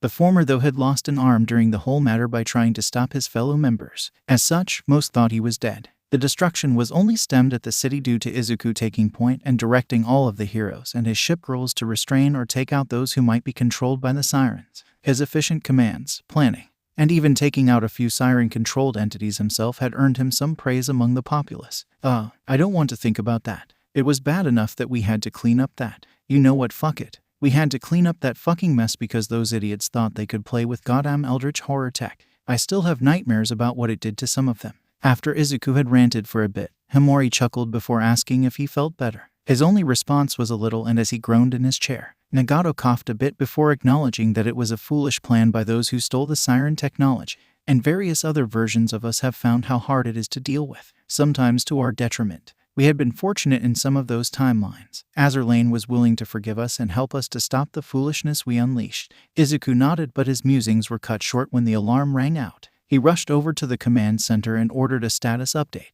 A few fleets have been spotted with the long-range radar, sir. We have aircraft incoming. No reports of submarines, but we should be ready. The young commander nodded before sounding general quarters. Kai, your flagship for the intercept fleet. Take Katsuragi and Shinano for the main fleet. Ayanami, Kinu, and Uedachi, you're the vanguard. After a quick set of Rogers from the girl in question, he ordered Nagato to take Kirishima and Kongo as a defense fleet, with Atego, Akatsuki, and Sendai as the vanguards. Akashi, I want you and the rest of the Bulins on standby to help the injured. Kawakazi, you and Nagara be ready in case something come ashore, or if you have to switch with the others. His girls give their affirmatives before setting out to do their duty, with Izuku planning and observing an unease. And the unease grows as the battle begins. What the? Why are there repus along with Shindens? Calm yourselves. Fate may be written, but ours have yet to be fulfilled. Shinano is the one saying this before launching a flight of her own planes. Her eyes then glow blue as she boosts the skills of the two destroyers in the fleet, with Ayanami and Uedachi rushing forward as fast as they could to engage any clones and ships. Amuo, here comes the nightmare of Solomon. Yudachi cries before firing barrages of bullets and torpedoes. When she comes up on some siren clones though, she uses her sharpened nails and fists to deal with them. First clawing out one siren's eye, then using a few punches and kicks to hurt some others. She takes them out with her guns after, but for the last two clones she decides to have a bit of fun. She weaves around the attacks from both before leaping up and slashing the throat of one. While she's in the air, Yudachi positions herself to grab the other siren's head with her thighs, tossing the invader to the ground or water with her weight and then twisting to snap its neck, though she forgets to check her six and gets blasted in the back by a few other ships. This is when Ayanami jumps in. She had chosen to focus on AA for a time while Yudachi was rampaging. But now that the skies were somewhat clear, she stepped in to help her friend. She slashed a few with her large sword before getting caught in a blade lock with the gauntlets of one siren. A few others tried to take them both out, but Ayanami was ready for this and adjusted her guns and torpedoes to fire around her and distract or take out the opponents. But luckily someone else had stepped in to take out more of the copies. "Feel the sting of my demon blade," Kinu called out before running her finger along the length of her katana. It glowed blue like her eyes as she engaged the enemy and cut a few of them down. While slashing, she fired off as many shots and torpedoes as she could. Pi meanwhile focused her sight before firing a barrage from her cannons, and her eyes would occasionally glow yellow and each of her fleetmates could feel their AA and other guns improving in accuracy and power. But this was not the only group attacking. Izuku's suspicions another attack force were proven as Atego and Sendai engaged a few sirens that were closer to the base, the former quickly setting some ablaze while the latter focused on shooting, as well as boosting a sneaky ally. Nagato meanwhile had her eyes fixed on the horizon and the enemy and launched shot after shot to thin the numbers, and Kongo was perfectly poised with her blade pointing out as she fired her main guns, and aided her sister. Akatsuki and Kirishima had taken it upon themselves to sneak in deeper to the enemy formation to see what may be going on, only to be shocked and enraged by what they saw. Sitting at the back of the formation was a high-ranking siren alongside a few ship girls they both knew. Hiyu and Junyu were both at the rear launching planes to attack. This was enough to make Akatsuki leap in first to try to take them out or capture them.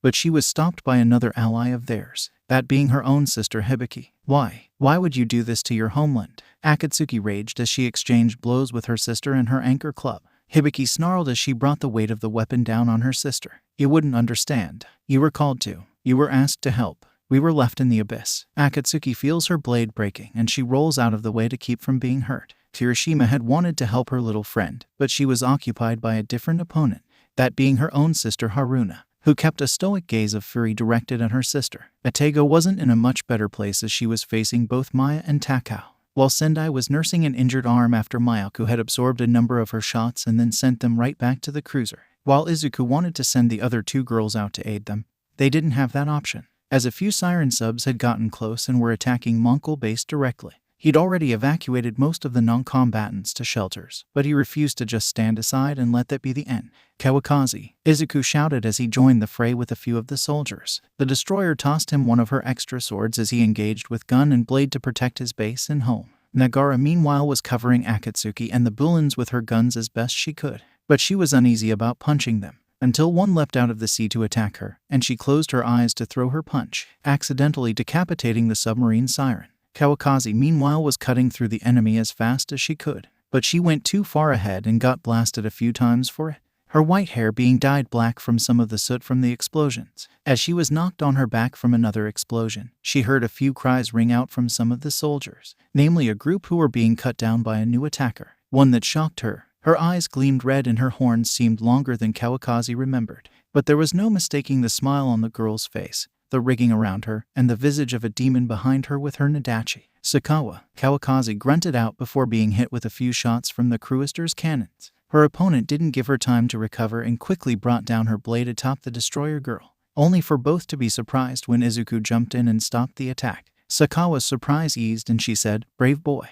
and you have a heart that wishes to protect. But I thought you would have learned that we're stronger." Izuku grunted as he felt the blade coming down on his shoulder and cutting it a bit. "Yeah, but I'm human. We're a stubborn bunch, and I've got some guts born from a man inspired by America." Izuku grunts out before positioning just right to shunt the larger blade to the side and away from him and Kawakaze. As Sakawa was thrown off by the weight being sent elsewhere, Izuku brought the blade up and slashed at the cruiser. She dodged, but Izuku managed to leave a decent cut right along her cheek up to her ear. The destroyer girl and the young commander could see the rage roiling in Sakawa's eyes. Before she could engage him again, Kawakaze tossed another sword to Izuku as the two started trading blows. Izuku buying time until Kawakaze was strong enough to help him. But he found himself getting thrown off balance and was unprepared for the attacks from what he assumed was just a visage she projected. And he was quickly disarmed, not just in losing the blades. After throwing him off balance with her tricky blade work, she struck him in the stomach with the large Kashira, and then sliced off his right arm. Izuku was then kicked back with a grunt.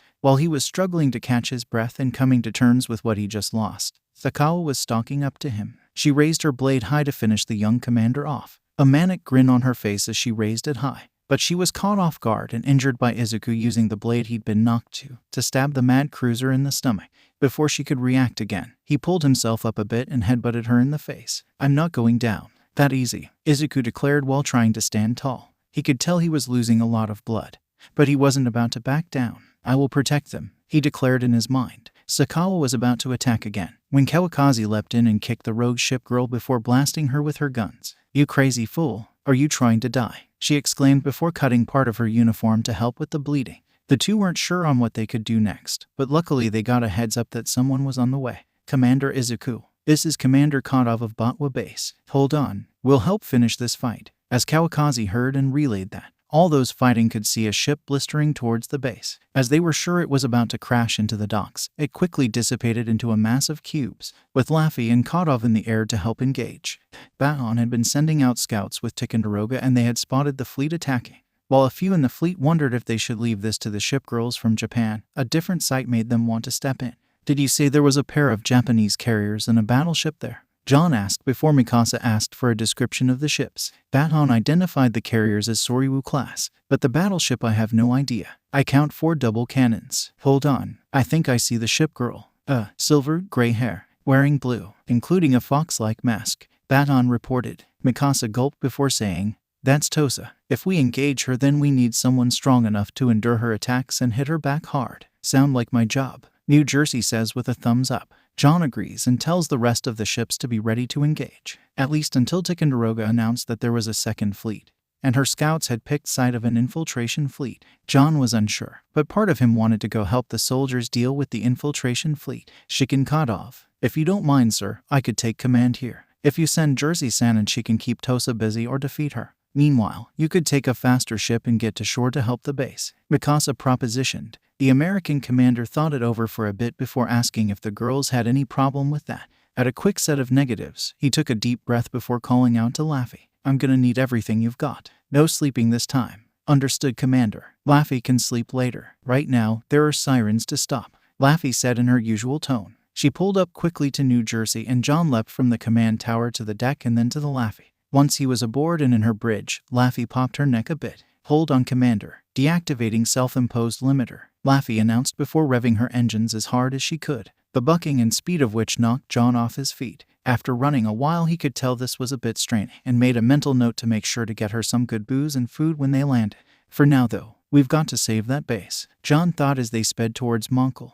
When John and Laffy arrived they were both a bit disoriented, but quickly gained their bearings. Laffy shook her head before spotting some clones accosting Nagara and the repair crews. "You leave them alone," she declared before pointing her guns. She unleashed a few shots while running toward the group. A few tried to engage her hand-to-hand, but she quickly showed how strong her remodeled legs were and kicked a few so hard they were sent flying, or broke some of the cannons and launchers. Or with one flip kick, she took a clone's head off. When a few seemed better at hand-to-hand, she countered and blocked with her gun set up, before getting in under their guards and shooting them in the stomach or face. A few others she grappled to the ground before breaking other parts and then tossing explosives at them, even joint-locking some and maneuvering them into position to get shot by their allies. One of those she pushed towards them, and when the clone was caught, they didn't notice the depth charge Laffy had rigged like a grenade was stuck to them, and she blew up 3 clones. She did get knocked to her back at one point, and Nagara stepped in to help, but after Laffy shook out of her daze, she picked up something the Oni girl had dropped. A needle-like piece had fallen from the back of her rig, and Laffy picked it up.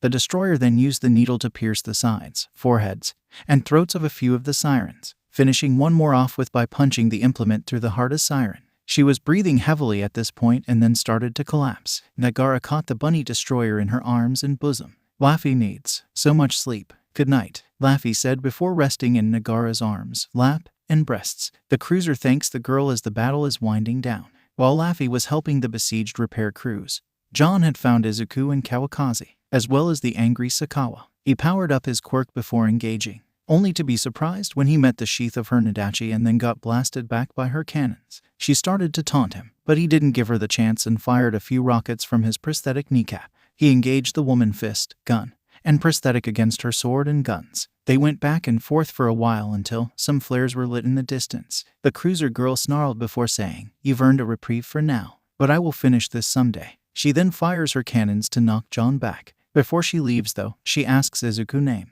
though barely holding onto consciousness.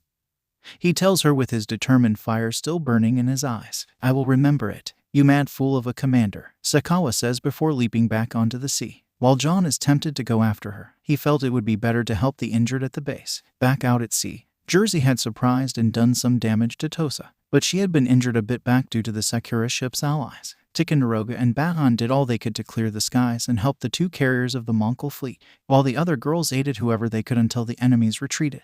With Izuku and a few others being rushed off to the John took command of the base and the ship girls to be ready for the next attacks. When his fleet and the intercept fleet had returned, Mikasa and the others gave him the rundown, and a few asked what happened to the others on the base. John sighed before telling them they'd see for themselves. As they were leaving to get repaired or check on others, John was gathering himself and wincing at some of the pains from the burns and attacks from the rogue ship girl. "Didn't expect this when I came here, but now, the Siren War has started a new phase." John thinks aloud as the sun sets. "So that got a bit more intense than I had been thinking. But I have something special in mind for Izuku. Not only that, but I wanted to show why some wanted to ally with the Sirens, as well as noting those who were rogue and very dangerous. But don't worry, they'll all stand tall from this."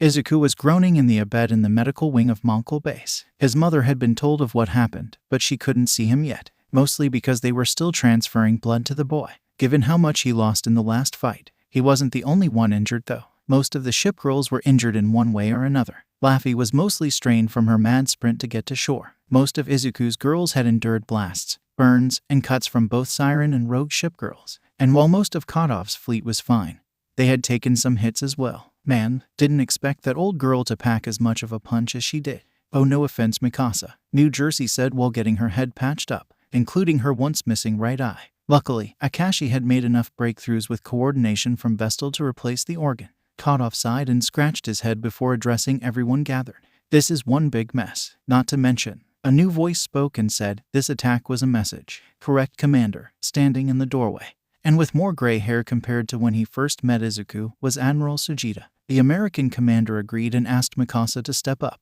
When she addressed the admiral, the man himself saluted the historic ship. "Thank you for bringing her here. Though I have to ask how she ended up with you. That is a bit of a story, sir. One that should probably be told to the other admirals and the other ship girl commander. If she's still alive," Kadov says with a complicated look on his face. The man agrees and sets up the meeting. Once there, Mikasa and Kadov explain some of the details of what had come to pass in the 3 years since the war began. "So the Sirens can call upon even our own ships. From what it sounds like, it's more akin to those who couldn't be called in the first place. I think you're all missing a different factor in that they have cloned some of the ships to have a massive armada." While the admirals bickered a bit, Mikasa seemed uneasy about the whole matter, let alone how distracted the military leaders of her nation now were not coming up with some sort of plan, even for just a defensive strategy. "I know times have changed, but did they really leave it all to that boy?" Mikasa questioned with a look to Kadov and Sujita. The latter bows his head a bit while admitting that may have grown complacent. Attacks had been nowhere near this level, so, much like with trusting All Might to protect everyone, we believe we could trust in Izuku and Himori alone. The old battleship's face couldn't get any flatter as she looked at the admiral. Kadov meanwhile just shrugged and said, "I'm not really the best one to ask or anything. A third of the time I just get dragged into things or have to leave it in the hands of my girls." Mikasa frowns before taking out her sword and slamming the scabbard down on the operations table. This startles all of the men gathered, and they take notice of the woman once more, and how angry she is. "Is this how you lead your men? Is this what has become of this nation and its soldiers in the advent of these quirk things? You are supposed to be leading your men and guiding those to protect all. If you cannot do that, then perhaps I would be better serving under Kadov Dono. He cared enough to rush in to help an injured boy you put everything on and are blaming. If you do not take your positions and duty more seriously, then the Sirens will overrun this country." Mikasa's declaration makes all of the commanding officers of Japan nervous, and some feel stabs of guilt, especially the pointing out that an American commander could help their beleaguered base better than they did. Sujita steps up and thanks Mikasa for speech. She's right. We are supposed to be the leaders of our nation's naval force. But just because only Izuku and Himori could summon ship girls, we just left them to it while we tried to keep our positions safe. I worked with the boy on strategy and planning, but I couldn't get him support from the army to reinforce the base. Or rather, I didn't want to bow to them. The man then notes that this threat is going to be far greater than they realize. If the sirens are making moves now, then it is only a matter of time before they come for our nation and all others. So we need every ounce of support and help we can get. Kadov steps up and states that the USA will help as much as possible. For now, I think this Izuku kid could use some help, not just with adjusting to his new situation, but also in trying to call more allies, or reinforcing the current ones. After a bit more debating, the meeting ends. For the time being, John Kadov was asked to command the forces until Izuku woke up and was at least capable of leading once more. Sujita apologized and agreed to help with the paperwork side and getting some support from the Air Force and Army to help protect the base. Sirs, Izuku's woken up, Sendai says while running up to the men. She had an arm in a sling after facing off with an enemy she didn't expect. Her sister Jinstu attacked her while maneuvering various ships to throw the blonde cruiser off, and she would sneak in with her fan to cut Sendai, and then blast her with some of the tools the sirens had enhanced. John nodded and asked her to lead on. Most of the hospital staff were helping others, but the main doctor and nurses were just leaving Izuku's room. How bad is it? John asked with a look to the medical professional, who didn't understand his English, so Sujita asked instead. He'll live, but he's pretty beat up. We had considered asking that little girl that Yudachi brought to heal him, but it's too risky. She's already in a panicked state apparently, and it's taking everything Yudachi and Midoriya-san have to keep her somewhat calm. Not so sure she could replace that lost limb. Maybe, but who can say? John says with a frown. This time Sendai translates and then asks if they could come in. The doctor gestures to the door and the trio head in. Sitting next to him was Kawakazi. She had a variety of bandages adorning her body as well, but she wouldn't stop her vigil over her commander, though she seemed a bit dead inside. And here I thought you didn't like him, Sujita said with a look towards the destroyer. She barely acknowledged him before turning back to Izuku, who looked to the admiral and tried to salute, only to remember that he didn't have his right arm anymore. Damn, they got me good, he muttered out while laying back in his bed. Before either older man could say anything, Izuku started muttering to himself, starting a spiral of questioning what he could have done different, what ways he could have planned around the attack, and finishing by wishing he had a quirk of some kind to let him keep up with the ship girls and sirens. It's not an absolute kid. After all, I have a quirk and they took a lot from me too, John says. Izuku recognizes the man and glares at him, first assuming that he was there to replace him or that he was brought in because he was a ranked hero and could fight with the ship girls. With Kawakazi glaring toward the two men at that, John sighs before saying, Kid, that's not why I'm here. Hell, I wasn't even planning to stick around. I was just bringing a few who escaped from the sirens here. He goes over a bit of who it was that attacked Izuku as well as the current state of affairs. It doesn't sate Izuku's frustration at the situation, but he's less angry at Kadov for the time being. Look, for now, we need to get you fixed up, and I'll help with some of that. I know what it's like to lose a limb after all, John says before pulling up his pant leg and showing the prosthetic. Sujita speaks up next and tells Izuku that he'll try to get some other support for the base given the situation. I'm sorry I left this all to you alone. It takes more than one person to lead an army or navy. Get some rest. You'll have some recovery to worry about later. Izuku just nods before laying back in his bed. Once they left, he finally addressed Kawakazi. How long have you been here? Kawakazi looks down before saying, just after they finished patching me up. Any reason why or what? Izuku says, slightly disgruntled. Kawakazi tightens her fists before saying, if it wasn't for me, you wouldn't have lost your arm. If I just could have handled Sakawa. Instead, you saved me and almost got yourself killed. Tears started to build in her eyes while she was saying this, but she wasn't the only one crying. As he started to hear her cries, his own tears built up, but not just from failing to anticipate the enemy or losing to the enemy, from making his ship girls feel like this because of his own recklessness. He reaches out with his remaining hand and pats Kawakazi's head. I guess we've both got more to grow toward, though you'll be doing it more than I will. If only I was stronger, Izuku said with tears streaming. Kawakazi took his hand and held it to her face while crying as well. The two older men hadn't gone very far, caught offside while listening to the ship and commander venting about what they'd lost or failed to do. I know that feeling better than the kid may think. Let's see if I can help him through this or if I'll just make it worse, John says with a sigh. I'll do what I can and get him the best prosthetic possible. Maybe Akashi can improve it, Sujita says with his eyes shadowed. He excused himself before talking to Inko and some of the other ship girls, with Inko bursting in and clutching her son as close as possible to herself upon seeing his injury. And while Yudachi is tempted to ask Eri to use her quirk to give Izuku back his arm, she also knows that Eri could just as easily erase him. Kiai meanwhile takes over for Kawakazi at times for watching over Izuku, mostly when she passes out from not sleeping or eating for a couple of days. Beating themselves up won't change what happened, Kiai says while taking the girl to her bunk. Kadov agreed but knew she wouldn't be in the best state for a while. And I'm talking from experience. I went through similar after Yorktown was hurt. The battleship nodded and wondered what would happen next. Some things that did happen were the media swarming the base and heroes coming in to try and help where they could. Some civilians had gotten video of the attack that happened and leaked it, so the national news was looking for information and details on what happened. Or they were looking for ways to boost their career or get their organization back up. The heroes, though, were helping with cleanup and some recovery, namely Recovery Girl herself, who patched up the soldiers and sailors with her quirk. One major piece, though, was the arrival of the top 6 heroes of Japan to the base to meet the number 2 from America. It is good to see that America still has a good spirit and powerful help when needed. I can't thank you enough, young man, All Might proclaimed while patting Kadov on the shoulder. He groaned a bit because now he was sure he had to get an autograph for Kate. She'd string me up if I didn't, he said with a piece of paper held out. While All Might was taking care of that, Endeavor spoke up next and asked about more of the situation. Is there more you can tell us? He queried while his flames were roiling. John just shrugged and said it was classified. And while the man wanted to know more, Best Jeanist and Haas asked him to leave it at that. They understand how this all weaves together, my friend. Better to leave it to them while we keep the civilians safe on shore, Jeanist says with a shrug. Hawks then notes that he'd gotten a few details from the HPSC, but they don't know much more than we do, and I think that's probably for the best. One member, though, was extra annoying.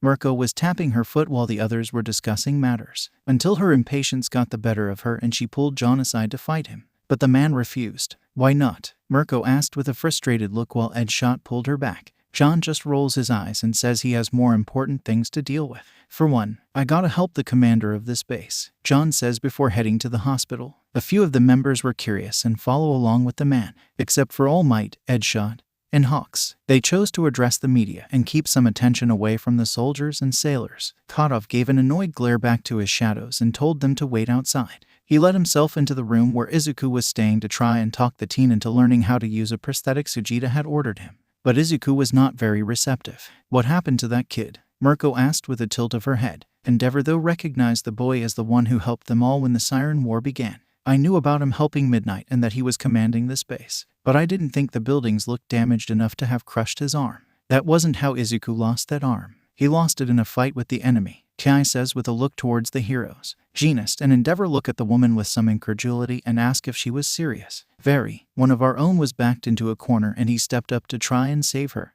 No powers, just a sword, a gun, and his own guts and intuition. But it wasn't enough this time. Mirko scoffed and said that he should have stayed out of the way and let a real hero do the job of fighting the monsters, which just angered Kai and grabbed the woman by the throat and looked ready to strangle the life out of her. Jeanist then stepped in and said, Kai-san, look, I don't disagree that she was tactless in her words, but she isn't the one to take your anger out on. Yes, the fox-like battleship slightly glared at the man before unceremoniously dropping Mirko like trash. In fact, she dropped her right in a wastebasket where her hips were stuck. Kadov then stepped out and saw the motley assembly and questioned what happened. Nothing of import, sir. How's Izuku? Kai said, still being stubborn or just depressed. I guess this was a bigger loss than he was expecting.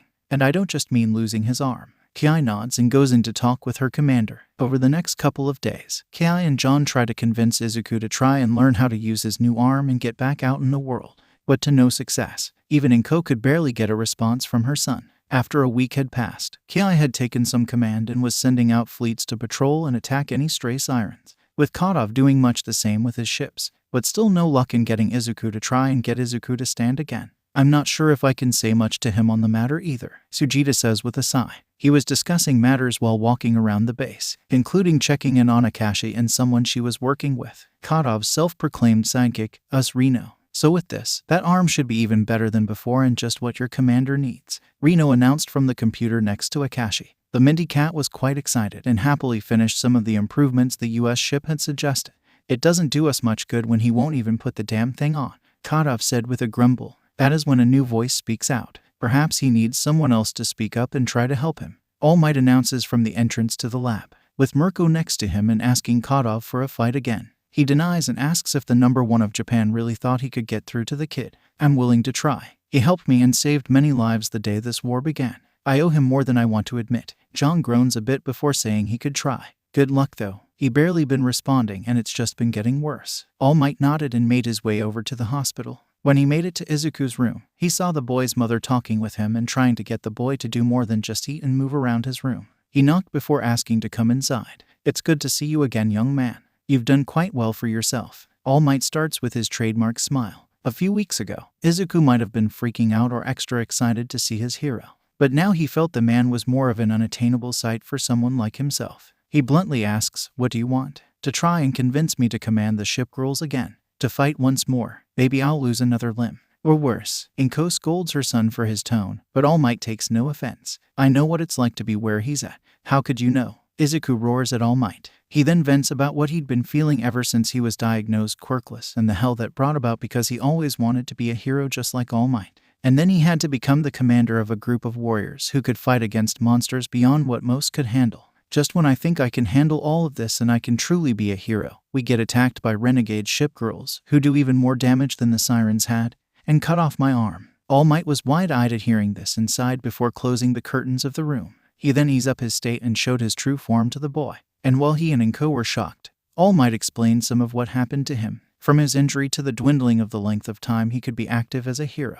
I know quite a few in the government know about it, as do some in the military, but they've been keeping it a secret with me. After all, I'm the symbol of peace. I can't be shown as weak or infallible. The hero sighs before saying that he did know how it felt to be stuck with few options and having to maintain an appearance. And then you get stuck with an injury that is insanely hard to come back from. So I know how you feel more than you know, son. All Might says with a sad look in his slightly hollow eyes. Izuku was shocked to see his hero in the state he was currently in. And as the man talked, he remembered a bit of how it felt to be a hero and then having the scrutiny of the other admirals watching him, all while doing his best to direct and plan with the girls who put their trust in him. Is it really that easy to just stand after something like that even when you don't want to? Izuku questioned while looking down at his remaining hand. All Might walks over and puts a hand on Izuku's shoulder before saying, "No, you have to really want it, not just for yourself or others, but for all of those who put their trust in you." Inko holds her son's hand and tells him that so many wanted to see him and needed him, herself included. "I'm always going to be afraid of losing you. But, Kai, Yudachi, Eri, all of the girls, they need you, now more than ever. I know I've been saying this for a while, but I hope you are actually hearing me now. I am Mom, and I'm sorry I wasn't before," Izuku says before hugging his mother. All Might smiles and tells the young man he'd be willing to help as well. "I could write you up a good workout plan to really boost your strength," All Might says while buffing himself up again. Izuku nods and thanks the hero. He then asks All Might if he could call in Kadov so he could start talking about training with his prosthetic. The hero agrees and salutes the young commander before taking his leave. Perhaps young Midoriya is the kind of hero I've been searching for. All Might thinks as he leaves the hospital. In the lab though, Akashi was putting some final touches on the newly modified prosthetic arm, with Reno running diagnostics on the systems, using something they probably shouldn't be. "You sure about this, Reno-san?" she asked while bringing out a few wisdom cubes and some repossessed siren hardware. "Sure, I'm sure." "Okay, no, I'm just guessing and trying to help where I can. But it could be just what you need to really help your commander close any physical gap. We just need to properly integrate all of the pieces and make sure they won't take him over." Her chipper tone doesn't alleviate Akashi's worries, but she'd been hearing about Izuku being barely responsive after losing his arm. So, she thought this was one of the only ways she could really help her commander. "Luckily, we removed most of the siren control and power aspects, so it should just be powered by the wisdom cubes." Akashi then pulled out a few more of her tools and continued to adjust and improve the arm until it was time for Izuku to start practicing with the device, which happened the next day. Izuku arrived to meet the ship girl, who promptly glomped him in happiness. She hadn't changed most of the exterior of the arm, and it was still gunmetal gray, but that suited Izuku just fine. The doctor and Akashi then worked to fit Izuku with a socket, suspension, and control setup to attach his new limb. Once locked in place, Izuku winces a bit before twisting and adapting to it initially. He then stepped out of the lab and shielded his eyes with his new arm. His girls cheered and hurried over to hug him and other expressions of happiness that their commander was back. Eri and Inko also hugged Izuku and were glad he was ready to get better and stronger. Kadov was the last one to address the boy, and all he said was, "All right, let's get started." "All right, let's get started," Kadov said with a smile directed Izuku's was. He could see that the boy was still nervous, but he was buckling down and taking the next steps to get better, bouncing back from what he lost. Izuku follows the elder commander to a separate area of the base to get started training, and is startled by the sudden fist coming at him once they were away from the docks and barracks. "Shit," Izuku says as he moves out of the way and falls on his butt. John smiles down at the boy before holding a hand out to help him up, but Izuku doesn't take it and tries to attack from his position. "Good. You suspected something, so you didn't automatically take the hand offered," he said while taking a stance. Izuku notices that it was a standard slugger boxing stance, one he compared to All Might in Star and Stripes. "Yes, that fits, especially with how he's bulked up. But that doesn't feel right for me," Izuku thinks before trying to take a stance of his own. But the more experienced hero surprises the boy with a kick and then stomp with his prosthetic leg. "So what are you hoping to teach me? Or are you just going to attack me?" Izuku asked after evading a few more attacks. "You'll understand soon enough. But in the meantime, I need to get a feel for how you fight," Kadov says before attacking again. He mentions that Izuku may have trained in the use of a sword. He now had a different weapon to go with it, and the use of it will require you getting accustomed to fighting bare-handed. Izuku was still uneasy about the whole matter, but he was willing to trust John's judgment for the time being. For the next 2 weeks they continued to spar this way. The first week was more focused on really refining Izuku's potential fighting style, with Izuku eventually getting in some solid hits and stunning the man. And Izuku was amazed to get a special workout program from All Might, with the same shared with John to make sure on the way to space out his training. "This will also be for later, young Midoriya. You should take this as a way to keep growing, and we'll be supporting you all the way. Thank you, All Might, for a lot of things." "Okay, Master. What's next?" Izuku says excitedly. John blushed at the term used and looked over what All Might had written, and noting that he'd taken the first week into account as it would be the time to get Izuku used to moving. "Wow, that is scary," was what the man thought before addressing Izuku again, saying he'd be running for now and they spar later. The second week, John took to showing how to use the weapons of his new appendage in a combat situation, initially by demonstrating his special mini-rockets and torpedoes in his leg. "Obviously, we still don't know what your arm could all do, but it should give you what is that?" Izuku had been looking at his arm a bit and then shifted it to what he thought would be a gun or similar attachment, only to be shocked when he suddenly had what could only be compared to a battleship-grade trio of gun barrels for his right arm.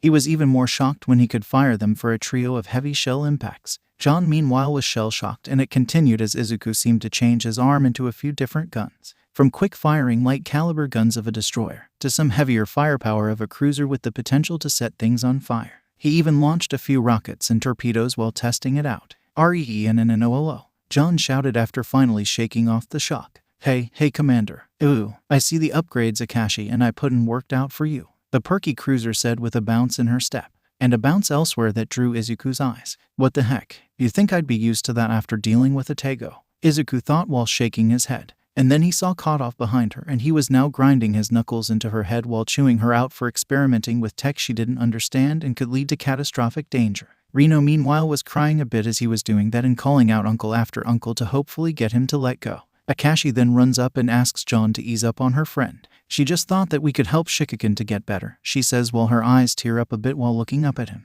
Kadov grunts and lets out a breath before saying, "Fine. But no more crazy experiments. I heard about that group of nuts from, where was it? Deku City, and how that ended with a mecha zombie apocalypse." The two ship girls salute and then offer to help Izuku get a better feel for the changes they made to the arm, with Reno helping Izuku get used to and practice with a special grapple attachment she put in. Not a bad idea, but something else feels off with the kid. It's probably nothing." Kadov murmured this while watching how Izuku was handling swinging around some of the cranes and grappling up the sides of buildings. Once the boy landed though, the two got back to sparring, with the elder glad to see Izuku having some fun while trading blows. After another week of working out the kinks of his arm, John wanted to test how well he'd learned. "Okay, now then, let's see you put it together with that swordsmanship," Kadov says while drawing a sturdy practice knife and a gun with rubber bullets. Izuku nods while drawing a bokuto in his right and holding a gun with his left. The two circle each other while looking for a tell to attack, and Izuku spotting it first. John adjusted the grip on his blade and then rushed Izuku, with the boy coming forward right inside of his swipe. He strikes hard at John's core and sends the man back, but during the engagement, the mentor noticed something, both in how it looked and what it felt like. I think Reno's experiment did more than she realized, he thought before subtly activating his quirk, not to a high degree, but to compensate for something. The few broken ribs he now had after that attack. He was a bit more cautious this time but gave Izuku the challenge he needed to put his new fighting style together, exemplified when during the spar, he quickly transformed his arm into the battleship cannons and made John back off. And when he used it later, rather than try to shoot, he used the barrels as a shield and club. Good thinking. Also, hope you don't take that kneecap rocket to your chest personally, Kadov said while said ports were still smoking a bit. Izuku grunted before saying it was fine, patting his chest where the rounds had exploded. They were just stun rounds anyway, and I should have expected it. John hums before re-engaging and trading blows once more, and subtly upping the amount of power he's putting in from his quirk. To his somewhat surprise, Izuku keeps up, confirming his suspicions before using one last trick to defeat his student. With a strong kick, John uses another device Reno had added to his prosthetic. In an instant, Izuku is bombarded by sound and mess with his inner ear enough that he starts vomiting. Sorry about that, kid, but you need to be ready for almost anything. And don't think an attack is as simple as it looks. The exercises is called, but Izuku has one last surprise for his teacher. I know that pretty well, but there are ways to make someone pay for when they think they've won. He held up a remote and pressed a button on it. Suddenly, John Kadov was covered in paint from a handful of paint bombs that had been stuck to his leg over the battle, and the biggest one attached after the kick he hit Izuku with.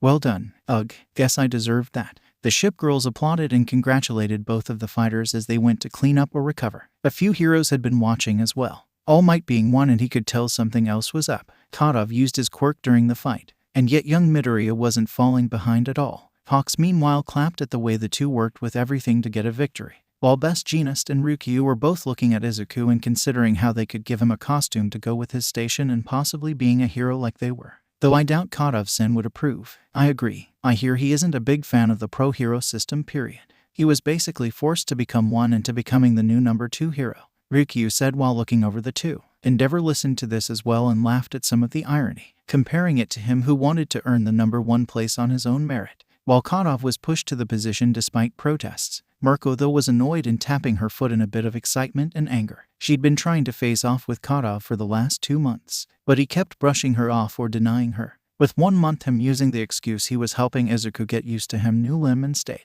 But now after watching his fight, she wasn't going to let it go. As soon as he'd cleaned up, she rushed him to goad him into a fight. John just groaned before using his quirk a bit to amplify his perception and dodged around her attacks. Come on, I've been dying for a good fight. Most villains aren't causing as much trouble, and you're one of the best heroes from another country. I want to face off in a way that gets my blood pumping. Mirko said this while throwing kick after kick at Kadov, but the man wasn't letting her get to him, and it wasn't him that stopped her attacks. Instead, Reno stepped in and blocked her kicks with a new barrier device she'd built, then fired concussive shots from her gauntlets. But this seemed to only entice the rabbit hero more. If you don't want to fight me, why not one of the ships? Come on, let's do this, techno girl, Mirko says while bouncing back and forth on her heels. Reno puffs her cheeks before saying, it's Cyber Brawl. John hums before smirking. Okay, bunny girl, you want to fight with a ship girl? I'll give you one. Tomorrow though, I need to make sure she isn't scheduled to go out on patrol. Mirko's smile widens and she tells him that she can't wait before bounding off. What are you thinking? Reno said with a look to her commander. His smirk didn't waver as he leaned down to whisper the idea, and the cruiser's eyes lit up before laughing to herself about what was to come.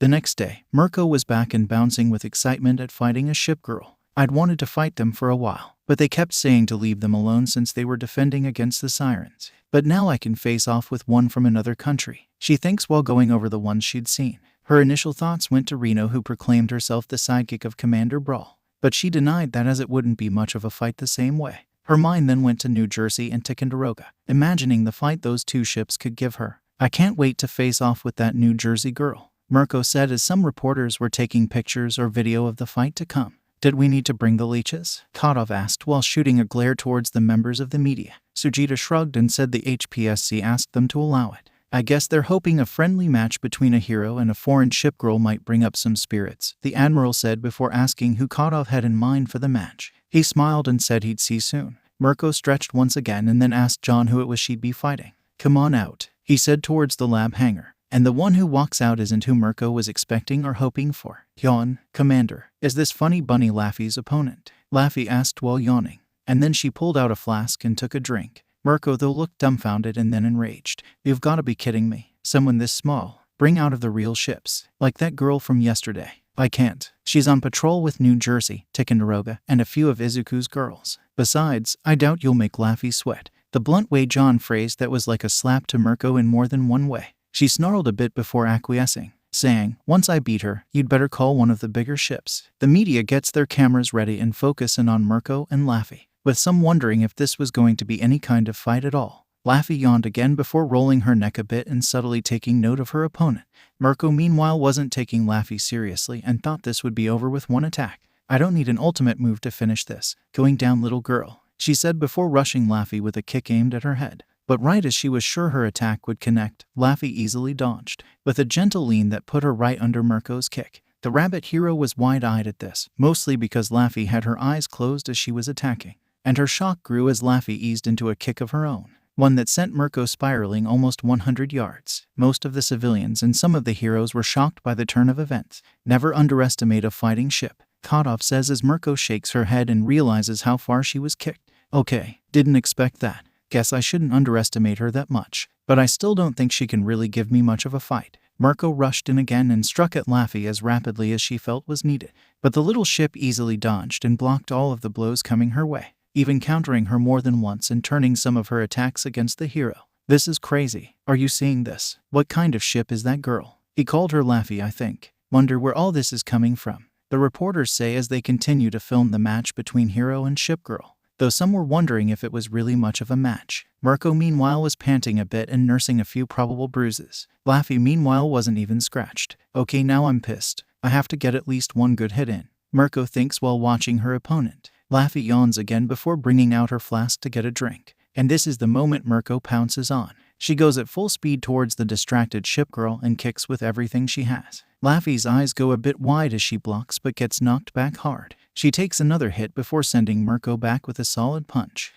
Funny rabbit girl is really rude." Laffy starts while feeling for her flask again, but not finding it and starting to look around in panic. While the media is confused, John is getting concerned. "We might need to call this off. I'll get to Laffy," he says while looking around for the missing article as well. Sujita and a few of the heroes are confused by that. Some start doing rock, paper, scissors to talk Mirko out of the fight. Laffy's searching gets more frantic until she finally spots her flask. Her eyes light up and she smiles while running toward it, only for it to be dashed when Mirko leaps back in and stomps right on her flask. "Man, I didn't think you'd pack that much of a hit, little girl. I guess I should give you a bit more respect. I'll finish this with one of my best moves. Lunar Rush," Mirko said while rubbing her jaw from the punch Laffy hit her with, while tapping the foot that was on the flask rapidly before rushing in with her attack. Only it didn't go at all like she thought, mainly because she didn't get past her first kick. Laffy caught her leg while she was putting all of her strength and speed out, and the little ship wasn't letting go. "What the? How are you holding me, Guck?" Mirko started to question what was happening when Laffy struck with all her might. A powerful palm blow impacting the hero's solar plexus and sending her flying into a concrete barrier, impacting it hard enough to leave large cracks, though that didn't compare to the fact that Laffy was on her in an instant with a powerful knee to the woman's face, one that sent her body through the concrete barrier and broke a few other bones. The reason for the new power and speed was that Laffy had drawn her rigging, meaning she was taking this seriously now. Mirko shook her head while getting up from the flying knee and tried to re-engage, but Laffy wasn't letting up. She threw a punch while holding her gun rig. Mirko evaded that but was hit by the same clenched fist, propelled with some extra force thanks to Laffy pulling the trigger on the guns and using that to backhand fist smash Mirko's face. Laffy did this a few more times before Mirko tried to punch the girl, but this left her open again as the little ship girl deflected the hit before striking Mirko's face again, and then joint locking her arm to get it more points to break, using her knees to crack ribs, punches to injure some of her leg bones, before finally breaking every bone in her arm and dislocating Mirko's shoulder. The media meanwhile were dumbfounded and terrified at what they were seeing. This wasn't a friendly spar anymore. This was. They couldn't even begin to describe it. Some made an alliteration that it was a brutal bunny beatdown ballet, but no one could tell when this might end. Mirko meanwhile was bleeding from multiple points and could barely stand after all the hits Laffy gave her. Each time she'd tried to block or get a hit of any kind in, the Destroyer girl made her pay for it, to the point she was certain she had internal bleeding. "I'm not going down like this," Mirko shouted while nursing a broken jaw. Laffy was still glaring at her and Mirko put all of her strength and adrenaline into getting one hit in. "Luna Arc," she shouted as went for her strongest attack, but Laffy wasn't impressed and quickly moved to speed up the rotation of her kick, leaving the hero's back open while she was looking up at the blue sky. Laffy was under her in a moment and did a powerful double upper kick to her back, sending her up in the air. And she wasn't done. She used her cannons to propel herself up for another barrage of attacks and blows, even pulling out her torpedoes to bludgeon the rabbit woman and send her into an impact crater. And for one last blow, Laffy pointed her guns to the sky and rocketed towards the ground at Mirko, landing in her midsection with a 4-point stance, making Mirko cough up blood and vomit while the ground broke around her. Laffy pulled herself out of the crater and brushed herself off. She then pulled Mirko out by her hair and dragged her over to some broken concrete. Taking the back of Mirko's head, she looked ready to slam at the stone, Mirko crying and bloody as she felt the movements. But she was saved by a different angry visage. Before Laffy could move further, Kotov caught her arm and glared down at the young ship. "Let her go now," he said with a stoic ferocity Laffy could only compare to when he was in his dark phase. So she did as he said and unceremoniously dropped the hero. He let out a sigh that sounded like a mix of anger, sadness, and frustration. Kotov then held the flask out to the young ship before telling her she was going to be in the brig for a while, Laffy crying as she held it to her chest. Mirko, though, was stunned at the fact she got so mad over something she didn't even notice. That flask means more to her than you could believe. It was her captain's back in the day. Each time she has a sip from it, she can see their faces and the memories when they sailed with her. In a way, what you did was akin to kicking or desecrating a grave marker, insulting the memory of those she cared for and who cared for her. Kotov's description of what the flask meant to Laffy rang true with a few others. Izuku stood with him and noted it was the same for Atego and her sword. Same for the other girls such as Kirishima and Akatsuki. They stood with their commander and glared at the rabbit her with contempt. The media had a massive field day with the matter after it was all said and done, with some saying Mirko was lucky to be alive and others wondering if it was safe to have ship girls around people, bringing up an image of Inko taking Eri away from the match as it started getting more savage. And this would have some new repercussions for the base and those on it, not just because of some human personnel being asked to leave or keep away from ship girls and their commanders, but also because a certain someone recognized Eri. So that's where that little bitch took her. Looks like we'll have to make a move to get her back, Overhaul said while feeling the eye patch over his missing left eye. He didn't know how she did it, but he was never able to restore the missing organ. No matter how hard he tried with his quirk, it couldn't be restored. So he was looking to take it back from Yuidachi the hard way, while looking over the larger number of goons and powered-up thugs he'd amassed, with a stitched-up black-haired young man, an odd split-personality cloner, and an angry woman in a man's body among his newest recruits. Yeah, I know, I'm putting in the ones from LOV and the Yakuza, but frankly, it's not like they'd gather or work together without that. AFO and Shigaraki are dead, Stain isn't trying to remove more fake heroes, and UA doesn't have the same focus anymore.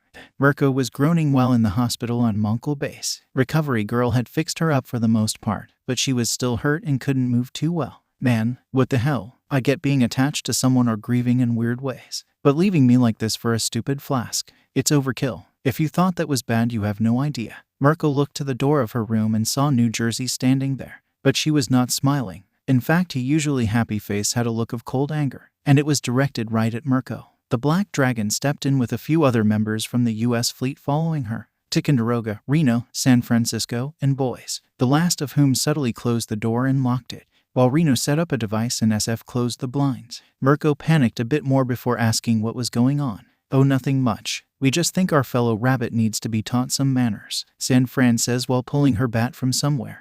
Rabbit? Mirko asked while wishing she had the energy or capability to really move. It was then that the ship girls showed something else they could do, and they each transformed into bunny girl outfits, with boys holding her mask in hand while covering her mouth. San Francisco's smile grew a bit as she spun her bat and it turned into a paddle, her large heels clacking a bit as she stepped forward. Ticonderoga and Jersey stopped her before the latter said, "We won't go too crazy. You are still recovering, but we all agree you need to learn a lesson. Don't mess with American rabbits, or else you'll be feeling the burn." Mirko tried to call out, but two other girls stopped that plan. Reno gestured to her device before explaining it apparently created a sound-dampening field, and she was then set upon by boys who put her mask over Mirko's mouth. The two largest ships got on either side of Mirko and flipped her over, and also making sure she couldn't run. "Don't worry, I'm not a monster. I won't use my full strength," San Fran says while spinning her paddle bat. While she does get some new pains to add to her state, Mirko is also subjected to a bit of pleasure and treatment afterwards.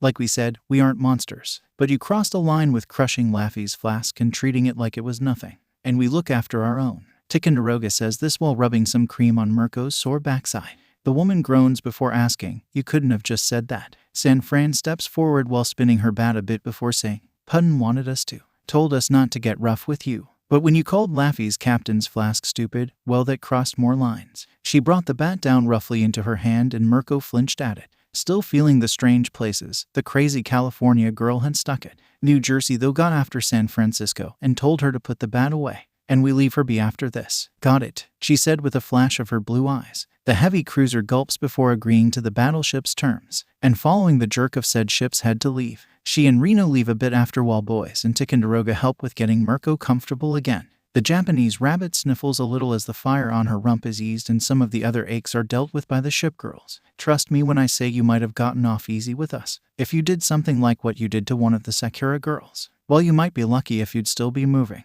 Or alive, Ticonderoga says while settling Mirko in bed. Are all of you ships crazy? She asked when she was finally comfortable again. Boys shrugged and shyly stated, it depends on how you see crazy, I think. Once they were all gone, Mirko reaffirmed her resolve to never get involved with ship girls again. I don't think I'll survive another encounter with the commanders. Both were getting back into a groove with commanding their forces. Izuku especially was doing better and could create more complex plans as needed. The mechanical clones and other ships fell for it right. Indeed, they did, Commander. Just as you surmised, the clones only follow the cognizant ship's orders, and they could be lured into traps if we dealt with their minor duplicates. Nagato noted with a nod and firm gaze over the wreckage. She was currently deployed with Kongo, Kirishima, Uyudachi, Sendai, and Kinu. The smaller ships would engage the various small clones to where the higher-thinking sirens would go after them, and right into the fire line of each of Izuku's battleships. A classic strategy of the Shimazu young Midoriya. And well played, Mikasa complimented while observing with the young man. Izuku smiled up at the eldest ship girl now under his command and thanked her. While some are odd, your lessons from back in the day have helped in that regard. Mikasa gives a slightly disapproving look before checking in with Kadov and his fleet. Nothing special to report. Seems like the kid was the only one who found anything worth attacking, the man noted with a look over the map. Before anyone could comment more on the matter, Admiral Sujito arrived and complimented the ship girl commanders on how they handled their fleets. But now we need you both to do something else needed for the military. Dealing with politicians. Kadov groans before asking if he really had to do that. Yes, you do. You're with the U.S. Navy, but you've been acting with authorization as a commander of the JSDMF. Aside from that, they need to see that ship girls are not a threat to humans. After that incident with Laffy, people are on edge. Kadov grunts before facepalming and muttering that he shouldn't have had Laffy do the fight. Mikasa is similarly annoyed by the idea of having to deal with parasites by her perception. But I do know that we can't keep operating without them, even if it's just to keep more food and fuel coming to the base. Izuku gulps and noted he wasn't sure about doing this given he was still pretty young. You'll have to do this eventually, so let's get it out of the way. Maybe bring a few of the ship girls with you, Sujita says before suggesting Mikasa would be a good one to take. Mikasa sighed and questioned if on how formal of an event it was. I can change to a few different looks depending on what is needed. This is just my standard combat uniform. But the old ship closes her eyes and her uniform changes to an auburn kimono with stitching that looks similar to violins and other instruments, then to a few different styles of shorter kimonos with boots and the like. I didn't know you guys could do that, Izuku said with a tilt of his head. Kadov chuckled a bit before noting that. You also didn't know that you can retrofit some of your girls, like Ayanami. Izuku gives his mentor a look before calling all the off-duty girls to meet so he could see if they had other looks that would be good for the party, deciding on Ayanami and Uyudachi after they showed off for their commander. If you promise to keep some of your more animalistic and similar traits in check, you can go Uyudachi, Izuku says with a wary eye at the little dog morph destroyer. When, Uyudachi says before drooling a bit at the thought of the foods that could be at the party. Ayanami meanwhile had 2 outfits that she could change into. And while Sujita was against the idea of the girls bringing weapons to an extent, Izuku approved of her black and white dress with her sword in a similar color scheme. I mean, they are basically weapons too. Just thinking and reasoning once. Kadov mentioned this before regretting not bringing either Cleveland or Yorktown on the trip. And I can't take Jersey as she doesn't have anything that would be that appropriate for what you're suggesting, sir. So, it'll have to be those 2. Though the one I guess fits given my hero name. John was talking about Reno and boys, both of whom showed their more Chinese-styled dresses that were nonetheless lovely and proper for the matter at hand. Even with Reno's blast gauntlets on her hands and barely covered by her sleeves, it should be fine. It could just look like a more formal version of a hero suit, she said with her usual pep and bounce. Sujita's eyes were drawn to said bounce, but he shook out of it and thanked the pair of commanders. We'll get your dress whites properly tailored, Izuku. I take it you have your own commander Kadov. John shrugs and acknowledges that he did, and the groups prepare for the dinner and hobnobbing, even getting a refitted for a dress of her own with Inko to go to the event.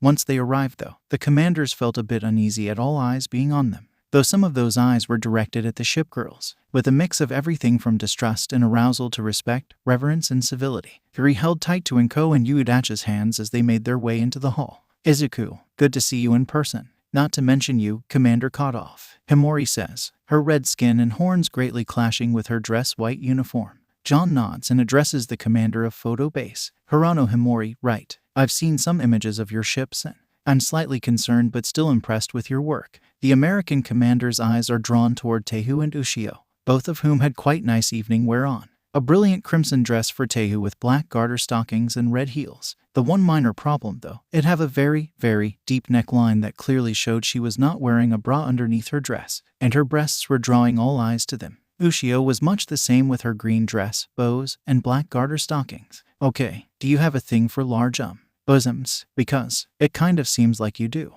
And it's slightly unsettling on a little cutie like Ushio here. The little cat destroyer blushes while having trouble looking between her Himori, Izuku, and John, as well as the ships both male commanders brought with them. It got quite the beautiful duo of cruisers there, sir. And I'll admit, seeing Yudachi being all sweet and tender with the little one, it's a side I don't think I've ever seen. On that we can agree, Ushio, but they still don't quite compare with our Shikaken, Tehu says before sidling up to Hirano and forcing her arm between her breasts, turning the female commander even redder if that was possible. Sujita and Vice Admiral Hashizum greeted the group along with the U.S. ambassador to Japan. I'll be acting as your guide in a sense, Kotov-san. You only came here out of necessity, but you are quite famous. One other thing. Could I get your autograph for my son? Kotov grunted in annoyance but acquiesced by signing an autograph board. Izuku had a laugh at this before following Sujita to meet a few politicians, businessmen, and some heroes. The one who was quick to turn up his nose was Koku Hanabata, the former head of the Hearts and Minds Party. He was elbowed by his colleague Kazuki Chitos. Knock it off. We may not like that he helped in destroying things, but he has been protecting the nation. And he cleaned up that mess in Deka City. I apologize for him, young Commander Midoriya. He's not been too happy since the whole incident involving the siren technology. Yes, well, perhaps you shouldn't have toyed with something you don't fully understand. Then again, I am not one to say much given I was trapped by the sirens for a time. But I know from experience that it isn't something that can be controlled the same way, Mikasa said with a gentle bow towards the pair, addressing Kazuki amicably before glaring at Koku. The man gives a curt nod before asking about Yudachi and Iri. What's with them? Care to say anything about that? He said with a narrowed gaze. Nothing you need to worry about, sir. But in the meantime, I know you have been focused on helping the few who weren't taken over by the siren tech recover. I think you should continue to do so. Perhaps some of them could help with evacuating later. Koku let out a sigh, frustrated breath before agreeing and thanking the young man. And while he was tempted to let out a snide comment, two things stopped him. The first was Ayanami walking up to suggest that Izuku should get some food, while carrying her large sword behind her back. The second came from Mikasa. She hid it well, but the cane she had been carrying she subtly opened to show she had a sword within as well. And a glare from her yellow eyes told him that she would not take insults against her commander. While Izuku had been dealing with that frustrating politician, Hirano was dealing with some less than savory types of political types, ones who were only focused on her and her ship's appearances, some more blatant than others, and not all of them were men. A number of female council members looked like they wanted to take Ushio back with them or to play around with Himori herself. All right, enough. Unless you have some more proper and pressing matters to discuss, leave. I'm not here to ogle. Nor are my girls, Himori says with a flash of her eyes, something that gets a shiver down Tehu's spine. And she can't hold back and pulls her commander's head to the side to kiss her deeply. This has the mixed benefit of turning a number of the audience on or off, or disgusting some to where they leave. Did you do that to help me? Himori asked while shaking out of the shock. Not at all. I was serious about everything I've said to you, Shikaken. I do truly love you. And seeing you get mad on our behalf, well, I couldn't hold myself back anymore. Ushio looked like she was thinking similarly, but Himori said she wouldn't kiss her because of how young the destroyer looked. Impressive rack or not. While the sleaze had slinked away, a few representatives had stuck around. The lead was a young man with a dog-like muzzle. I apologize for the others, ladies. They're from the more socialist parties. Let me assure you, I'm just looking to thank you for what you've done. I represent the prefecture where Photo Base is located, and all of you have done so much good for my home. Thank you, the dog-faced man says with a full respect-filled bow toward the trio. The green destroyer cat looks up at him and asks the man to bend down. Once he was crouching, she pat his head and said her own thanks, before pecking his cheek with a smile. It's nice to know those we're protecting do appreciate it, she said with a small blush. The man was blushing as well, but he nodded and helped to break the ice between Himori, her ships, and a few of the others who wished to talk with the young Oni commander and her ships. John meanwhile kept having to deal with the annoyance of hero, reporters, and others who wanted his autograph or were curious about things involving the hero system in America. Reno has a laugh at his misery while signing autographs of her own. "Come on, make the most of it, Commander. You are a top hero after all," she said after posing for a few pictures and showing off her gauntlets. Boys meanwhile seemed uncomfortable with all of the attention she was getting, so John pulled her to the side to let her rest while he dealt with the crowd. After a bit of mingling with the politicians, John was really hoping this would be over with soon. A group of thoughts mirrored by the other commanders, especially Azuri was falling asleep and Yuidachi was starting to fall back into her habits. But before they could excuse themselves, a group of 25 villains attacked the venue. "You bastards have been wasting our money on monsters. We should be the ones protecting our home, not Guk." Right as one of the villains started in on a rant, Izuku transformed his arm into a battleship cannon and blasted the villain. "Relax, I've learned how to tone down the power so it just hits like a powerful punch. Not that I'm opposed to just punching you all out myself," Izuku says while transforming his arm once more. John shifts his coat to his shoulders and adjusts his cap, while ripping away the lower section of pant leg to use his prosthetic better. Ayanami and Mikasa draw their blades while the latter tosses Izuku a spare sword she had. Yuidachi practically had real hackles raised as she got between the villains, Iri and Inko. Reno swapped her party dress for her usual uniform and rigging. Boys stayed back in her dress with Yuidachi to better cover some of the civilians, her fan knocking one of the stealth villains she could hear sneaking up. Ushio joined them as well with Himori and evacuating the people as quick as they could. Tehu meanwhile was livid and practically burning behind herself. Her fan was expanded and glowing with planes buzzing around. Her eyes were shining bright red to match her furious gaze, and her hair was raised to give off a demonic visage all its own. "You interrupted this quite fancy date I had with Shikaken. Then you shall all burn for ruining my evening," Teyu said with a tilt of her head, a twisted smile across her face as all of the military members cracked knuckles or prepared to really fight. It was then the thugs knew they fucked up. In the span of 3 minutes, all 24 that were still standing were broken more ways than they could believe, many of them even brutalized by Izuku making full use of his arm, both as a gun and a club, shield to bludgeon his foes. Even the few heroes that were there didn't want to get between the commanders, ship girls, and their opponents, and they didn't even want to take credit for fear that it would bring the military heroes down on them. One of the villains though did not end up going to prison with the rest. That is because right after he took a clubbing from Izuku's battleship arm, he burst into a pile of goo. "Wow, that guy doesn't or can't hold back. He's too weak to do anything," the split-minded villain twice said. He and the other members of the Shai Hisaki had been watching from a camera in the mask of his copy, as this whole attack was set up by Overhaul. I knew a few villains and others who were disgruntled with how the budgets were being spent, let alone just a few remaining idiots from Deku who didn't like that some of their fellow MLA were walking free after that fiasco. "But I am worried we won't have enough to work with, even with you twice." Overhaul considers this matter more before postponing his plans to take Iri back. "I have to wait. With that gauge in there, the other brat has too much power at his side." But while he was scheming, others were screaming, "Can anyone hear us? This is Island sending out in sauce. We need help." The sirens and another group came out of some mist and have started assaulting the island. The defenses have held somewhat, but it's only a matter of time. The communication gets cut off by an explosion and the death throes of a number of people in the comms hub and throughout the island. "It seems my magics can work quite well to get us close to our enemies, let alone making sure they can't call for help. Now we just need to burn them," Akagi says before summoning a large dragon of flames and letting it run rampant. Kaga follows her lead and summons her wolf to attack and devour. A few heroes tried to fight back, but they had little effect on the sirens or the ship girls that were attacking them. David Shield was guiding who he could to the various evacuation shelters, he and a few other members of the island staff. But he was more worried about a different matter. "Where are you, Melissa?" he thought while looking through those who were evacuating. But he wouldn't be finding her among most of the evacuees. That is because a very dangerous siren had attacked her and her school after getting close enough to infiltrate. Once inside, the siren started attacking almost everyone, spearing them on the tips of her weapons or blasting them. "What is that thing? Run, get clear," some shouted, though the last was a shout from Melissa Shield herself. She had taken some inspiration from Reno's gear and a few other pieces she had worked on for Commander Brawl, making a beam cannon that did some impressive damage to the siren attacking her school. "Impressive, most impressive. You may indeed be just who we are searching for, to continue ours and humanity's growth.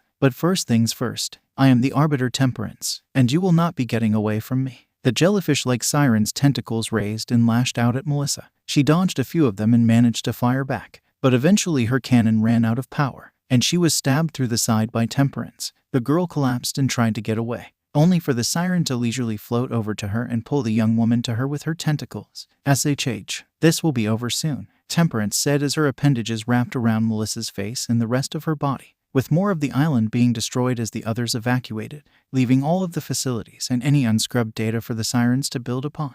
Izuku was looking around the base the day after the gala with the politicians. Caught up with the boy and asked what the problem was. It's Kai. She's supposed to be on duty today, but I haven't seen her. Last I saw her she went to the brig to bring a peace offering to the little rabbit girl, though that was last night, Nagara mentions as she was passing by. And that was? Kadov asked with suspicion. Kongo tittered next to the more motherly cruiser before saying, some of her favorite bottles of sake. Perhaps she felt a kindred spirit within Laffy-chan.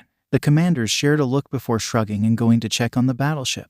They salute Kirishima, who was guarding the door to the brig, and what they found within was a sight that made both of them red-faced. Ki was curled up on the ground of Laffy's cell, all the sake bottles around her clearly empty, and she wasn't wearing a stitch of clothing, with the destroyer girl letting out happy snores while resting her head upon Ki's bare bosom. And she wasn't wearing anything either. Perhaps. Well, what is going on? Izuku finally shouts before Kadov covers his eyes and tries to guide the boy away. Nothing you need to really think about right now, kid, he announces before grabbing the keys to the cell. Izuku's first summon though was awakened by him shouting and stood up with a yawn, not caring at all that Izuku could see her massive rack on full display. Oh, Commander, or Commanders, why are you blushing? She asked almost too innocently, considering what she likely got up to the night before. Look down, you idiot, Kadov shouted while trying to unlock the cell. Ki did and realized what the problem was. Oh, my bad. Hang on, where is it? There's my wrap and fundoshi. Sorry about that. Gotta say, the little rabbit is quite aggressive beneath the sheets. Kadov grunts while Izuku's head practically explodes with steam. TMI. The elder commander shouts while the younger faints. They give the two ships a moment to dress and clean up the cell, especially given the slightly spilled sake stains on the floor. Ki rolls her neck before saying, never thought I'd be matched in drinking by a destroyer. But you aren't an average destroyer, I guess. Laffy yawns before saying, Big Fox Lady is nice and soft in the right places. Not like that mean rabbit from the other day. Okay, moving on. Kia, you have a patrol to do today. Laffy, you are cleared from the brig and have a mission. Now go, Kadov said while trying to wake up Izuku. Laffy just smiles a bit while Kia has a big hearty laugh at the American commander's reaction. Once they were gone, Izuku still needed a moment to gather himself. Okay, didn't see that coming. John gives his young colleague a strained laugh of his own before worrying about the state of affairs between the two fleets. Luckily, though, the duo don't seem to make much of the matter and it stays quiet, civil and less lewd. Well, mostly. Inko was shaking her head one morning while making breakfast. You would not believe what Kai and that violent destroyer girl were doing in the laundry room, she said before passing a plate to Izuku and then Iri. Mom, not in front of Iri and not right now. Please, Izuku said while fidgeting with the connections of his arm. Iri looked between the two before Inko cleared her throat and apologized. I just hope this doesn't go any further. It could be upsetting when they part, the green-haired woman said with some side worry. Izuku sighed and noted that they should be leaving before long. Mikasa and the few others have been integrated into the fleet, and I'm actually standing and feeling good again. So, Commander Kadov or Commander Brawl should be leaving before long. Though I'm not complaining about him taking the morning monitor shift. Shinano then walked in with her usual dreamlike state and gait, murmuring to herself as she saw dreams and visions. This time, though, Izuku caught some of them. Island lost in fog and smoke. A soul trapped, endlessly dreaming what they do not want to dream. Force beyond sea and land, needed to save the lambs, the lethargic carrier said between eating some bacon. Izuku looked at her funny and tried to piece together what she was talking about. As Izuku was dealing with this, John was fighting off a bit of boredom and urge to sleep while looking over some of fuzzy images from the remaining satellites. Well, not much longer and I can get back to San Diego. Not to mention Yorktown, Cleveland, and the others. Wonder if Kate and Hornet have gone further. You mean like we have? New Jersey says while sauntering up and wrapping her arms around Kadov's neck from behind. He sighs before admitting it wouldn't be easy to talk about the matter. Oh come on, don't you just love it when we're together? I know you like these bunny buns of mine. Not to mention, you certainly can tame the black dragon. John raises an eyebrow at that, but then he notices something on the screen. While most of the images over the Pacific were shaky, one stuck out. The area over Island. Something's wrong. That's a loop, he thought before calling in Reno and Akashi to check the feeds. Akashi let out a cat-like yawn before checking the connections. Reno, though, was totally focused on the task at hand. Helped that John had called her cyber brawl to get her motivated. Akashi, you seeing this? Reno asked worryingly. The mint-haired girl rubbed the sleep out of her eyes before looking the section of code over, and her yellow eyes shot open so wide they overshadowed her face. This feed has been off for over a week now, she shouted before rapidly cleaning up the data received with Reno. New Jersey provided some extra processing power and speed to kick whatever was wrong out of the system.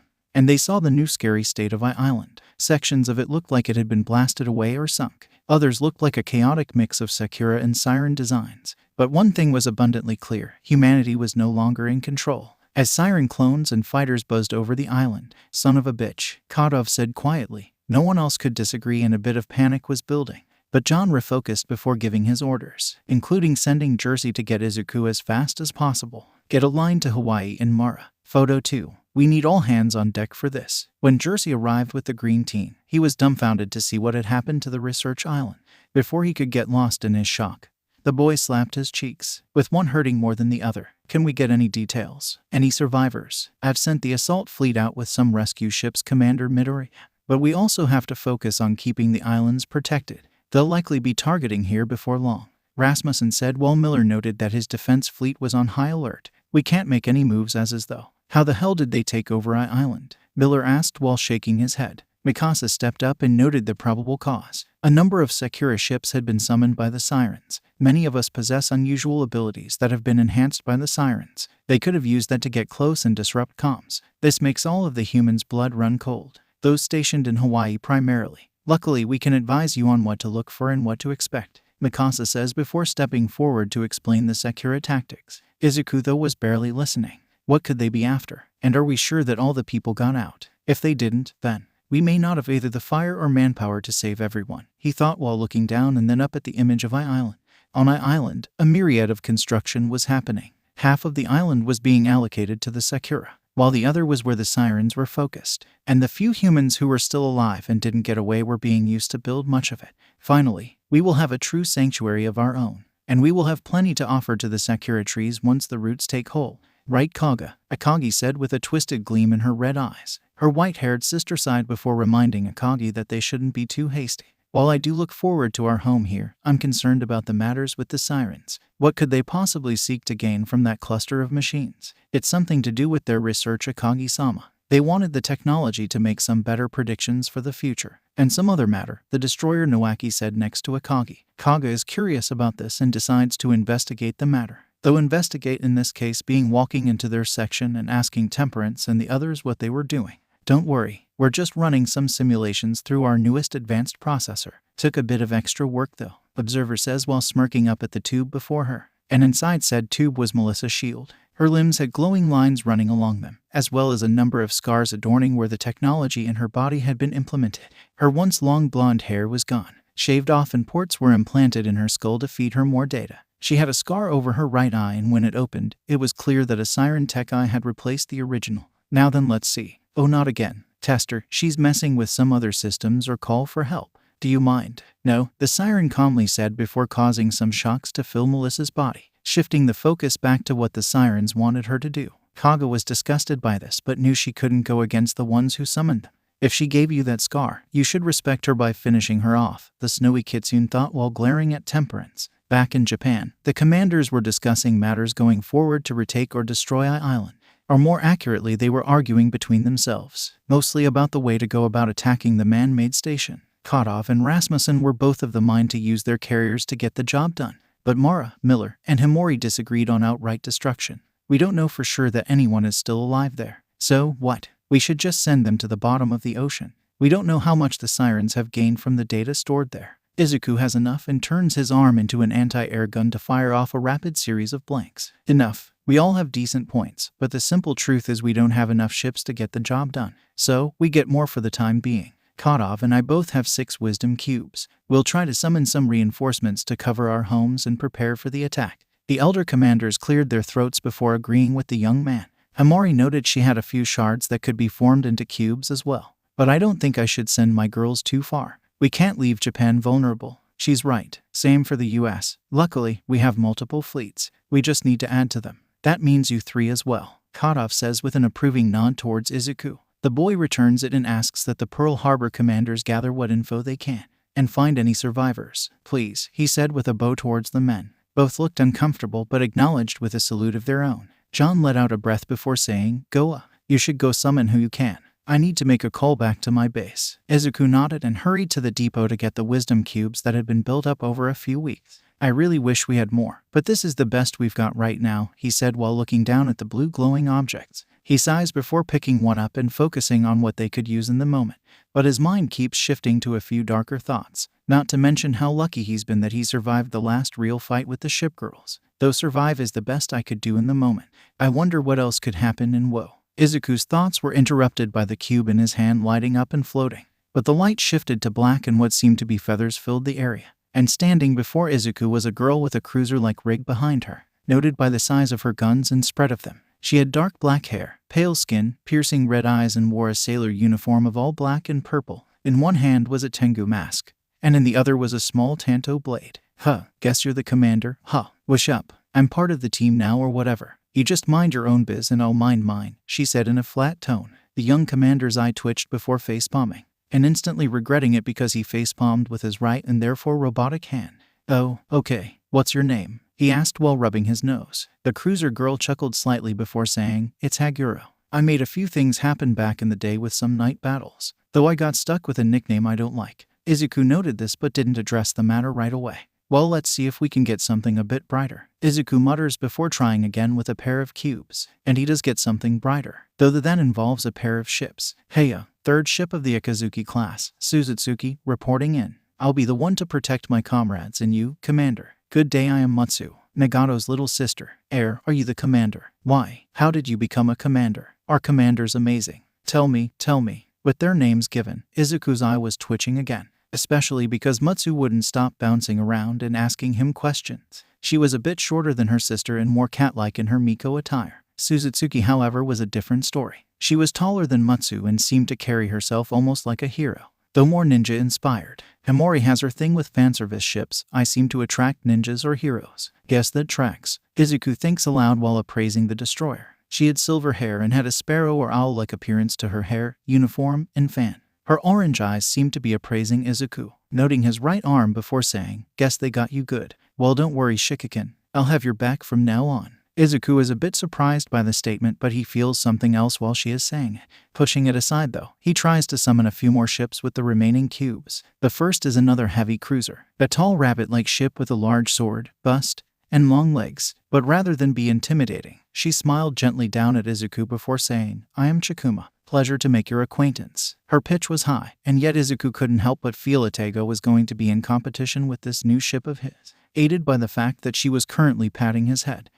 Moving on. I need to try and summon a few others, Izuku said uneasily. He focuses on the cubes once more and his last two new ships arrived, that being a pair of destroyers. The first was a dark-haired girl with a massive sword next to her. Her uniform was crisp and proper, akin to that of Mikasa's or Kinu's uniforms. I am Kamikaze-class destroyer Oid, assuming my post starting today. I will perform my duties, and anything beyond that I will decide on a case-by-case basis. End of report, she said brusquely while adjusting the position of her sword in its sheath. Izuku nodded slowly before taking stock of the other arrival, that being a cute little white-haired fox girl with a talisman over one blue eye. She tilted her head to the side while looking at Izuku. I'm Kasumi. Commander, are you my friend? Izuku was a bit taken aback by the statement but shook out of it to say he was. Kasumi hummed before the Hidadamas next to her swirled around Izuku. Fu seems to like you. Oh, but he also sees you're hurt. Not just the physical. You were hurt and let down by others. Said you couldn't be what you dreamed of. And even more of them helped build you up after you fell. Do you think we could be built up too?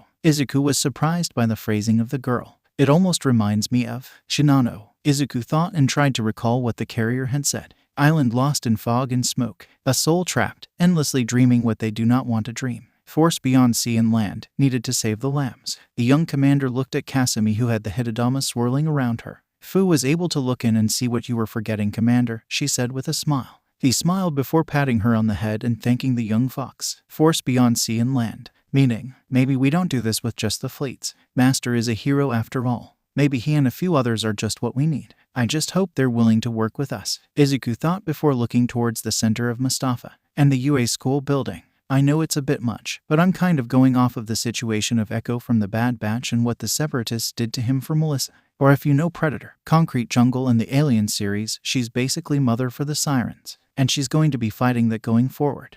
John Kodoff currently had a very large smile on his face, despite the worry of the operation to come. That was thanks to two very important things he found out when he got in contact with his base. The first was that Yorktown had fully recovered and was walking around and fighting again. I'm so glad. I wish I had been there when you finished your recovery, but Kadov trailed off before Yorktown addressing the matter. You were absolutely needed. Young Midoriya is strong and happy, and a big part of that is thanks to you. And you kept all the people of Japan safe while he was indisposed, Yorktown said with her usual understanding and caring smile, one that made the somewhat jaded warrior melt. Cleveland smiles before saying, you two are gonna make me jealous. Though I would say New Jersey clinging to you like that is doing it too. Jersey gave Cleveland a quick peace sign before saying, don't you just love him though? And all of us together will be great. Kadov rolled his eyes before addressing the other thing that made him smile. That Kathleen Bate and Hornet had gotten married in the time he was away. Welcome to the family, Kate. The very odd family. But remember what I said before. Not only would I not, but I know you'd be the thing I'd fear the least if I hurt Nettie. I'm pretty sure E in Yorktown will be trying to put as many planes up my rear as possible. Star joked while holding Hornet's hand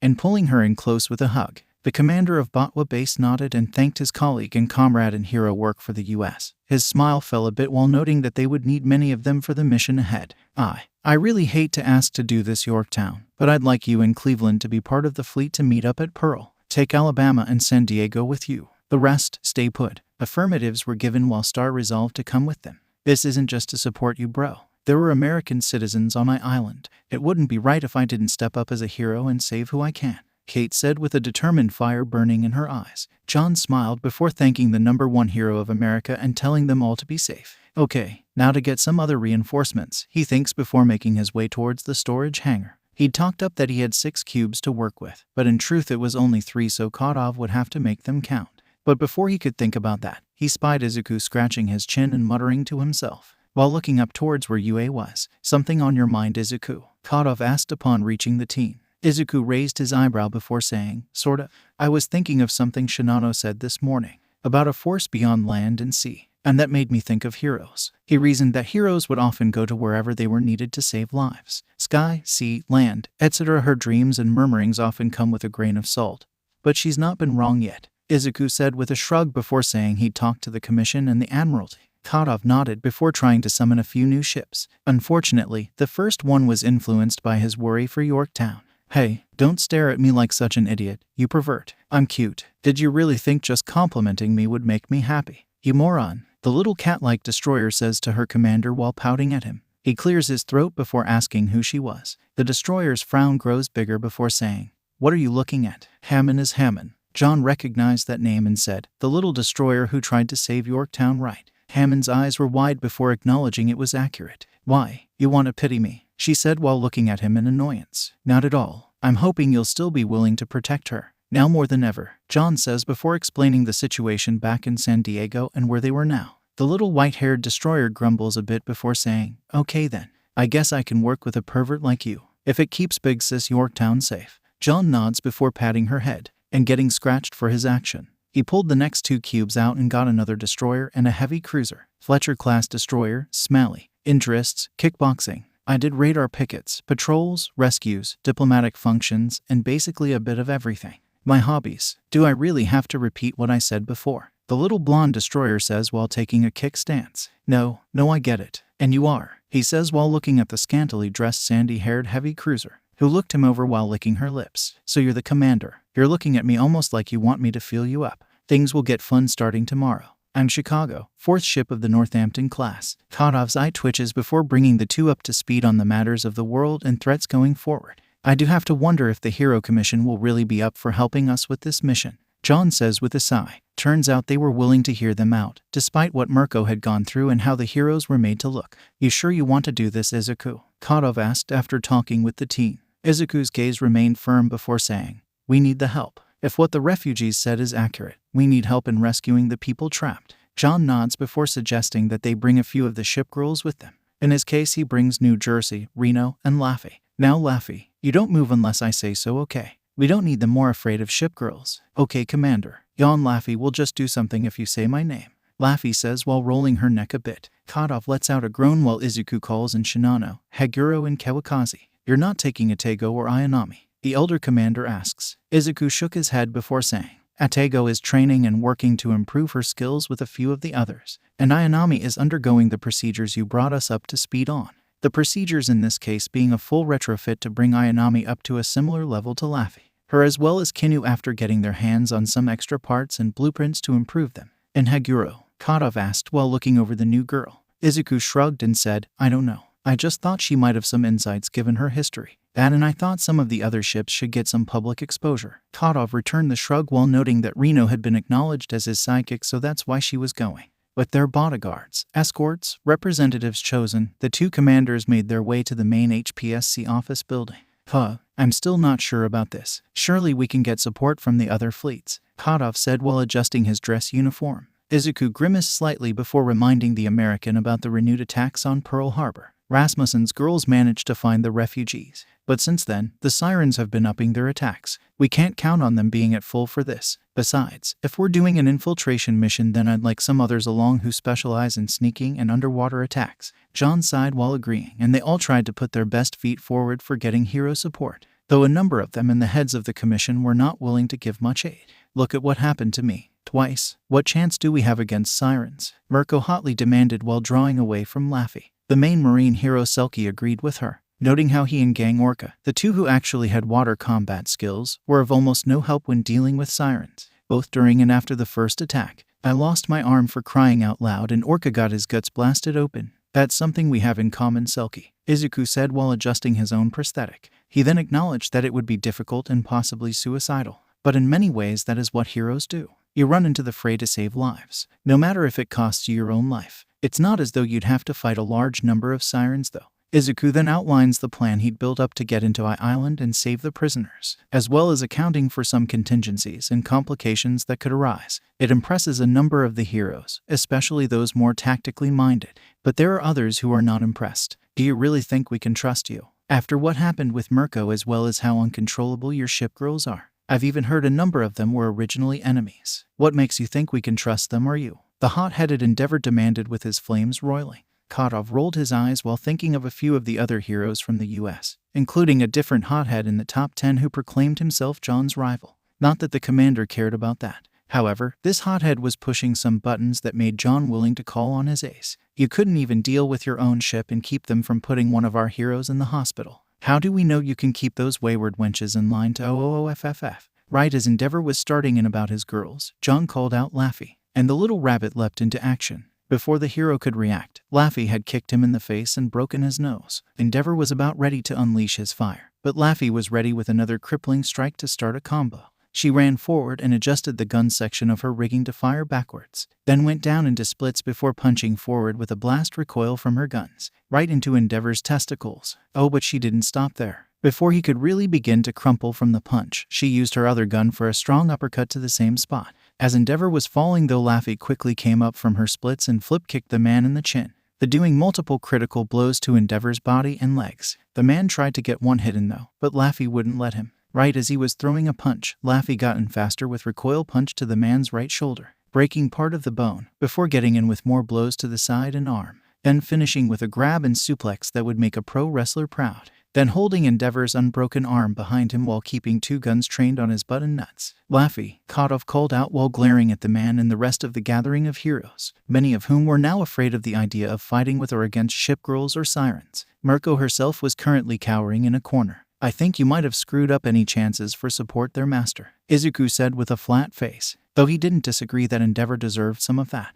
Not entirely, young Midoriya, a newly arrived voice booms out, that being All Might who had just arrived at the building and witnessed Laffy's latest act of brutality, but he steeled himself before saying he would join them on the mission no matter what. When the president of the commission tried to intervene, All Might held up his hand to speak again. My niece was on Island. In fact, I believe she is still there. I need to get her out. The deathly serious tone All Might has and the look in his eyes tells all of the heroes gathered that he would be going no matter what. Izuku nods before admitting that he might not be part of the main insertion group if that was the case. We might have you work with someone else, namely Master Kadov's newest sister, Kathleen Bates, or Star and Stripes. She's going on this mission too. Hearing that name drop shocks all of the heroes and administrators, and a few others feel truly inclined to try and help if two number one heroes were going.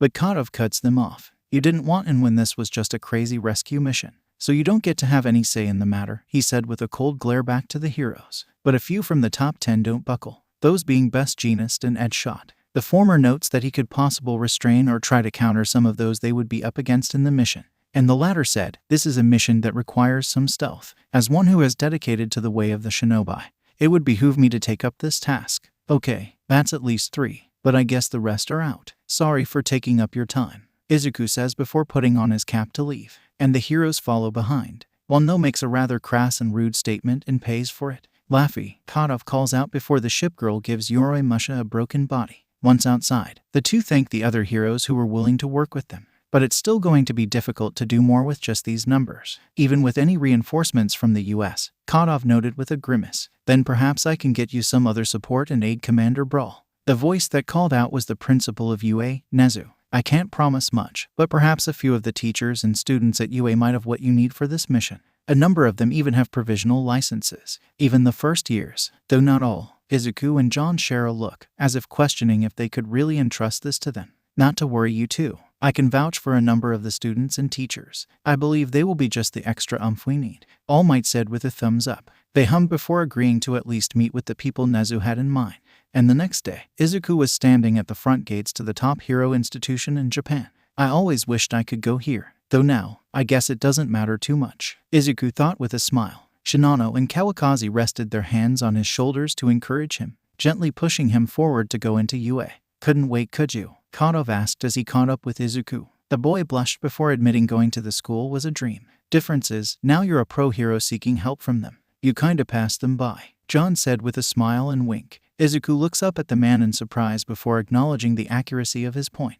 The two then make their way to Nezu's office with their girls before being directed to a conference room. There, Izuku outlines his plan once more for the teachers, while getting some critiques and help with the operation from Nezu himself, with Haguro putting in her own thoughts based on her soul's experiences to compare with the high-specs hero. The mouse-like hero nods before saying, "The plan is quite good, and if we use Mike here properly, then we will have the perfect chance to save everyone." Present Mike looked a bit indignant at the phrasing of his boss's statement.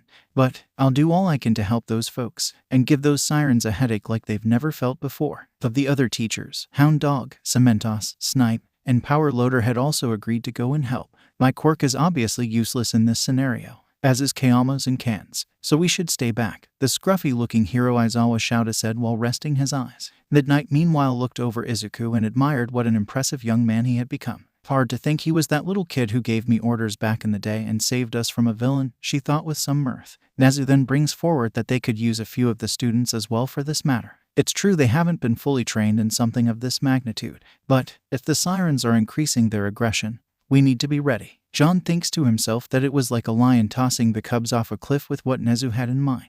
But when the profiles of a few of the students were brought up, he could see the potential of a number of them. Especially, a young girl who was invisible, a young man who could phase through objects and attacks, a young lady who could make any object, and a boy who could command animals with his voice. I think I see a few good candidates here for the mission. "Izuku, what do you think?" John asked while scratching his chin, but he barely responded, his eyes fixed on one name on the roster of students.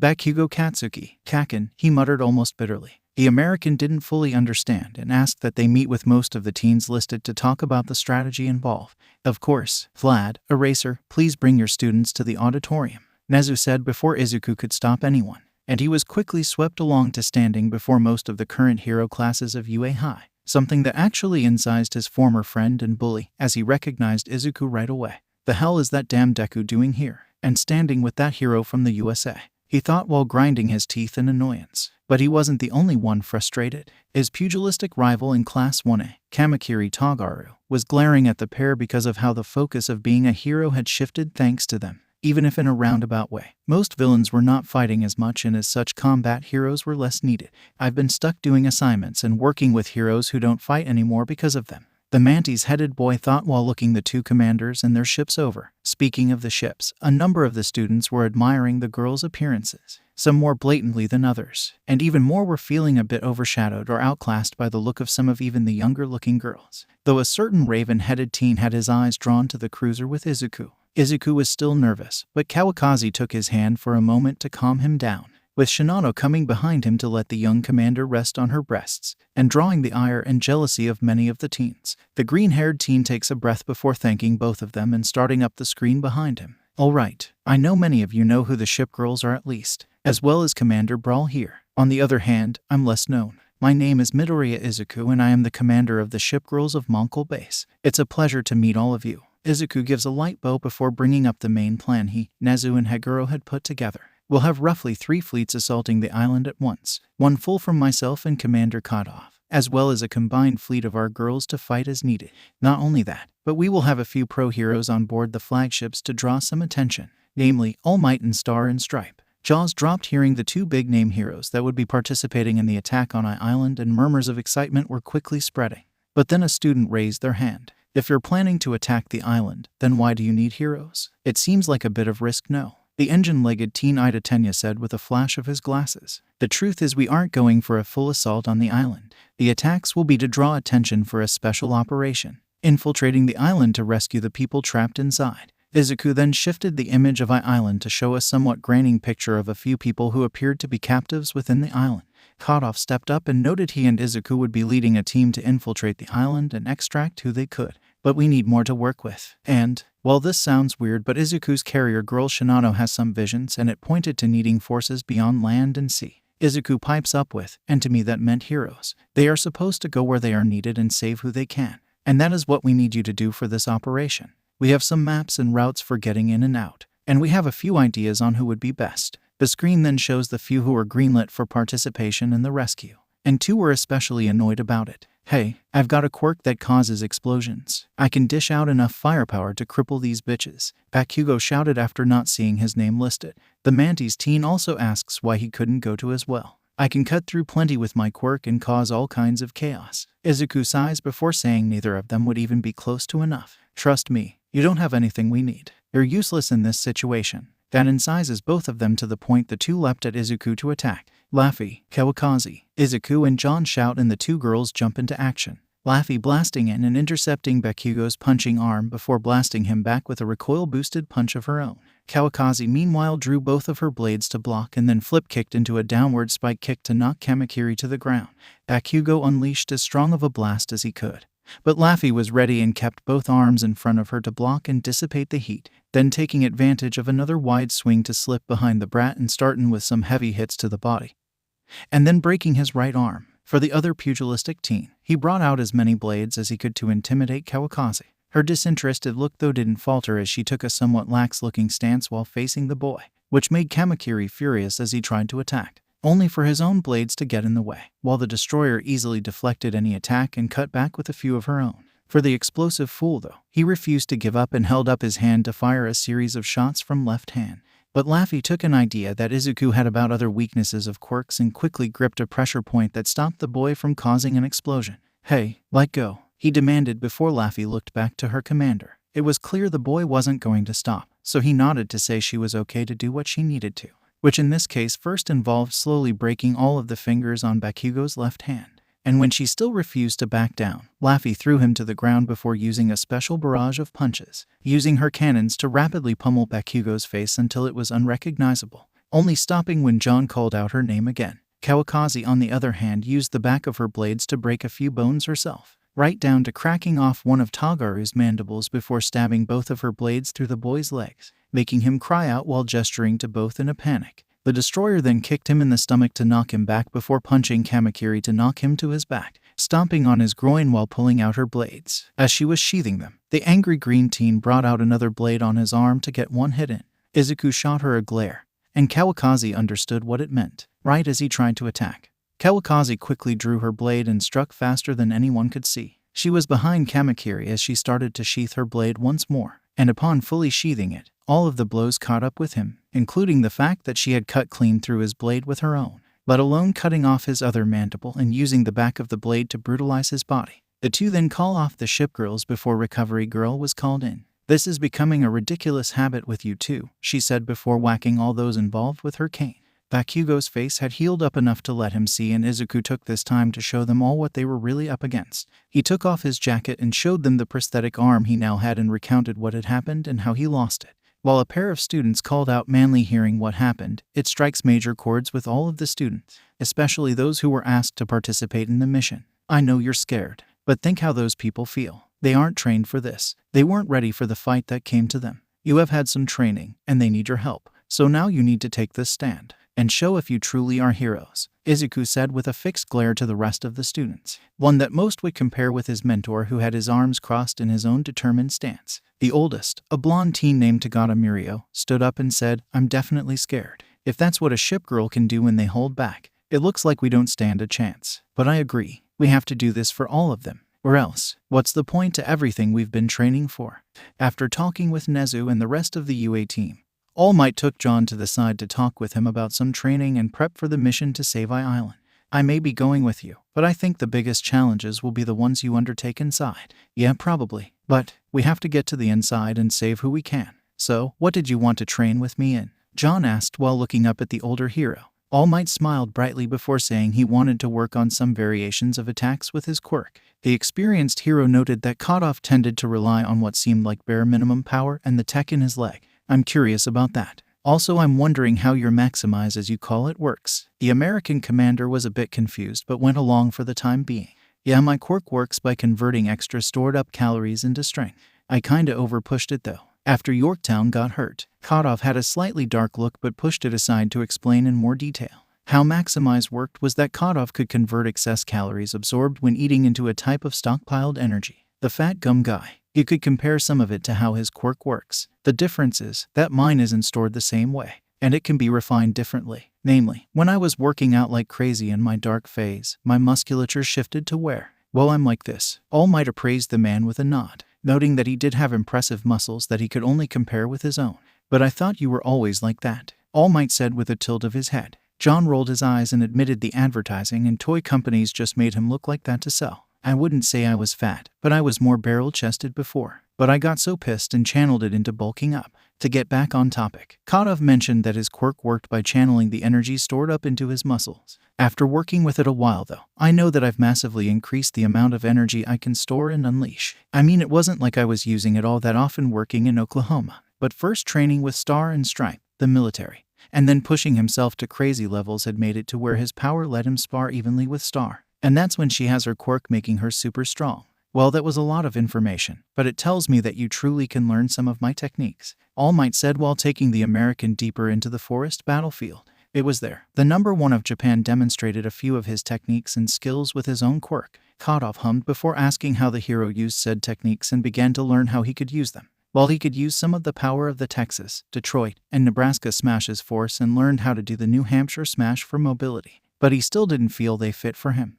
Like they work, but it doesn't feel right. Maybe, because of my training with the military, I didn't learn from a hero school or idolize you after all. Hang on, I'm gonna try something. Kotov rolled his shoulders a bit before bringing his arms close to his sides and fists before his face, somewhat in the tight defense boxing style. He started up his quirk through his whole body before focusing on his fists and upper arms alone. All Might hummed before throwing a weak punch towards the #2 from the US, and it was knocked away before the hero was hit in the face, not by a punch, but a sharp burst of wind. But not just one. Kotov threw at least a dozen air-burst punches in rapid succession, knocking All Might backwards. John clenched his fists tighter before pulling his arms back and swinging them forward at high speed, and creating a sharp hurricane of air around the hero. Not what I expected, but impressive nonetheless. All Might thought as his costume was being torn in a few places. He then used his own force to chop away the air swirling around him. Interesting. Any thoughts on what you'll call it? All Might asked with his usual smile. Kotov shrugged and just said, Wind/Sonic Cutter. Don't know. The two heroes left it at that for the time being and went to train more. Izuku though was getting some different training, namely by sparring and practicing with both the heroes and some of his girls, namely Kawakaze, Atego, Akatsuki, and Kirishima. You know, you don't have to go. You could leave this too. To who? The heroes. Just my girls. Newsflash Aizawa. I'm the commander of a fleet of ship girls and I've had to fight them myself. And I'm not just going to stand down while someone needs my help. I fought from afar long enough. I will lead my girls and team on this mission, and I will bring them back safe. The glare he's shooting Aizawa's way, as well as the dedication in his words, strikes a chord with the heroes and his ship girls. With Kawakaze blushing and trying to cover it up, Atego squealing and saying she was so proud as his big sister, while Akatsuki and Kirishima both took a knee as if bowing to a lord. Midnight licked her lips and shivered at how determined and solid Izuku seemed in his stance, screaming youth in her mind. Mike, who was observing, was impressed and stuck to helping Gyro with the frequency needed to help the team sneak in.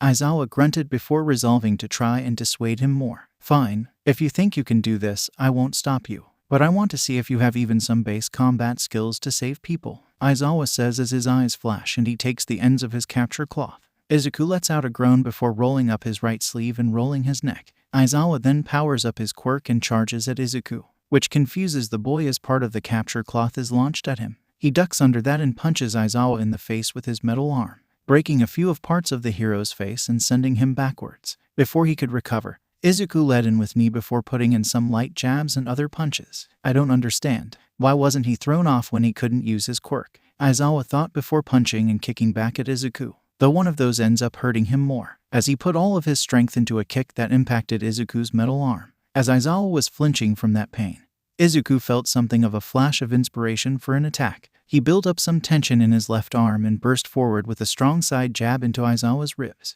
leaving the black-haired teacher open to a follow-up set of punches aimed at his head, though he did evade a few of the ones thrown from Izuku's metal arm. Okay, guess he knows. Learned more from all of them than I respected. Aizawa, though, before wrapping part of his capture cloth around Izuku's arm, then trying to pull him around from that. But both he and Izuku were surprised when the boy wouldn't budge. Before the surprise faded, Izuku tensed up both arms again to attack, first by yanking Aizawa back to him, and then using another strong punch from his right to knock Aizawa to the ground. That's it. Now I'm pissed, Aizawa said as he rolled to his feet. He leapt at Izuku and used the cloth to tie up Izuku more. I may not have been able to move you, but I can bind you, he said as he pushed Izuku towards the ground. But he forgot about an important factor again. Izuku's right was mechanical, and the boy turned said appendage into a blade to slice through the capture cloth. He then uses a flash added to it to blind Aizawa, before doing his tension blows again to impact Aizawa's chest and stomach, and finishing by pulling the hero's head under his arm before popping the neck, with a quick tripping up and dropping of Aizawa's face into the concrete. I'm not sure why you thought it would be that easy, Izuku said while getting up from the ground. All Aizawa could do was groan before asking why his quirk didn't work. Why would it? I don't have a quirk, Izuku said before getting back to practicing, and also making Aizawa feel even more like an idiot. For the next few days, the heroes and ship girls readied themselves for the fight to come, and loaded up on the ships to take them to Hawaii for the operation. I have to say, your new ship is impressive, Ayanami, Izuku said while walking along said demon's deck. Thank you, Shikakan-des. With this, I'll be much stronger in our fight with the sirens, Ayanami said. She had grown a few inches all around, and her face seemed to have a more mature air about it compared to before, with a new uniform that had a smaller top and skirt, but stockings and attachable sleeves with wave designs flowing behind her. Her sword meanwhile seemed more mechanical and larger compared to its previous state. The biggest boon to her though was her torpedoes and their firing efficiency. Not to mention she was accurate enough to disable some ships without sinking them, at least until she came aboard to cut any possible sirens down. Riding aboard her was not just Izuku, but a few from the hero classes as well, namely Jiro Kyoka, Hagakure Toru, and Tagata Mirio. So, any thoughts on what we'll be up against, Commander? Mirio said with a smile towards Izuku, who let out a breath before admitting he had no clue. If we had something, just a little bit of intel, I could refine the plan more. As it stands, I'm worried about those of us going into the island itself. Okay, that's not really comforting when we're a part of that attack, sir, Toru said before remembering that Izuku technically outranked her. Izuku apologized and admitted it was mostly nerves talking. At least with all these ships we've got a probable chance. He looked out over the ships gathered and reminisced about the plan he, Kadov, Nezu, and Hagure had worked on. Hagure was one of the ships involved in the mission and currently carrying a pair of heroes herself, those being Takoyami and Edgeshot. Alongside her, Kinu was floating and ready for a fight. Her ship was sturdier than ever thanks to retrofitting. Her rigging and her ship itself had more armor and the weapons were more fluid in movement than they had ever been. Though something that made her a bit disgruntled was that she didn't receive much in terms of physical improvements with the retrofit. I've still got little compared to my sister, she grumbled while thinking of Nagara's bountiful bosom. She did appreciate the section of her hull that would hold her katana and the new skill she had learned, one that she was certain would help in the battle to come. But it still felt like a bit of a loss compared to Ayanami. Of course, it wasn't aided by the heaviest ship in the vanguard, that being Atego. She refused to stand aside for this, not just to aid Izuku, but to face her sister again. I don't know what happened to you, Maya, but this won't make you feel better. It will only hurt more. To round out the vanguard group, Yudachi was raring to go, snarling and practically cracking her knuckles at the idea of facing off with more sirens. Even if some of ours did stab us in the back, she thought aloud sadly, wondering if some of her sisters were among those she'd have to fight. At the rear of that trio were the heavier ships, Shinano being the lead one. She was currently napping in her command tower, while floating above the main panels. She grumbled a bit as she shifted to the side a few times, muttering a few things about what could come. Not that there was anyone to hear it. Across from her, Katsuragi was excited for her chance at participating in a really serious operation.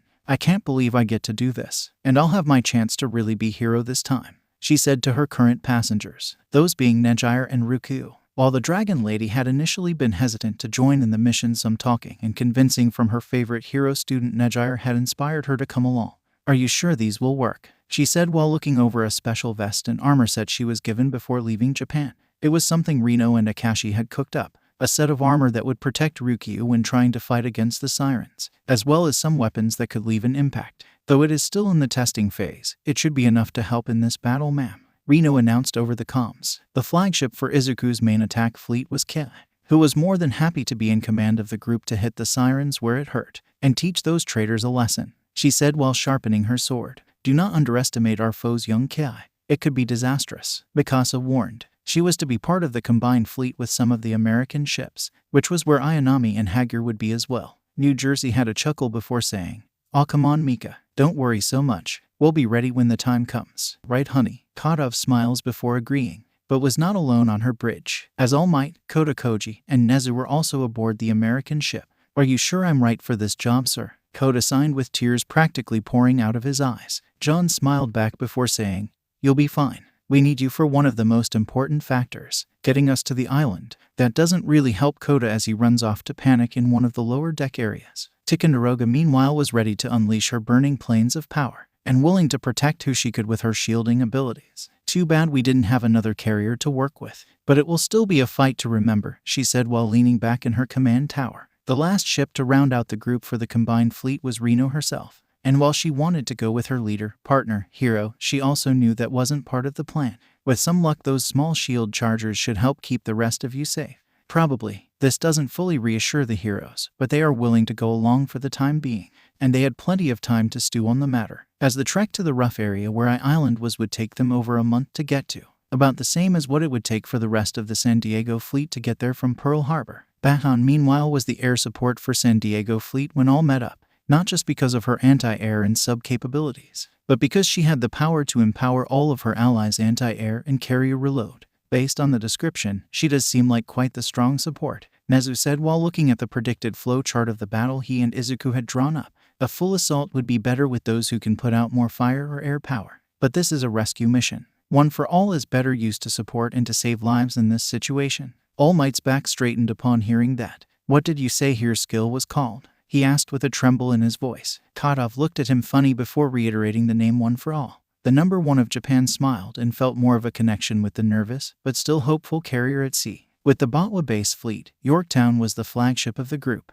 with Star and Stripe sitting in her command tower. I hope we're ready for all of this, Star says with a few of the remaining heroes from the US behind her. Namely, a former troublemaker turned respectable hero, Captain Celebrity, as well as his former sidekick the Skycrawler. We're ready for them. Between my own barrier and the gear Miss Reno had made, we should be fine, Skyline said with a smile. And while tempted to flirt with the number one, he also knew that he'd be courting major pain if he did. Crazy to think that I'm working with one of the heroes who inspired me. The Skycrawler, or rather Hamawari Koichi said while remembering his time in Japan. Another hero with them was Clairvoyance. While she wouldn't be as helpful in direct combat with the sirens, she would be of greater help in saving many of the people of Island. But aren't we a little short on manpower? Or ship power, I guess, she asked while noting they only had 4 ships running. We'll be meeting with the others later. Laffy will join with the Vanguard ships, and Baton will work with Alabama and Yorkie, Cleveland said over the comms. Hey Cleve bro, think those folks from Japan would like to hear my singing?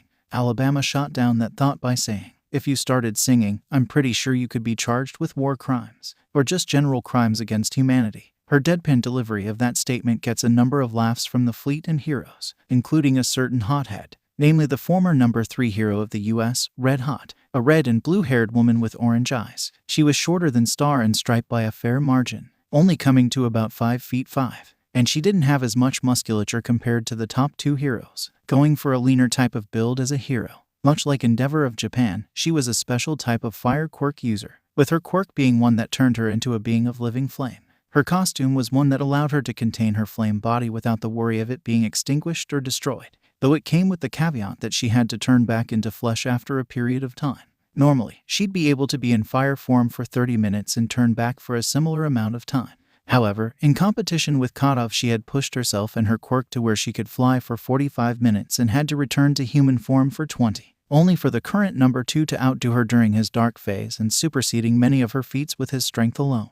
I'm a little surprised you would volunteer for this mission, given how you like to bicker with my husband, Yorktown said to the burning hero, who sighed and admitted that it was a chance to show him up somewhat. But more importantly, there are a number of people who need to be saved, and if my flames can buy some time or do some damage, I'll use them to help who I can, Red Hot said while glaring at the sea. Within Island, things were much less jovial. As a human collapsed from exhaustion, a blade was drawn near their head. Keep moving. We want these trees ready in time for the blossoms to bloom, let alone all of the alcohol you have, Maya said with venom dripping from her voice. Enough. It does us no good for them to die or unable to move, Suruga said while gripping Maya's arm. The cat-like heavy cruiser snarled but couldn't make up for the gap in strength between the two ships, so she sheathed her sword and stormed off. Suruga sighed before helping the human up and moving them on their way. While this and other suffering was happening, Melissa could see and feel it all from within her too. I have to try and help them. She thought before screaming in pain. Blasted thing won't focus. I told you hooking her up to all of those extra servers wouldn't do any good, Tester said as Melissa's body was pumped full of electricity. Observer sighed and contemplated that they should just scrap the faulty hard drive as she saw it.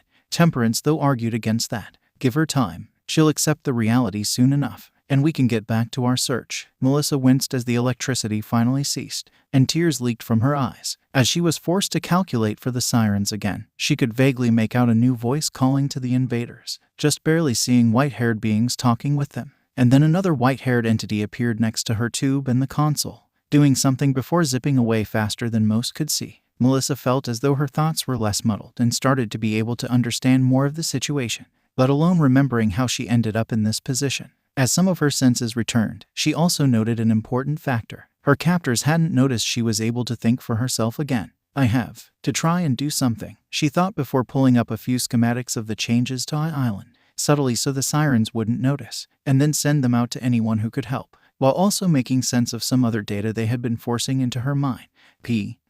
Ships, so I'll leave it there for now. I hope you all like the little vigilantes reference there. As for Red Hot, I'll get into more detail about her later, but suffice it to say, she is quite similar to Endeavor in her mentality, just without the domestic violence. That includes frustration at being knocked down in rank by a guy who didn't want to be a hero. I'll get into more detail about her later, as well as where Izuku will now stand as a hero. And I hope some of you caught on to the Street Fighter references again, though they won't all be like that. It just seemed like a good way to add some variety.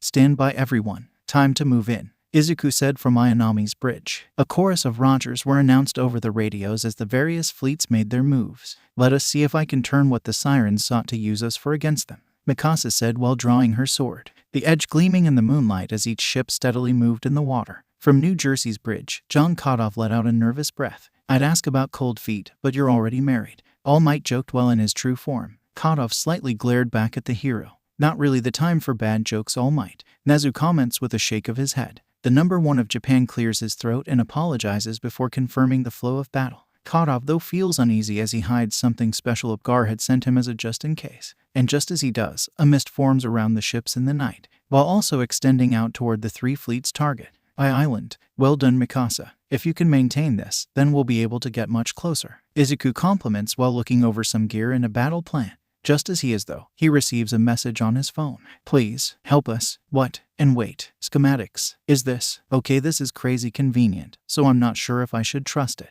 but I'm not opposed to getting some support. Izuku looked at his phone and saw up-to-date maps of Island and the modifications that had been made while they were preparing for the mission. This could be a trap, young Midoriya. But I agree we shouldn't discount the potential edge this gives us. Perhaps someone managed to slip away and send this out, Nezu surmised while making some adjustments to the plan. The young commander nods and says, if nothing else, it limits the potential of getting lost and failing to evacuate everyone. Koda, you ready? The rocky-headed teen gulped before making his way down towards the area New Jersey temporarily modified for him. Okay, I just need to call out to a few for support. I hope they're willing, Koda thought aloud before ducking his head into the water. As the sun began to rise over Island, the sirens and Sakura girls were yawning or trying to rouse their allies from slumber. Come on, we need to get the hard drive working again. We won't finish our calculations without it. You mean her, Kaga said while passing Tester and the other sirens on the way to the kitchens. The siren rolls her eyes and says, what does it matter and who cares? It's just a tool after all. Now then, before they could start her, a tremor shook the island. Earthquake. No, this island is man-made. Something wrong with the systems maintaining it. No, it didn't feel right, and As they were all discussing, another impact shook the island, and when the invaders tried to peer outside, all they saw was fog. Send out interception, Temperance commanded with a snarl after being woken up. Siren fighters and various tester clones were launched to disperse the fog or remove its source. What they met, though, surprised them. They expected ship girls with exceptional AA defense. What they didn't count on were a number of heroes jumping into the fray. Nejire and Ryukyu blasted through the skies and quickly took out a number of jets. This gear is really incredible. I never would have been able to fight like this before. Ryukyu comments after the energy cannons on her shoulders start blasting. She even wings a few of the tester clones and makes them crash. I know, right? This is incredi-oh crap, Nejire says, then shouts as a beam from a siren barrels toward her. Luckily, Reno's shield charges hold, and Nejire can fire back to get some payback, though her quirk doesn't really do much damage. The one who does, though, is red hot. Not long after the shelling began, she waited for her moment to take to the air. Upon seeing the first few fighters, she transformed and started melting whatever she could. Let's see how you like this heat, she shouts before launching a few fireballs at the tails of the sirens. She does some damage, but they are less impressed. But she has backup from other capable heroes. Have a taste of my slap style, the Skycrawler shouts as he rockets in and slaps a few of the sirens, while also blasting them with repulsor beams. It doesn't do much, but it does keep them off balance for Captain Celebrity to fly in. Eat this, he shouts with his big dopey grin, punching a clone into another and leaving them open to get blasted by Red Hot and Skycrawler. Be careful, this is only the beginning, Red Hot warns as she takes off to engage other foes. This thought is mirrored by All Might as the shelling begins. He initially leaps toward Island to get in from above, but the sirens anticipated that and put up a barrier field. One All Might basically faceplants into. Yeah, that figures. He groans out before taking a shot from a siren clone and some bullets from the ground. The shield from Reno protected him, but he wasn't in the best position to fight back, especially after leaning his attacks did nothing to the barrier. Even the air ones seemed to do nothing. I'm not sure I understand. How are your shells impacting but my fists barely are? All Might questioned over the comms. It's because of our natures. Ship girls are roughly on the same wavelength as a siren. And thanks to a few things, Johnny and Izzy are too. New Jersey explained while concentrating her fire on the area around All Might, saving him from being blindsided by a number of clones and fighters. Star and Stripe then leaps in to collect her mentor. She's right, you know. It's not our role to take that barrier down. We have a different job. All Might lets out a minor gasps before his smile beams bright again and he thanks the heroine. And they land right on Reno's ship. Here, these won't do much, but you should be able to do more against the sirens than normal, she says before passing 2 pairs of gauntlets similar to the ones she wore. Glad to hear it. Now let's get them, All Might. I'll follow your lead, Star, he says proudly before following her leap. Star then used an order to catch a beam and be able to throw it back, countering the sirens' preferred weapons. But that did still leave her open to attacks from the recently arrived Sakura traders. This was where All Might stepped in. Carolina smash, he shouts before chopping and deflecting some of the bullets fired their way. For a few hours they all continued to attack and deflect however they could. Ayanami even rushed in to unleash her torpedoes with Laffy and a few of the others. Don't think we'll let you take our new home easily, Kaga taunted while her tails burned a bright blue. Akage's crimson flames joined, and they cleared the air around Island. This left the fleet vulnerable to battleship barrages and some of the defenses of Island, thus limiting the number of chances Ayanami and any of the other destroyers would have to get in close. Not to say they didn't get up close and personal with the sirens and clones. Laffy, the slightly taller red-eyed destroyer, said while drawing her sword. Ayanami, Laffy called out before moving in front of Ayanami. She drew her guns and unloaded a burst of fire from them to do damage to the sirens, then getting up close to use some strong gun kata to smack around and put bullets into the invaders. While she was doing that, Ayanami engaged a few of the cruiser sirens and cut them down with her sword, even using it new nature in a surprising way. Keep her there, one clone called out to a siren that had blocked Ayanami's sword. The clones took aim, but Ayanami revealed a trick of her sword, one that let her split the blade into 2. She quickly got under the guard of the blocking siren and stabbed her in the side, then flipped over the alien and pushed it into the beams of the sirens. And before the others could react, Ayanami chucked on sword into the head of a foe and blasted the other with her guns. I hope you've got your window, Izuku des, because I'm not sure how long we can keep this up, Ayanami mutters before dodging a new opponent, that being her cousin, Fubuki, who charged Ayanami with Maya, though the latter was intercepted by her dog-like sister. What Ayanami was talking about was the greater part of the plan Izuku and the rest had put together. While the ship girls and some of the more offensive heroes attacked the outside, we'll move in under the water to save everyone. Isn't that right, Albacore and Dace? Izuku said this at a quick briefing the evening before the operation would begin, and the 2 sub-girls were happy to participate. You got it, Commander. We'll be ready to evac everyone. At least if you really do have a way to keep them from noticing us. That'll be our job, Mike said while pushing Gyro forward gently. The two of them would use their quirks to disorient any sonar tech used by the sirens to make sure the island was secure, and Koda took care of the other noise needed to help the group get to Island. Beneath the island, at a small maintenance hatch, Izuku and a number of heroes and a few ships floated up. Kawakazi shivered and quickly jumped out of the water. That was really uncomfortable. Never ask me to do that again, she said while drying off quickly. Izuku pulls off his oxygen mask before apologizing. Miss Clairvoyance, can you see anything above us? Izuku asked before checking over his arm again and its transformations. The hero's eyes shift to red as she stares up to get a feel for the surroundings. We're good. Looks like most of the levels above are clear. With her confirmation given, Izuku and Kadov continue with the plan. I'll take Ed's shot, Akatsuki, and Mirio with me. We'll head to this area, Kadov says while checking the ammo in his right leg and pointing to a section noted as a prisoner area. Izuku nods and said that he, Kawakazi, Toro, and Best Jeanist would check another prison area. I'm not sure who this is that sent us this map, but we've got a lot of people to rescue. Miss Voyance, you stay here with Koda and keep an eye out for sirens. The elder hero was surprised at how firm Izuku sounded in giving his orders, but she followed them with a salute. The groups make their way up and through the maintenance corridors of Island, finally finding where many of the civilians and scientists had been held, but not all of them were still alive. Kadov tightened his fist at seeing some of the people who had died in their sleep from exhaustion. As much as I want to rage, now's not the time. We need to get them out of here. Agreed, but we should also take them with us, Edshot said before offering a prayer to the deceased. Mirio felt much the same, but he put it aside to help with removing some of those who were exhausted or injured. Hopefully they won't notice right away, he said while picking up a few children and running quickly back through the shafts. Izuku and his group found much the same. The young commander had some tears in his eyes upon seeing some of the younger ones who had perished thanks to the sirens and traitors. There will be time for tears later. Let's move, he said before rubbing his eyes with his metal arm. Kawakazi's grip on her katana tightened and she told her commander to head down with the others. I'll keep an eye out, just in case. Izuku nodded before picking up a few people with the others and moving them to the escape route.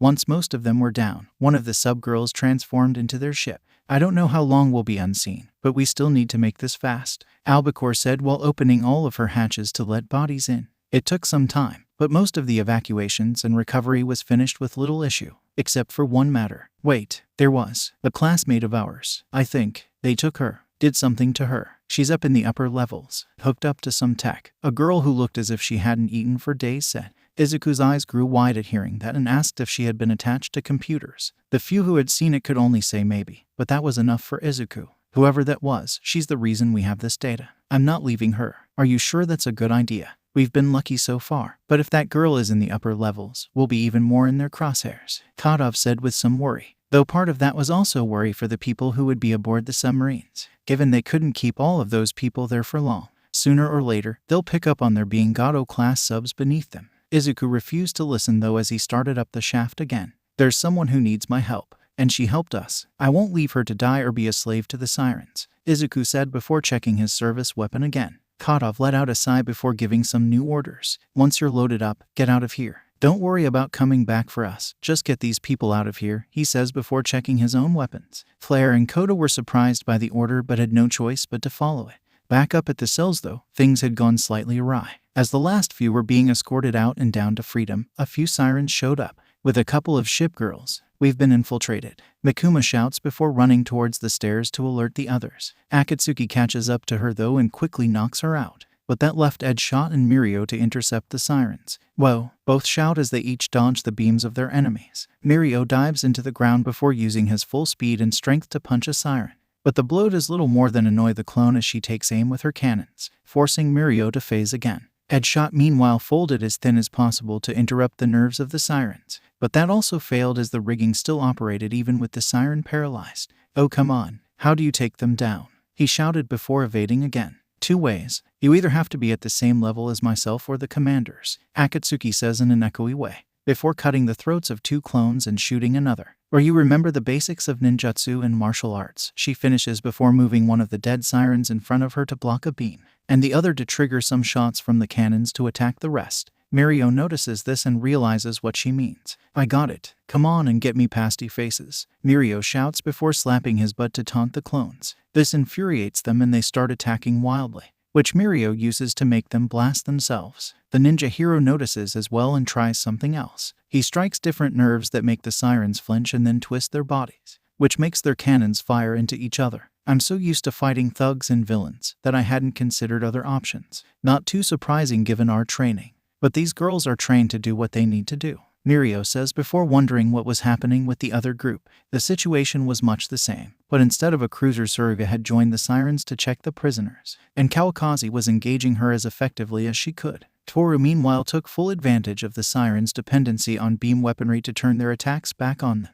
Now I think I understand why I was part of this mission, the invisible girl shouts after reflecting another set of attacks. Indeed, well done. Unfortunately, they are barely wearing anything for me to manipulate, but there are a few things I can do, Genus says while trying to take control of some of the fibers of the sirens. What little they had on. He had better luck with his own and manipulating Suruga's uniform to support Kawakaze as she exchanged blows with the battleship. Said ship narrowed her eyes while looking over the situation before her, and remembering the suffering of the humans that had been held there. As Kadov and Izuku arrived, her resolve was set. Kadov powered up and punched with all he could into the sirens and then blasted with his leg, as well as testing out his new technique. Izuku meanwhile quickly turned his arm into heavy cruiser guns and fired as fast as he could. Once the sirens were dealt with, the group was ready to fight the battleship in force. You are seeking to save the humans, right? Including the one the sirens are experimenting on, she asked while maintaining a cool mask. Izuku and John were surprised but confirmed the objective. The military-uniformed shipgirl took a breath before sheathing her sword and rigging.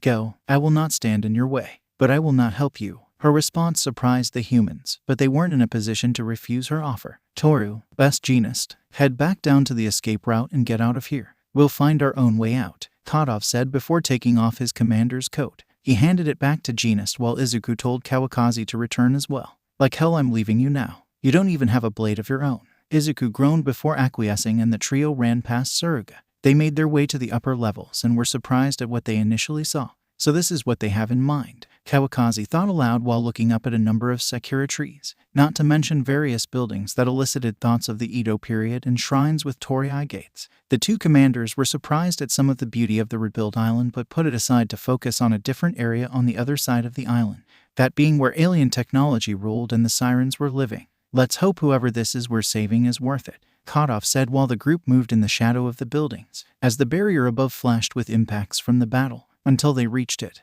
the buildings that housed Melissa's tube and the various servers from my island. Holy shit, look at what they've done to her, Kadov comments before focusing on the console. Izuku feels much the same as he touches his right arm, tracing lines that would match up with the prosthetics Melissa now had. Any idea how we get her out? Kawakaze questioned while keeping her sword drawn and eyes on the exits. Kadov just said he was working on it while looking over the alien console, but finding little to tell him what to do. Perhaps I can help, a voice said, right before a beam was shot in the commander's direction. Both ducked quickly and returned fire with their prosthetics, only for the shells to impact on a burning red barrier, with Temperance glowering down at them. Welp, we're boned, Kadov said in jest before shooting back again. The siren rushed him, but underestimated his speed thanks to his quirk. I'm currently running at a 75% boost, and even then she can whoa, he thought before dodging another attack and upping his speed once more. Eat this, Izuku shouted before blasting the back of the ranked siren, who actually took some real damage and refocused her efforts on Izuku. She first fires some beams in his direction before lashing out with her tentacles. Kawakaze stepped in and slashed as many of them as she could. A few made it past, but Izuku felt something odd as they were coming at him. Weird. It's like the attacks are moving in slow motion, he thought as Temperance's appendages got closer. His thoughts and body caught up with him and he could dodge the attacks with relative ease, even cutting a few off with his blade arm, before transforming it into a cannon again and blasting Temperance. The high-ranked siren snarled before trying to attack Izuku again, but Kadov leapt in and kicked her in the head with his prosthetic, and then used his new wind blade attack to do some other types of damage. Izuku decides to go for a bit of broke and rushes the siren, tensing his arm and punching hard enough that it cracks some of the siren's metal skin, and some other parts beneath. You little brat, Temperance shouted before trying to vaporize them all with her cannons. Kadov just barely gets out of the way and Kawakaze has to put up a barrier, but Izuku gets the full brunt of the attack, or he would have if his arm hadn't put up something he wasn't expecting. This is just like the barriers some of you shipgirls make, he thought aloud before looking down at his appendage. Reno and Akashi's experiments. They must have infused some more shipgirl tech into it than we thought. Enough to wear. You're even more like a shipgirl than we thought. Kadov surmised before telling Izuku to drive the high-ranked siren out. I've got something special for her, he said before pulling out a special collapsible missile shell he kept in a tightly sealed box. Izuku nodded and engaged Temperance with all the abilities he had, including those while wielding a katana. Kawakaze had joined him and the pair slashed and shot as many times as they could to move the villain out of the building they were fighting in. How long do we keep this up? Izuku asked after a dozen attacks. Right now. Get clear, Kadov shouted before popping his prosthetic knee and lining up his shot with a targeting scope. He unleashes the missile from within and knocks Temperance even further out of the building, and consumes her in a small nuclear explosion. Kawakaze and Izuku were stunned and a bit furious that he had or used something like that. How long have you had an atom bomb in your pocket? Izuku asked in a rage, only to notice that Kadov's leg was damaged as well. Only a little while. I didn't want it, but Upgar didn't want to take chances. When we met up, Star passed it to me and said it was a last resort. John took off the aiming visor and limped over to Melissa's tube and finally found the possible release. One by one a few of the cables and tube hooked into her were detached. Izuku let out a furious breath before searching for another way to free the girl. Here we go. This should do something, Izuku said before adjusting a slider on the console, draining the fluid in the tube and causing Melissa to slightly stir to the living world. Kawakaze then attacked the glass to finish freeing her. Izuku went over to Melissa and helped her out of the machine. What? Who are you? She groggily asked while still feeling some residual pain from the shocks and surgeries the sirens had done on her. We can talk about that later. We need to get out of here, John says while wincing himself. Before they could though, beams ripped through the area behind him. You animals, Temperance roared while making her way towards the group, though she was in worse shape than them. She was currently missing half of her body and 2 divided by thirds of her rigging. But that wouldn't stop her from trying to kill them. We'll just make a new processor. Goodbye, she says before trying to blast the humans and ship girl. She never gets the chance though. As a new player enters the arena, barreling in atop a Hellcat, Yorktown arrived and kamikazed the plane into the siren's rigging, and then kicked Temperance in the head so hard, her neck was snapped. Her landing though was less impressive. She crashed into the ground and rolled a bit into a faceplant. You know, that might have been cool, if not for the ending, Izuku teased as Yorktown was getting up. She pouted at Izuku's comment, but that was second to checking in on John. After enduring a thorough check, John stopped her by taking hold of her shoulders. Yorkie, I'm okay, but I won't be if we don't get out of here, John said with a small smile to his wife, who put her head against his before agreeing. Okay, let's get out of here. Shit, Izuku said before seeing something that would make escaping a problem.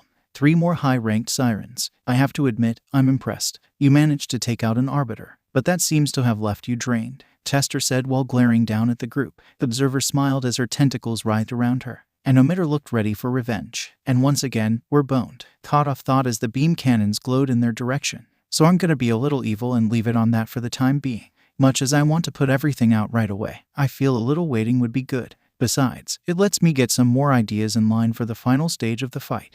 Crap was all Kadov could say upon seeing the various sirens before the group. My leg is messed up. Izuku is nursing a few broken bones after that fight with that crazy strong siren. Kawakaze and Yorktown are the only full ship girls here, and that girl we pulled out of the tube is barely conscious. Yeah, definitely boned. The oldest commander was being supported by his first summon as the sirens, while the youngest was being held by one of his earliest summons. Kawakaze gripped her katana before putting herself between Izuku and Melissa. Kawakaze, Izuku asked while adjusting his hold on the former captive. I won't let you be hurt again. Not while I'm close enough to make a difference, Kawakaze said with a look back at Izuku. A light blush on her alabaster skin as she brought her blade forward. Izuku was surprised too and blushed before trying to make his arm into a cannon. His struggling while holding Melissa shook the girl back to the world slightly. What is happening? Is this real, or just something else they're pumping into my head? Melissa thought before looking up at Izuku. It took her a few seconds and then hearing him and Kadov talking about a plan before realizing she was really being rescued.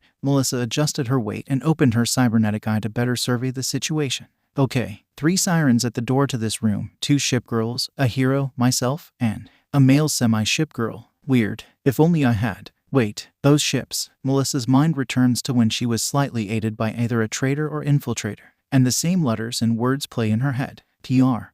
Priority ships. They had something that made the sirens nervous. Wait, that's it. She thinks before a new voice resounds in her head. Do you crave power? Do you wish to take revenge? To destroy those who hurt you? It says while she sees things happening in slow motion. Observer, Omitter, and Tester's cannons were firing their guns, and the heroes were putting up whatever barriers they could to protect her and themselves. Melissa can feel the presence and calls out to it. thinking, I'm not looking to get revenge. I don't want this power for myself alone. I want to save them and others, even if it costs me. She could feel the presence smiling before telling her that her resolve was noted, and all she needed to do was offer up something in return. Melissa said she could take her arm or her other eye, just so long as we get out of here and stop them. Izuku looked down and was shocked to see Melissa's right arm disappearing, and she apparently felt pain as it was disintegrating. Suddenly, a flash of light appeared before the group, intercepting the shots fired by the sirens and guarding the group from danger. Once the light dissipated, a new figure stood between the two teams. She had battleship guns in pairs around her body, with various other guns pointed out from the hull like sections of her rigging.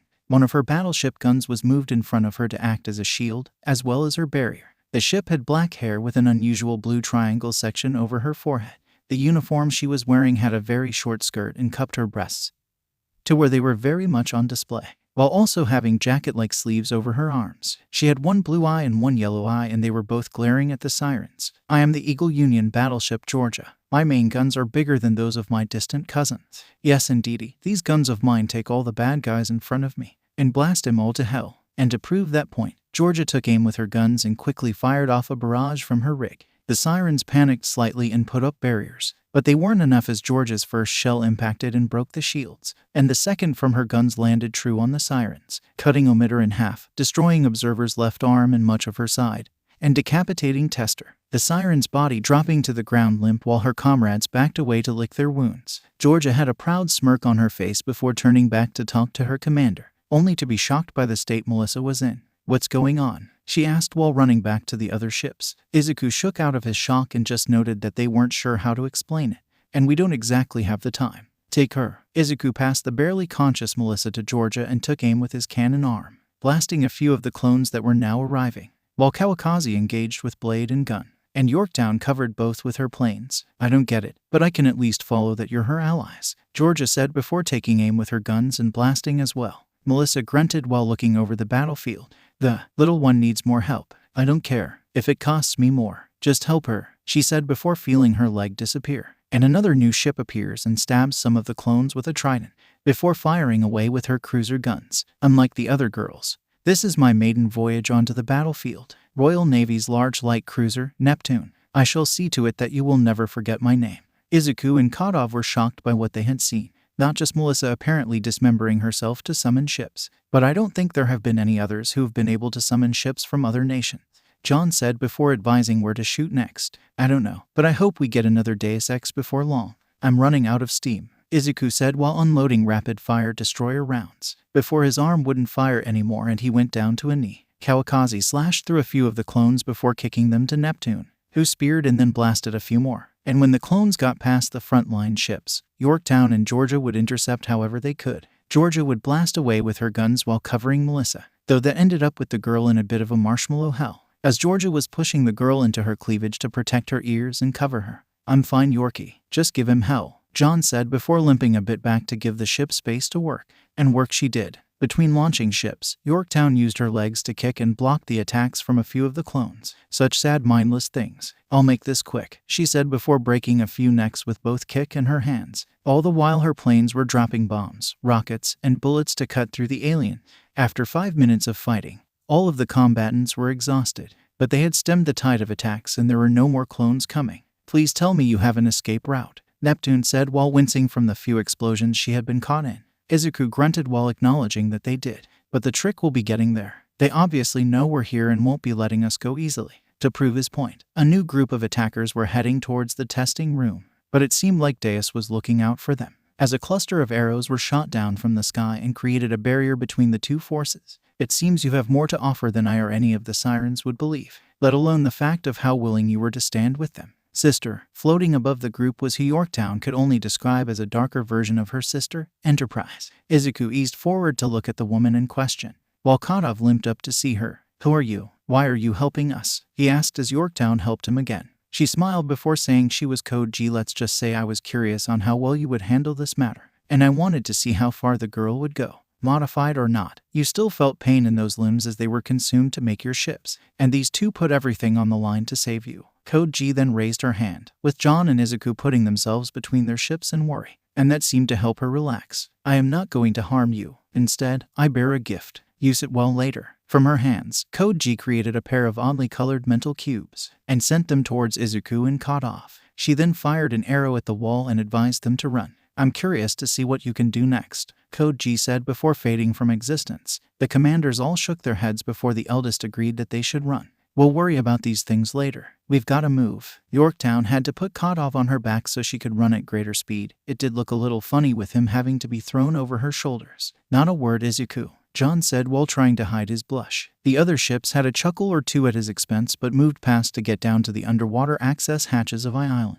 What kept you? And what was that major shaking we heard and felt earlier? Albacore asked. Kadov told her to never mind that. Get us out of here. We've got everyone we could. The submarine girl pouted but did as instructed. Thus, the Albacore and Dace subs dove down with their holds full of former prisoners and the dead that could be buried later. Kadov is set next to a few of the injured and asks for a status report. Not much we can tell you. I think the battle above is going okay, but we aren't sure, Claire said before checking the scopes on the ship, only for the ship to be rocked by a few explosions and the buzzing of torpedoes nearby. The American commander grunts before saying he was going out to intercept. Your leg is broken. You can't swim like that, Yorktown said to stop him. John to her hand before saying, I have a job and duty to do. These people have been through enough and I won't let them suffer anymore. So, I'm going. Wait, let us at least patch you up, a scientist says. He was gaunt-faced but his mind seemed to still be focused and his hands steady. He and a few other engineers did a quick patch job on Kadov's prosthetic. I designed it to work in extreme conditions.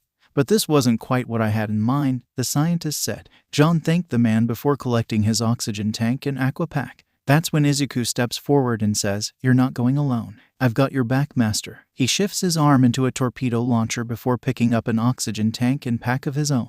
The older commander smiled and told the teen to lock and load. Albacore, ready the rear tubes. The sub-girl salutes before telling the commanders good hunting. Kadov eats a few heavy calorie bars to bolster his quirk, and then gets into the tube to be launched at his enemies. Izuku follows his lead and tries to relax as the tube he was in flooded, and then launched out into the ocean. While his first impulse was to get to the surface, Kadov stopped him and signaled to cover him with his launcher, the man charging up his quirk and swimming quickly to intercept the handful of submarines, as well as watching for depth charges from the battle above, with Izuku taking aim with arm and unleashing quickly expanding torpedoes upon their foes. Why did you side with them? Why would you work with the sirens? Ayanami asked Fubuki as she and her cousin clashed with their weapons. The cat-like destroyer's eyes narrowed before screaming about being forgotten and abandoned.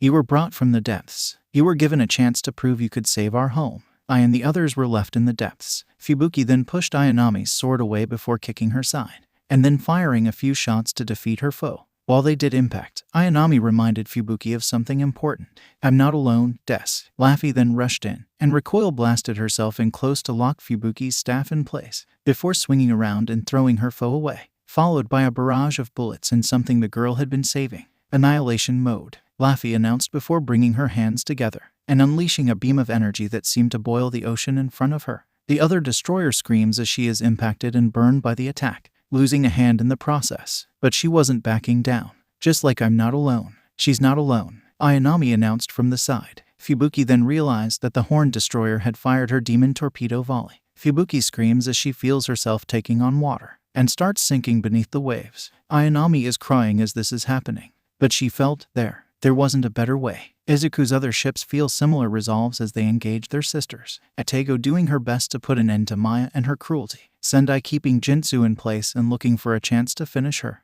And Kirishima imagining how she would have to stop Haruna. But it would not be the end for the scared kitten of a destroyer on this day. As she was fading beneath the waves, she could make out the wreckage of the submarines that Kadov and Izuku had fought, with the man placing charges or punching the hulls in, and Izuku sniping with his torpedoes. Izuku happened to spot her as her rigging was breaking apart and she was bleeding out. He swam closer and could see the pain and hurt in her eyes, even amidst the murky waves of the ocean. Izuku took a breath before swimming to save the scared destroyer, disassembling the rest of her rigging and destroying her weapon. Under the sea, he held her like a princess for a moment, the destroyer's eyes going wide and slightly blushing, with Kadov appearing next to him and giving a look to ask if he was sure. Izuku nodded and they made their way back to the fleet. Once returned, John swam as hard as he could to reach New Jersey's deck, and then leapt up to the bridge, where he was promptly tackled and kissed by the Rabbit battleship. Not the time for this, Jersey. All ships, retreat from area. We have achieved our objectives this day. Kadov announced with a grunt. The orders given. A few more shots and clashes were had before each of the ship girls fell back from the combat area around the island.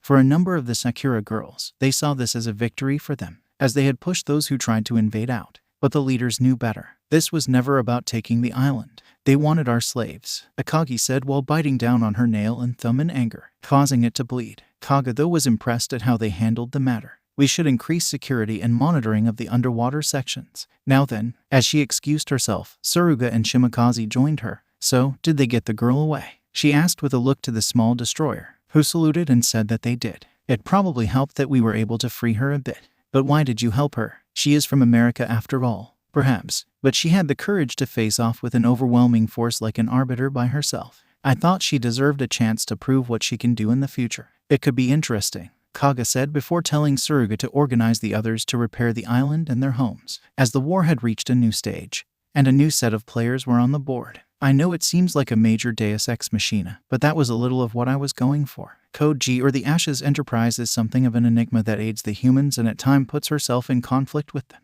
So I thought having her show up as a last-second Hail Mary would be fitting.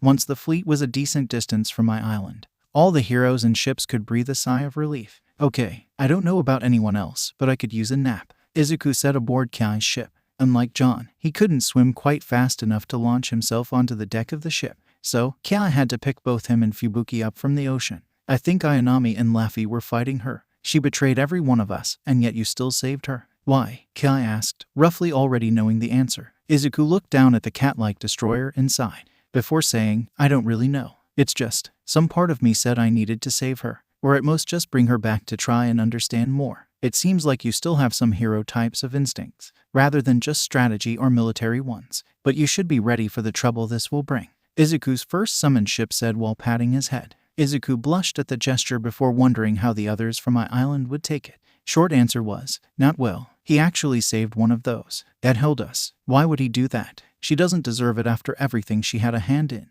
Hold on, we don't know if she was directly involved. She's still complicit in what we went through, and all of those who died. Albacore was listening to all of this and chose not to say anything on the matter. While part of her agreed that the destroyer had a hand in what they endured, she also knew that she was likely low on the totem pole for her group, let alone the feeling of being left to rust and rot at the bottom of the sea. That and her leaders allying with the Sirens, she doesn't have the best options on the matter. Georgia and Neptune had been listening to the conversations while watching over Melissa. The battleship pulled a cola from somewhere and cracked it open before voicing her thoughts. You and I never got to become Rex or anything like that, so it's a little hard to understand that little destroyer or the others' thoughts, but we do know what it feels like to be, well, stillborn as it were. Hey, Neptune finished before spawning a platter with a martini on it, downing the drink with a sigh. Georgia also noted that what they did to her commander was unforgivable, but I'd like to dream that we can move beyond that anger and come together like we are meant to fight the Sirens. The blue-haired cruiser gives her compatriot a raised eyebrow before saying she sounded a little preaky there, but I don't disagree. John meanwhile was discussing matters with All Might, Star, and Nezu in New Jersey's bridge. My little ones haven't reported anything, John. No contacts on radar or sonar, honey. I think they're letting us go, Jersey reported after Yorktown retrieved a few of her planes. Kadov let out a sigh before saying, we got really lucky there at the end. Whoever that Code G is, she saved us. All Might nodded and noted that she had saved Melissa too. Are you sure I can't see her? He asked, worried for his niece. The American commander shook his head and said it wasn't the right time for it. She's not in the best state, All Might. We'll see how she's feeling when we get to Pearl. Star, think you can give yourself an order to fly, just temporarily. I'd like you, Skyline, Skycrawler, and Red Hot to be on patrol too. Actually, call in the Dragon and that flighty girl as well. On it, bro. Maybe you should get some sleep. Your leg is messed up and you look half dead, Kate says with a wink towards Kadov, who raises an eyebrow before agreeing, and then needed to be caught by his two main ships as his legs gave out on him while trying to leave the bridge. They both looked at him with concern before helping him to the captain's cabin. Once there, Yorktown helped to remove John's damaged prosthetic and get him into a spare leg, one that was less combat capable. Thanks, Yorkie. Don't know what I'd do without you. Oh, I think you'd be just fine. You have plenty of girls helping you, and you're stronger than you give yourself credit, Yorktown said while putting her hand on her husband's cheek, rubbing the bit of stubble he had as he gently took her hand. Their romantic moment was broken up by hearing a latching sound. They looked up to see New Jersey with a coquettish bunny smile on her face. You know, my ship is set for Hawaii. They won't be expecting or needing us for a few hours. And I don't know about you two, but I'm feeling a little heated after that fight. So, New Jersey said this while dismissing her jacket and then slipping out of her stockings and gloves. Kotov gulped while Yorktown raised an eyebrow at how she's acting. Not that she was opposed to what the next suggestion would be. Subtly taking off her own jacket and slipping out of her shoes. The American commander looked to his wife with some unease before asking, "Wait, are you really okay with this, Yorkie?" The two women share a look before Yorktown turns her back toward New Jersey. "Do you mind?" she said, presenting the zipper of her dress. Jersey's smile grew a bit before unzipping the carrier, and then pulling her own dress up over her head when it was unzipped. "I know it's a bit early, but don't you just love the idea of having some fun with both of us?" New Jersey purred out as she tossed her dress to the side, and Yorktown came in next with her dress dropping to floor. Kotov's eyes were wide while a slight smile was growing. Before uttering, "Oh, I'm in danger." Izuku was having a less fun time aboard the Kai, but he did enjoy talking with a few people his age again, namely a few of the young heroes who had come along on the mission. "Wow, so you faced off with those siren things and rescued another commander or whatever you call yourselves?" Gyro asked while walking on the deck with Izuku and a few of her classmates. "Yeah, barely. I'm not even sure how or why this whole power-up I have works, but it's apparently thanks to both this arm and the fact I could summon the ship girls to begin with. Though I'm not sure how the one will take me saving her like I did." Izuku mused while practicing his transformations. Takoyami nodded and acknowledged the strength it took to help an enemy. "I'm not sure how many of us would consider doing it, but you did. You chose to forgive her. Though I am curious as to what end." The young commander looked to his arm, the sea, and Kai, both the ship and the ship girl, before sighing. "As easy as it is to think of them all as enemies, we shouldn't discount that they were once loved by humans too, long ago, and now they just feel betrayed because they were forgotten. And you want to show she isn't really forgotten or anything like that?" Koda signed with a nervous look on his face. Izuku smiled and said it might be something like that, before noting that there was going to be some major trouble on the horizon, let alone trying to figure out what that weird wisdom cube is about. He thinks before asking the students about their classes at UA. At Island, Akagi was biting her nail in frustration at having to rebuild sections of the base that had been damaged by the 3 fleets. "Akagi-ni-sama, if you keep doing that, you'll have all of your fingers bleeding," Kaga said while moving some large beams to rebuild a shrine and Torii Gate. "How are you so calm, Kaga? They invaded and damaged our new home." The brown kitsune screeched with her red flames roiling. Kaga just sighed before reminding the woman that they had done much the same to Island originally. "We just took it from humans." Before the older carrier could start ranting, Soryu and Hiryu arrived to interrupt. "Senpai, we can't focus on what has happened. We have to move forward. That is why I sent Shikaku and Zuikaku out with a Yamashiro to patrol our waters," Soryu says with an adjustment of her glasses, as well as noting that she had assigned a number of other ships to focus on the repairs. While Akagi still looked ready to rage at the slightest chance, she held it in and went with focusing on the planning of future revenge, namely by looking into who it was that planned or lead the attacks against their sanctuary. "Nisama, maybe focus on repairing our house first." "Fine, but as soon as that is done, I want our submarines and others working to learn more about the commanders that attacked us," the kitsune says before picking up some materials to fix the housing situation, leaving in a huff and with her flames roiling around her. Kaga sighed before subtly talking with the other carriers. "Do we know more of who it was that attacked the sirens? And do we have something of a measure of their character?" Soryu adjusted her glasses again before noting that heroes with quirks had been part of both the rescue and the attack.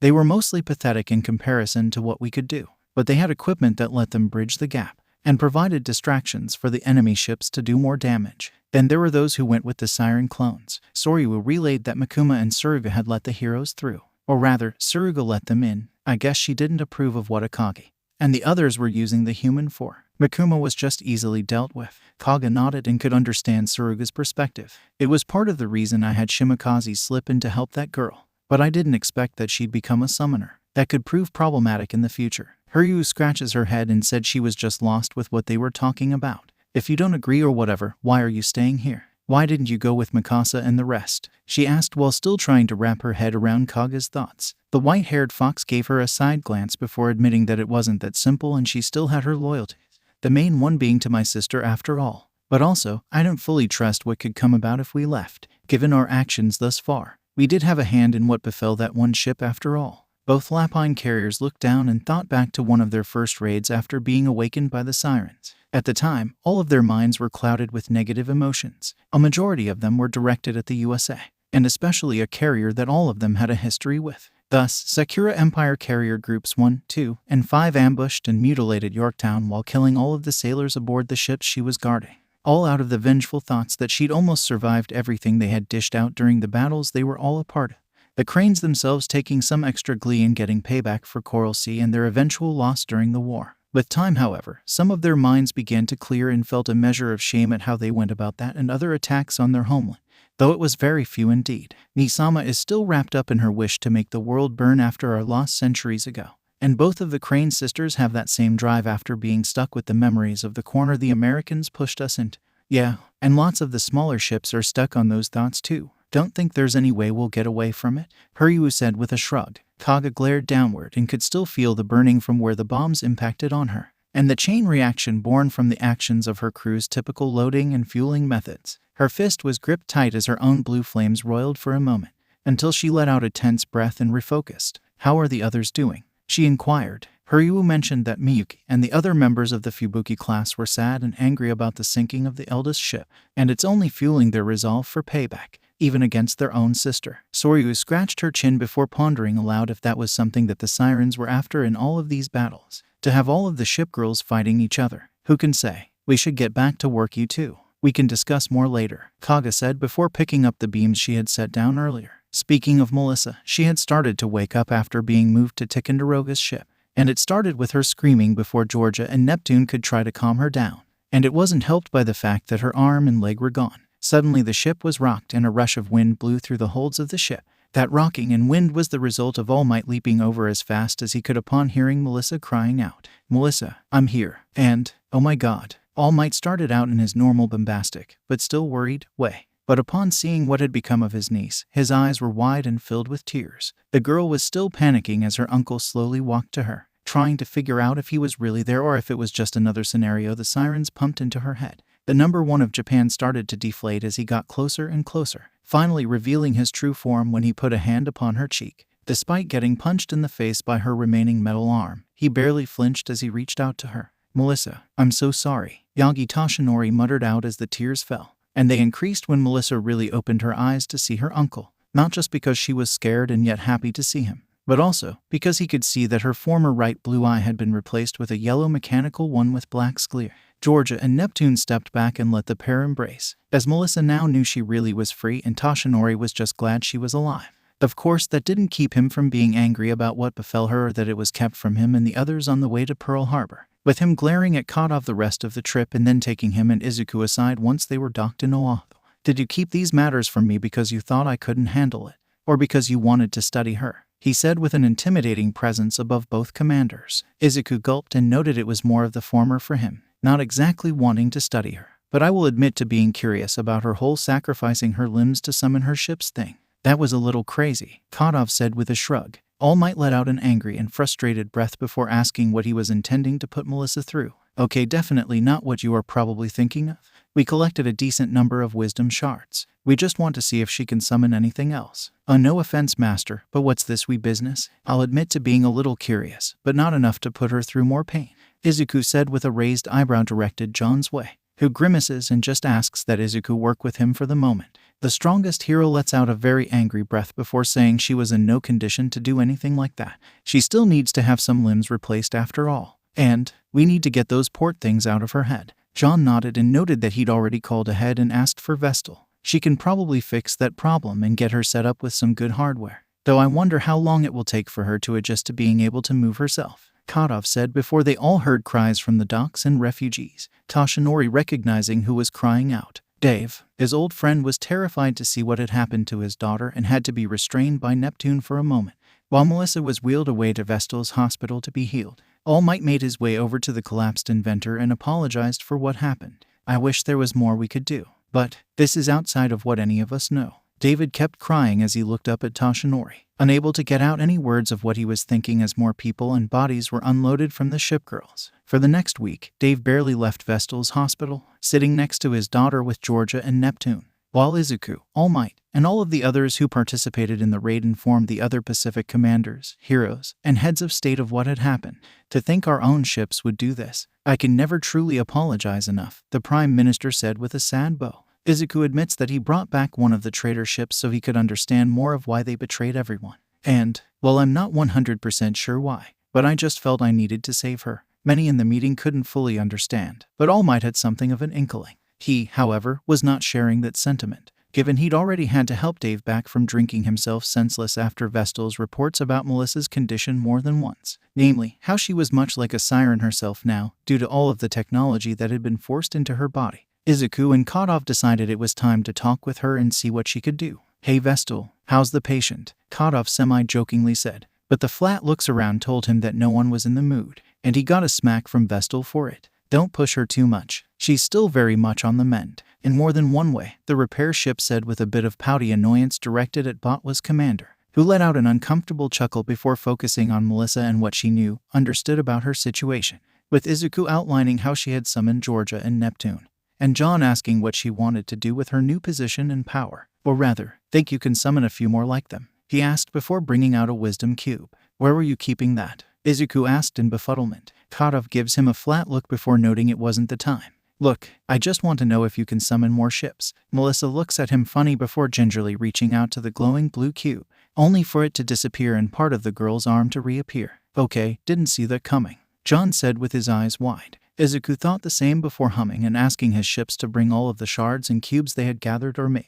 It took almost 20 cubes, but Melissa was eventually able to regrow her limbs thanks to the 2 fleets. "Think this is what Vestal meant about her being more like a siren?" Izuku pondered aloud. John shrugged and noted that it was likely. "Now I have to wonder just how many cubes she'd need to summon a ship," he said while scratching his chin. 10. The older commander looked up at the girl who rubbed her reformed arm before stating the likely amount again. "At least in terms of trying to summon a ship. It cost my arm and leg to summon both of them, and at least 10 cubes were needed to restore both." "Shit, well that's a problem. Too bad there's no other way to get more of them," John said before leaning back in his chair. That's when Izuku noticed that Melissa seemed to be contemplating something.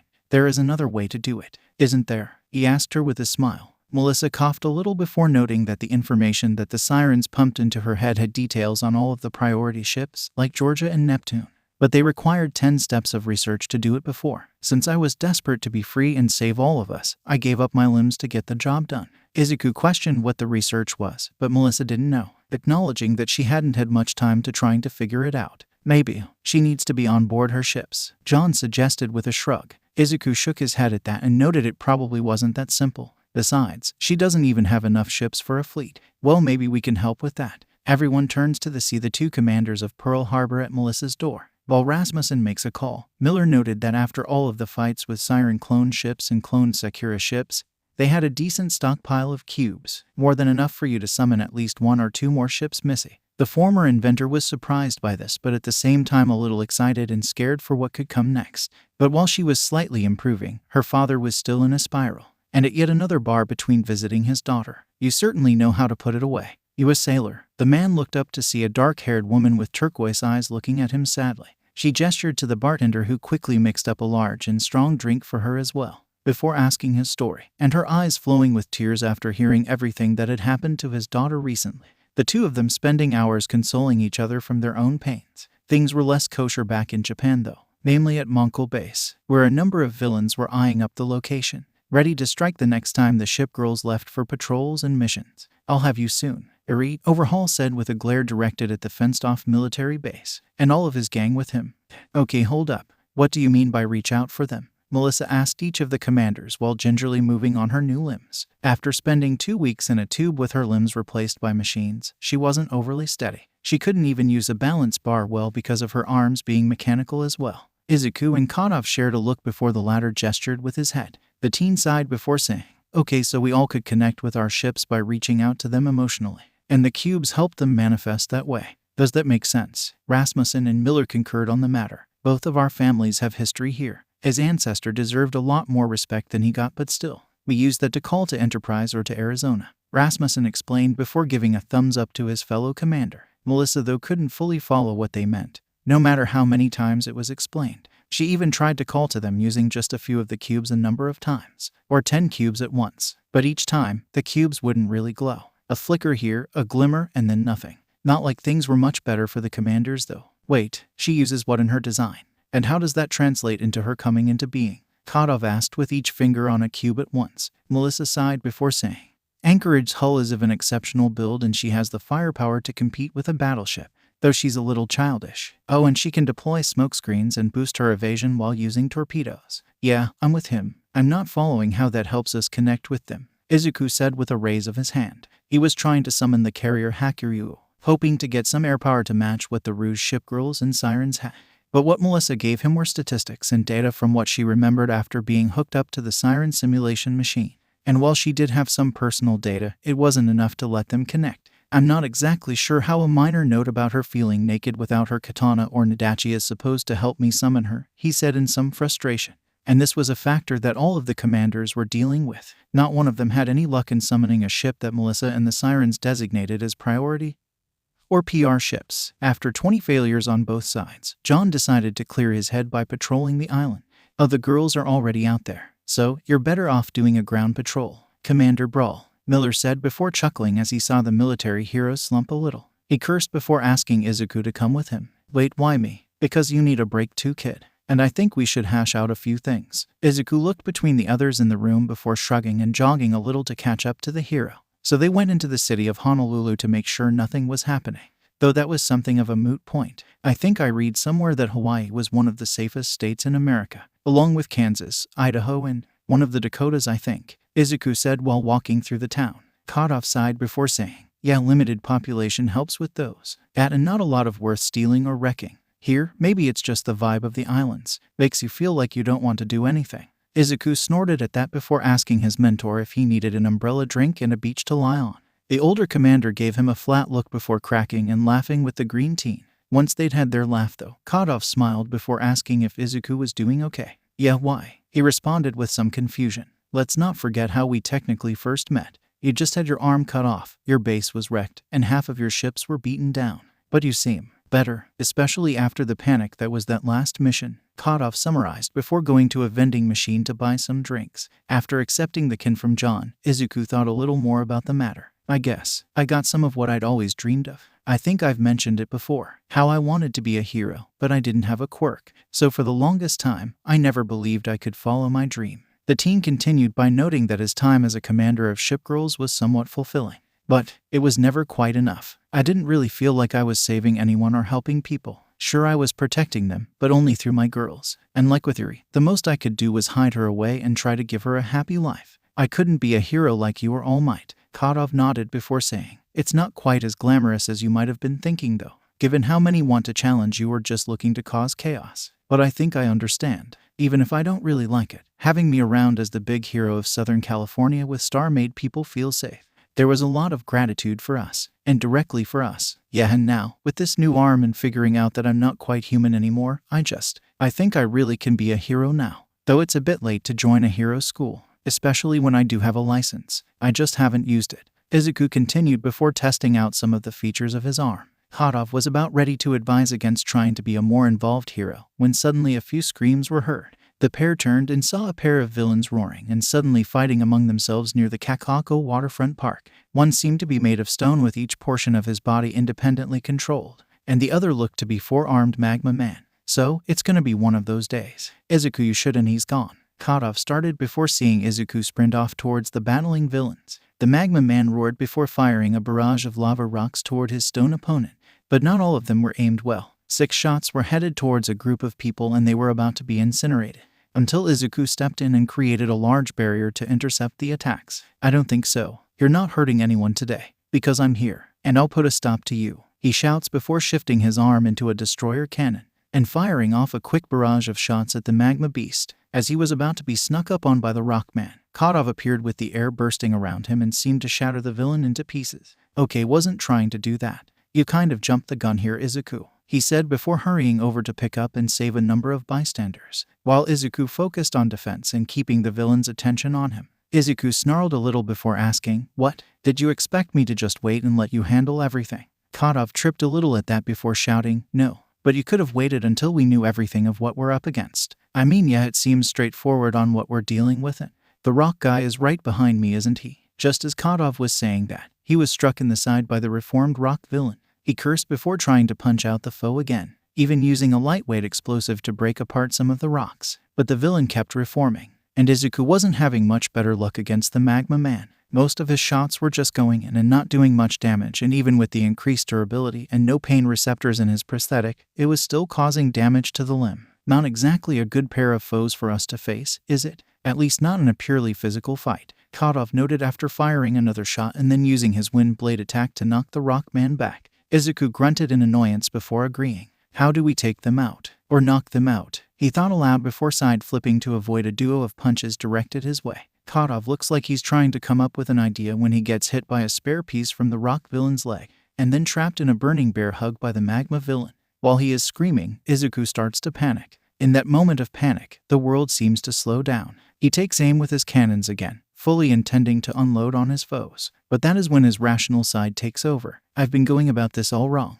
I've been trying to beat them with brute force and that doesn't work. They'll just reform their bodies. So, Izuku takes aim at a nearby fire hydrant, shooting the side to where it blasts water onto the magma villain, causing him pain and cooling his body, while also hardening it to allow Kadov to break free. Shit, gonna have some new things to treat when we get back. And I think I've had enough of this. He pulls out one of his extra high-calorie bars and quickly eats it, feeling his quirk fully recharge, as he has enough power to use his sharp wind hurricane attack on the rock man, causing all of his pieces to bounce around and rattle the villain's detachable head. As the pieces fall and the police arrive, Izuku takes more stock of what just happened. Some of what you were worried about was me losing sight of things, wasn't it? Like just now, I wanted to be the big hero like All Might. I made that speech and just started blasting away at the magma guy. But it didn't work, and I just kept going. And then you got hurt. Well, the me getting burned wasn't exactly what I was worried about. But I did think you might accidentally blast something while trying to get a job done. You kept it to lower power rounds, but still. Oh, Kadov said while the paramedics were putting compresses on his burns. He grunted a few times before reminding Izuku that they were both heroes second. First and foremost, we're commanders. Hell, you were a commander longer than I was. Only for a week, but still. Our job is to direct our girls to save the world from the sirens. Sure, that may mean we fight them or have to deal with them, but we have to put our faith in them and trust that our strategies will carry us through. Izuku looked down before thinking back to the very first battle that he really took part in. He wasn't on the front lines. He wasn't directly fighting the sirens. He planned things out with the admirals and captains as well as the ships he summoned. I taught you how to defend yourself and others if the fight came to you. But that doesn't mean you go looking for trouble and a fight. Sometimes, it just means that you have to step back and let someone else handle the matter. And you'll hate that at times, but it's better than recklessly rushing and accidentally causing more damage. Kadov said this while putting a hand on Izuku's shoulder, while also wincing from the cold patches on his shoulders. Izuku looked down before sighing and seeing what the man meant. Given you have some experience, that whole first fight you got into caused massive amounts of damage, let alone how rushing and got so many heroes killed early in the war. The man groaned and agreed before both started making their way back to Pearl Harbor, and both of their most loyal ships checking them over closely. Yorktown agreeing to help treat John's burns later, while Kiai and Kawakazi were checking over Izuku, the latter more fervently before asking why he didn't take her with him. I'm alright, Kawakazi. Don't worry. Look, As Izuku was saying this, Kawakazi got really close to his face. He could see the tears in her eyes while she gripped his arm a bit tighter. She tried to cover it up, but the boy had seen enough and knew how scared she really was. He put a gentle hand on her shoulder before saying, sorry, I just started running without thinking. But we did save a lot of people today. And, hey, what's that? Before any more talks and thoughts could be constructed, those close to ship spirits and the spirits themselves sensed something. In the rehab area, Melissa had been fiddling with the wisdom cubes, eventually trying out a possibility. The reason they can't connect with them is because they never really existed beyond thoughts. Most of the others summoned had been laid down and were in further development plans. But these girls, they didn't get to that point. They were just possibilities from other worlds, and only I have the details and information about them in my head. So maybe, as she was thinking this, Melissa put her hands on 10 cubes, focusing on a strong ally who would give her some air support against the sirens and traitor ships, feeling the hot-headed attitude with a need for a security blanket, a rather special blanket, as well as the planes needed to fill the skies. In a large flash of light, before the girl stood the large and proud theoretical Japanese aircraft carrier, the White Dragon herself, Hakuryu. Aside from the confident smirk and massive nadachi she was wielding, the carrier's rigging was quite large as well, damaging a fair amount of the room they were in, while showing off the few planes she had around her. I am Hakuryu, aircraft carrier of the Sakura Empire. Let any who dares question my might face me head on. I shall teach them the meaning of overwhelming power. So you're the one who summoned me, eh? Looks like you've been through plenty, Hakuryu said while eyeing Melissa and her prostheses. Melissa's glasses went a little askew before thinking, whoops, looks like I summoned quite the intense personality, but I think I know how to deal with her. Hakuryu looked down in slight annoyance at her summoner, Hey, you got a problem, little brat. Maybe I should find someone with a bit more backbone and Hey, give that back. Right as Hakuryu was trying to push Melissa around and gesturing at her with her sword, the girl used a little trick she learned her limbs could do. Namely, detach themselves and be controlled remotely. She launched her hand and used it to snatch the Nadachi away and then hold it up out of Hakuryu's reach. It eventually gets to where she starts crying a little as Melissa keeps the weapon out of her reach. Please, just please give me back my sword, Hakuryu says with some tears peeking out of her eyes. Melissa's eyes widened a little before bringing her limb down and reattaching it. She sighs before saying, look, I won't make a big deal about it, but it is thanks to me that you're even here to begin with. So how about a little respect? And I don't take this away again. Melissa thought she sounded like a bit of a bully while doing this, but it should work with a stubborn personality like her. Okay, fine. I'll follow your lead, Commander, Hakuryu said with a sniffle while wiping her nose. Melissa sighed because she noted the sarcastic way her new ship said Commander. But that might be the best I'll get for now, she thought before handing back the sword. Melissa, is everything okay? Izuku asked upon running into the room and spying the very large woman kneeling before Melissa. Hey Izuku, so meet my newest ship, Hakuryu. Izuku and his other ship's jaws were dropped upon seeing the carrier. Kotov and the other commanders were equally surprised but glad that Melissa had figured out how to summon more allies. And that was increased when Melissa summoned her next ship with another 10 cubes. It is an honor to meet you at last, my prophet, my leader. I am Saint Louis, brought to your side by God's will. As long as it is justice that guides your hand, then this humble spear shall be yours to wield. Another silver-haired ship with a large weapon stood before Melissa and pledged her service, though much more amicably compared to prior. Well, I guess that answers that. Looks like we don't get the siren killer types. Just you miss. Now comes the big question, where do we send you? Rasmussen said before looking to his fellow commanders. All of them seemed to have their own opinions, but those were stopped by the heavy slamming of St. Lois's spear. Perhaps you should ask my lady yourselves, rather than deciding for her, she said with a slight flash of her red eyes. Melissa blushed at the terminology but thanked her ship for the consideration on the matter. She looked down before saying she would like to go to Japan. Currently, there are only 2 commanders in the country, yes. That still leaves much of Asia at the mercy of the sirens. America has enough firepower right now, so I think I should aid our ally. Kotov blinked before shrugging and agreeing. Izuku had to deal with a lot of shit as is before I got there. And then I had to deal with some of it while helping out. Maybe with her around, there'll be less pressure on him to protect Japan. Well, I'm not complaining, though we might have to go through some back channels to get her approved, Izuku said before stepping forward and offering a hand to shake for the newest commander in the Siren War. While all of this had been going down, new trouble had struck Mongol base. The very thing Overhaul had been waiting for had happened. A major attack by the Sirens left the base drained of shipgirls. Even Nagara had been sent out to deal with the invasion of aliens. I won't let you take her, Inko shouted before using her quirk to try and pull a large object to strike Overhaul. It did work and he was knocked forward, but as she was running with Eri, her escape route was cut off by blue flames. Nothing personal, ma'am, but the boss said he needs the girl, the villain Dabai said while looking a little bored. Before Inko could try to get away again, the ground rose up and surrounded her and Eri. Looks like you didn't get far. And as much as I want to kill you, I can't as long as you have Eri that close. So, you're coming with us. Overhaul snarled while in the background multiple sections of the base burned. Okay, sadly the chapter is over. And if you enjoyed the video, just leave a like and subscribe with post notification. So when the next chapter is ready, you will be notified. Okay, see you in the next video. Bye.